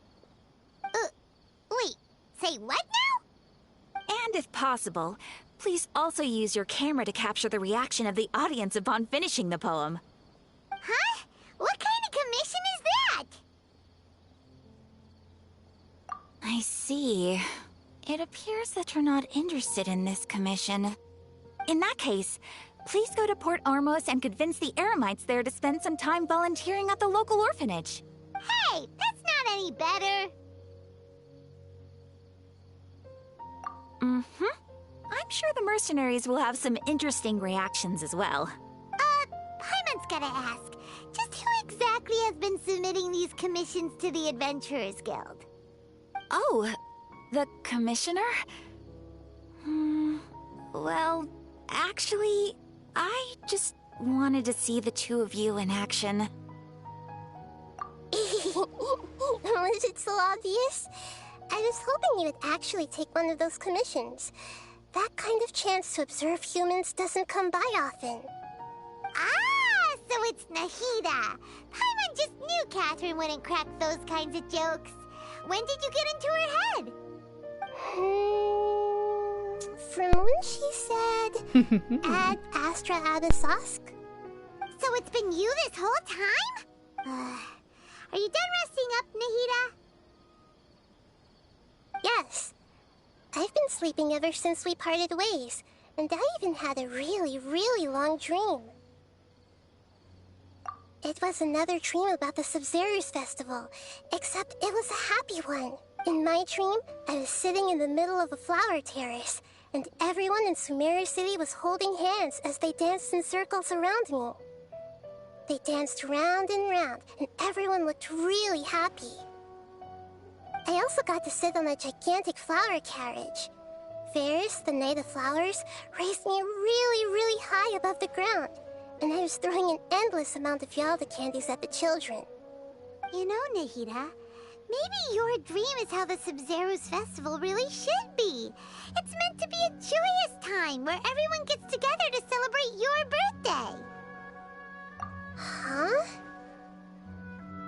Wasn't I describing a really happy dream? Why are you both looking at me like that? Wait, could this be an example of the emotion known as pity? No, we aren't pitying you. That would only make everything worse. We just don't want you to feel too sad. By the way, have you had a chance to visit Dunyarzad? How's she doing? The Homianis haven't allowed any visitors after the festival, so we haven't been able to check on her. Yes, I paid her a visit right after I woke up. She was resting at the time. Her condition is stabilized. However, since Elazar is a manifestation of the withering on the human body, we can only cure it by finding a way to take care of Irminsul's own withering. But for the moment, our top focus should still be figuring out what the sages are up to and what they're planning. Right. Who knows what'll happen if they manage to pull off another scheme like the Samsara of the Sub-Zerus Festival. So our first priority should be investigating and putting a stop to the sages' activities. As for how we should pull that off, let's discuss it somewhere else. There are too many adventurers around here. Oh, good point. Sorry, adventurers. We're gonna be borrowing Catherine for a little while. Sneaky, sneaky.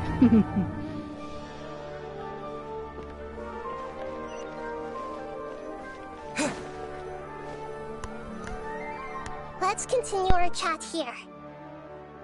Okay, so do you have any ideas on how we can investigate the sages, Nahida? Actually, I've already done a little bit of work on that. But for now, I want to hear your thoughts.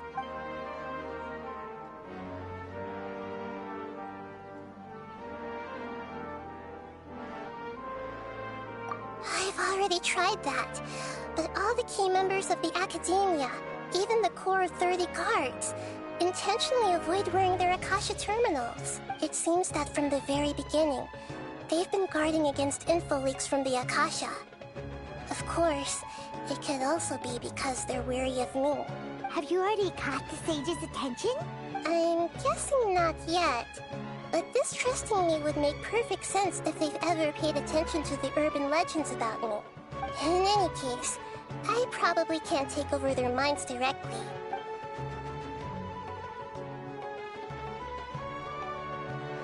No way, that's too risky.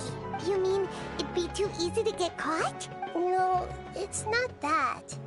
We shouldn't involve innocent students in this. A single mistake could completely ruin their lives. Doing that would be ignoring the safety of my people for my own selfish goals. How is that any different from what the sages are doing? That's a good point. Spoken like the god of Sumeru. We're in the dark as of now. Since we still don't know anything about their goals, any rash move could tip them off and lead to terrible consequences.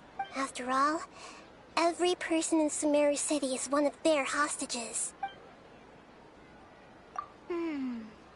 Are we really out of ideas? Nahida, you're super smart, so you already have something in mind, right? Don't keep us in suspense. Spill the beans already. According to a popular theory from the Vahumana Darshan of the Academia, rejecting impractical motions at the beginning of a planning session will give more weight to the actual proposal. Okay, but aren't you the god of wisdom? You don't have to use that kind of gimmick to make us take your ideas seriously. Well, I've been thinking that if I can't directly possess the leaders, and if I can't get ordinary people involved, then I should find someone who's already involved, but hasn't decided to side with the sages. You're saying we should recruit a spy? That does sound like it could work. Oh, before coming back, we met someone named Alhaitham. He seems like he acts alone, and he likes doing stuff behind the Academia's back. They probably aren't in cahoots. Actually, I already have someone in mind. Do you still remember that female scholar named Setaria? Setaria? Paimon remembers now. Isn't she the one who's always trailing behind the Grand Sage of the Academia? We ran into her basically every time the Sub-Zero's festival repeated itself. You could even say we're old enemies by now. Paimon still remembers the smug and mean way she always spoke to Nilu.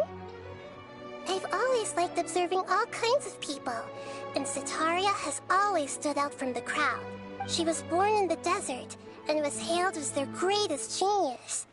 Her academic gifts allowed her special admission into the Academia, and also gave her the opportunity to serve as the sage's assistant. Oh, Paimon didn't know she was from the desert. She must be pretty special then. Paimon feels like most of the desert dwellers around the city are working as mercenaries. The name Setaria means star. When she lived in the desert, she shone like the brightest star in the night sky. Later on, she was chosen by the sun. The star was given a place in the daytime sky to complement the sun's dazzling light. Soon after, the star witnessed the sun scorching the earth, which brought forth many disasters. The star began to waver. Instead of staying beside such a sun, wouldn't it be better to return and light up part of the night sky? But in the end, she couldn't give up the radiance of daytime. To cope with her shame, the star buried her guilt and closed her eyes. From the sound of it, Setaria's just hung up on the research opportunities here. But she doesn't really support the Academia. She still feels guilty about not doing more for the desert, right? She's just running away from her problems. Indeed. When they are presented with complex moral issues, Many people will simply plug their ears and go with the flow until the problem can't be fixed anymore. She's suppressing a lot of guilt, but before she realized it, she had already become the sage's accomplice. She can't deny her part in their schemes anymore. Right. We must somehow make her face her problems again. That way, not only can we get useful intel from her, but she can also use it as an opportunity to redeem herself. From my past observations, Cetaria will take a day off from the academia every 10 days to do some shopping in the city. Tomorrow afternoon just happens to be a shopping day for her. That'll be our chance. To prepare, let's go check out some of her favorite spots, and have a quick chat with a few of the vendors there.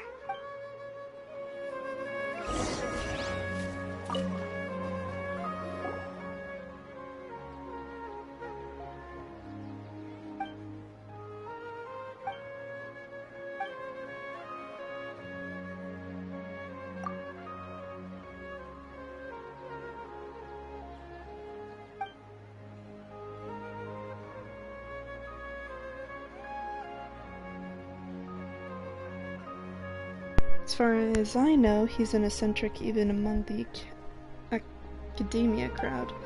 He loves to talk about riddles with everyone, as well as research all kinds of encryption methods. But some of his riddles are too incomprehensive, so not many people are willing to deal with him. So he came up with the solve riddles for prize idea. Simply put, the riddles actually hints at treasure trove. You just have to show up at the right place at the right time using the right method, and you'll get the treasure. Juris also gave a hint saying that the locations are all within Sumeru City. Huh. As you can see, no adventure has been able to succeed. You can certainly try if you're interested. If you ask me, I'll tell you to do something else more productive.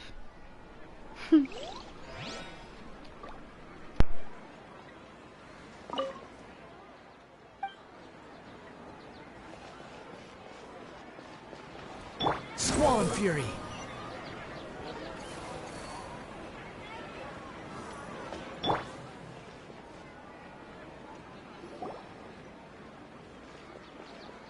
This should be Cetaria's favorite fortune-telling spot.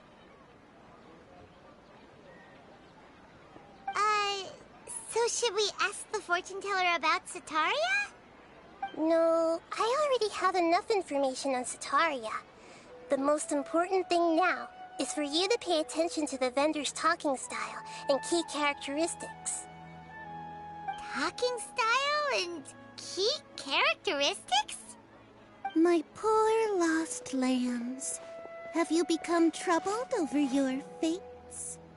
The divine voice of wisdom often echoes between mine ears. If thou be blessed today by the gods, I may be able to show you the way. Huh? Really? Nahida, you've been whispering things to her? Shh! My friend here has some doubts regarding his future. Can we get a fortune reading for him? Of course, of course. In that case...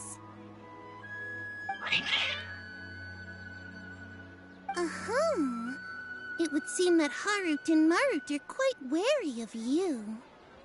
Perhaps, at some time in the past, you have somehow offended the gods. Only mocking the god of Animo, questioning the lord of Geo's financial savviness, and brawling with the god of Electro. Do those count?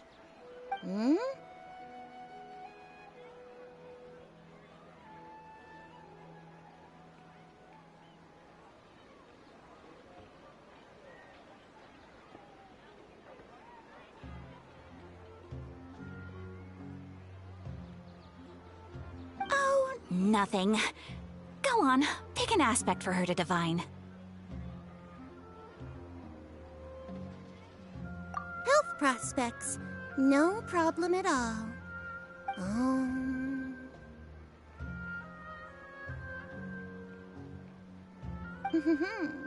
The gods have spoken. The truth shall be revealed. Your life shall continue on For... Huh? Many tens of thousands of years? Impossible. We are looking for our sister. We are travelers from different worlds, so we've lived for a millennia itself already so far.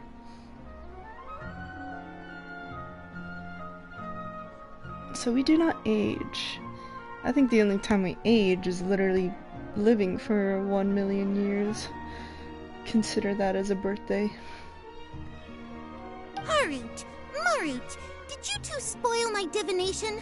I've never read a fortune so absurd.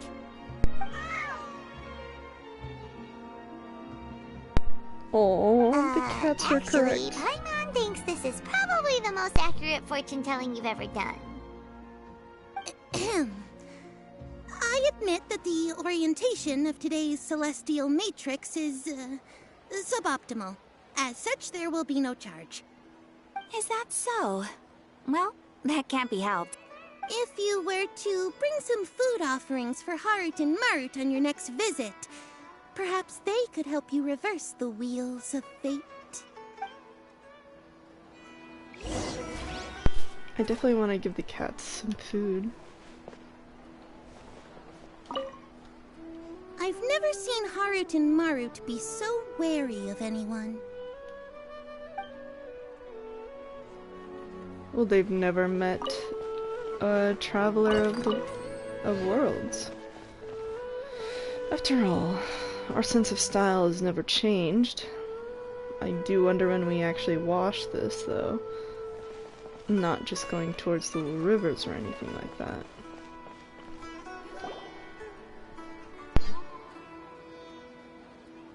Is this another one of Sataria's favorite stalls?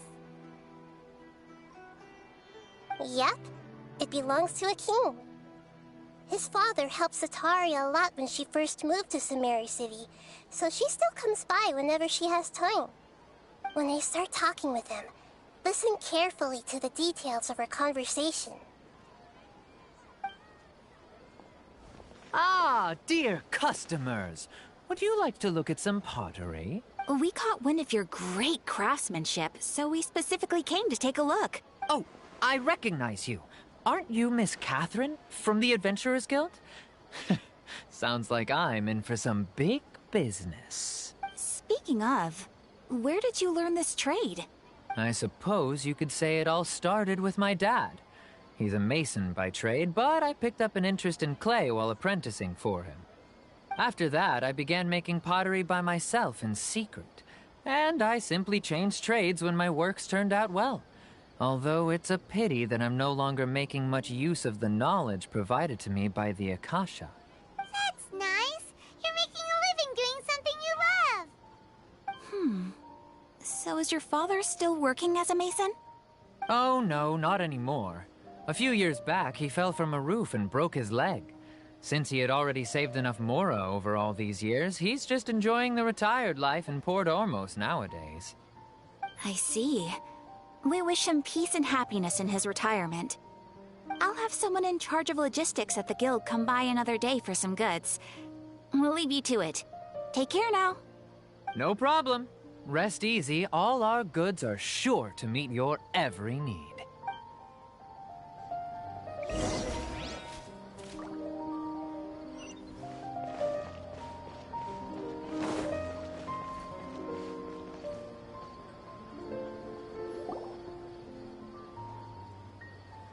This should be our final stop. Sataria's always thinking of this restaurant when she's working at the academia, so she always comes by whenever she's out in the city. Nahida, you've really thought of everything. It's my duty to protect Samari's citizens, after all. Hi there. I feel like I've seen you down by the docks before. Huh?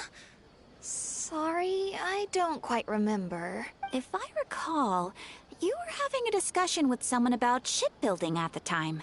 Ah, that's right. I've always been really interested in feats of marine engineering. After all, I grew up in Liyue Harbor and spent my entire childhood staring at the ships going in and out of the port. I came to Sumeru to study, but failed to make it into the academia due to my lack of talent. But I'm still discussing all kinds of problems with different scholars, and I'm continuing to study and perform research from the restaurant's basement. I'm sure I'll get into the academia after their next round of exams. What an admirable spirit for learning. Amazing! Sure, but you'll find hardworking people wherever you go. So this restaurant has a basement as well? Huh. First I've heard of it. That's right. It's not usually open to patrons. Most of the time, employees use it for breaks or to hold private events. I see. Guess that makes sense. Well, good luck with your studies, Miss Chishan. Thank you so much. As long as I can make it into the academia as an official student, I'll be happy.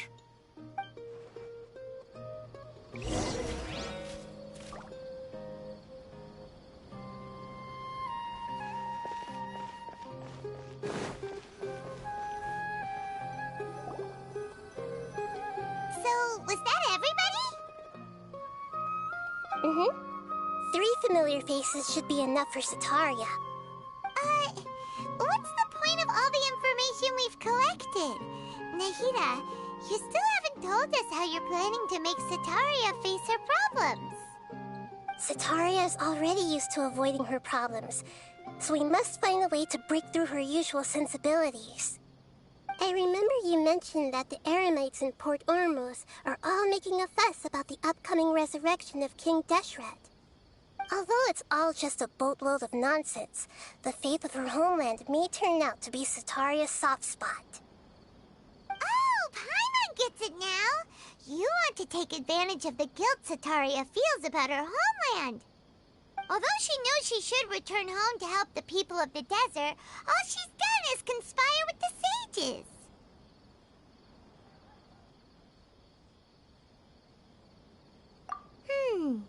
So, how do we set that up? Well, King Deshret is long gone, and Sataria is also too smart to fall for any simple tricks. If we simply engaged her under the guise of King Deshret's believers, she would definitely be wary of us, and we may not get anywhere. But if we were to borrow some of her close acquaintances to talk with her, her reaction would probably be very different. So, you mean you're going to possess those people we just talked to? Yep. Possess them through the Akasha. Imply they've already converted to the faith of King Deshret, and then convey our made-up will of King Deshret. As long as everything goes smoothly, we'll get through to Sataria for sure. She'll never guess that we had anything to do with it. So that's how you're going to use all the info we collected on these people. It's so that you won't slip up and break form. Possessing them will only work if you can manage to pass off as them. Exactly. So, best of luck with impersonating them. Huh? Best of luck? But we don't know how to possess anyone. That's no problem at all. I'll just share all their senses with you once I've possessed them. As long as you're also wearing an Akasha terminal, the effect will basically be as if you've possessed them yourself. Huh. That is pretty convenient. But why does he have to do this? Can't you do it yourself? Although I've been observing humans for a while, I've never been good at imitating them. You're not wrong. It's always been painfully obvious whenever you try to pass as Catherine.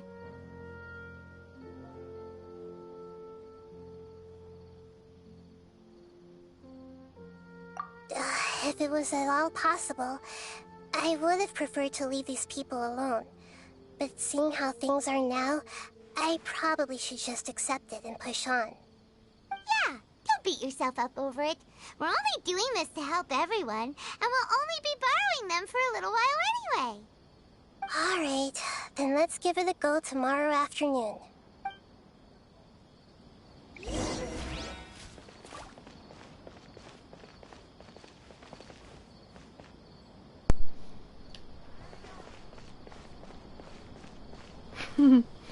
Now with that, it is time to call the stream a break.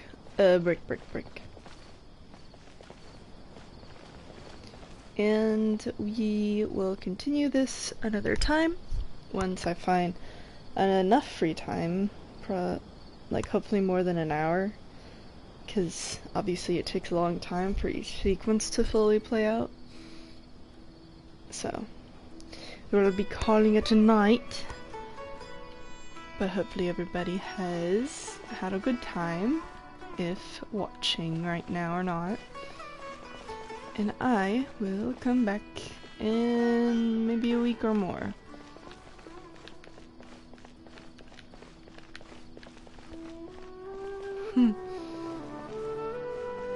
Oh, I forgot.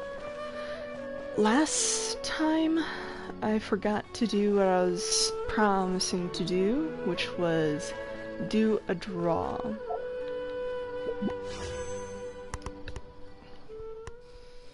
And since I have 23, I will be doing one of them. And I'll be drawing for Zio.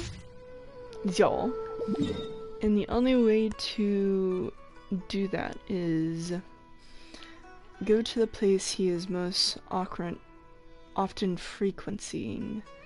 That would have to be in Liyue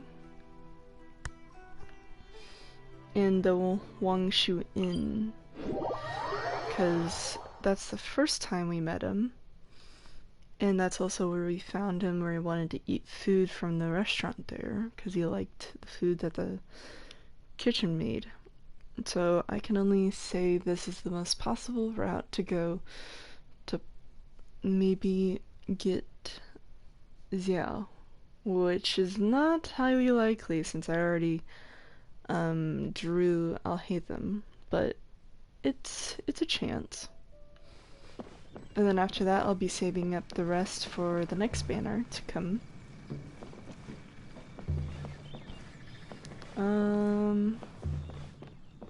I don't know if this is... yeah, this is... Let's go up one more level. I think that's where we were talking as Xiao last time. Yep, here we are. This is where we will make the draw and see what we get. Here we go.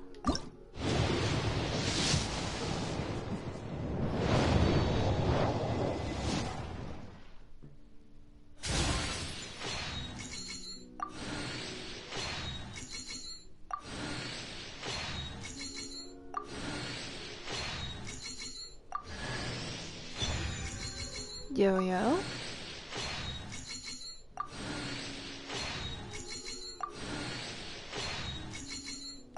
That might be just her then.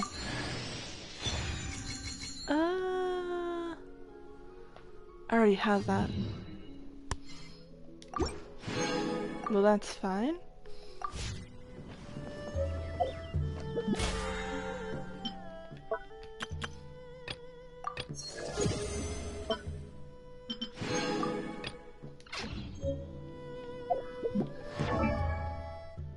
May have not gotten Xiao, but I'm completely fine with this since I am using Yao Yao as my second favorite healer to Kokomi.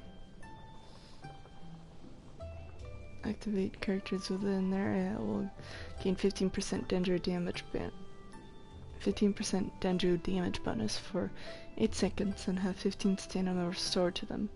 This form of stamina restoration can only be triggered every 5 seconds.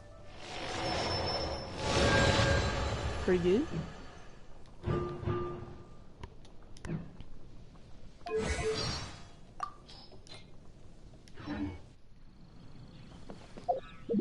And that should be it for tonight. And when I get back on for the story again, I'll be where we were just then, back in Sumeru. And then we will continue our story of the main Archon quest, at least until it requires me some sort of ascension again. Or I get bored of it for a moment and go on to a different side quest that is long enough for recording.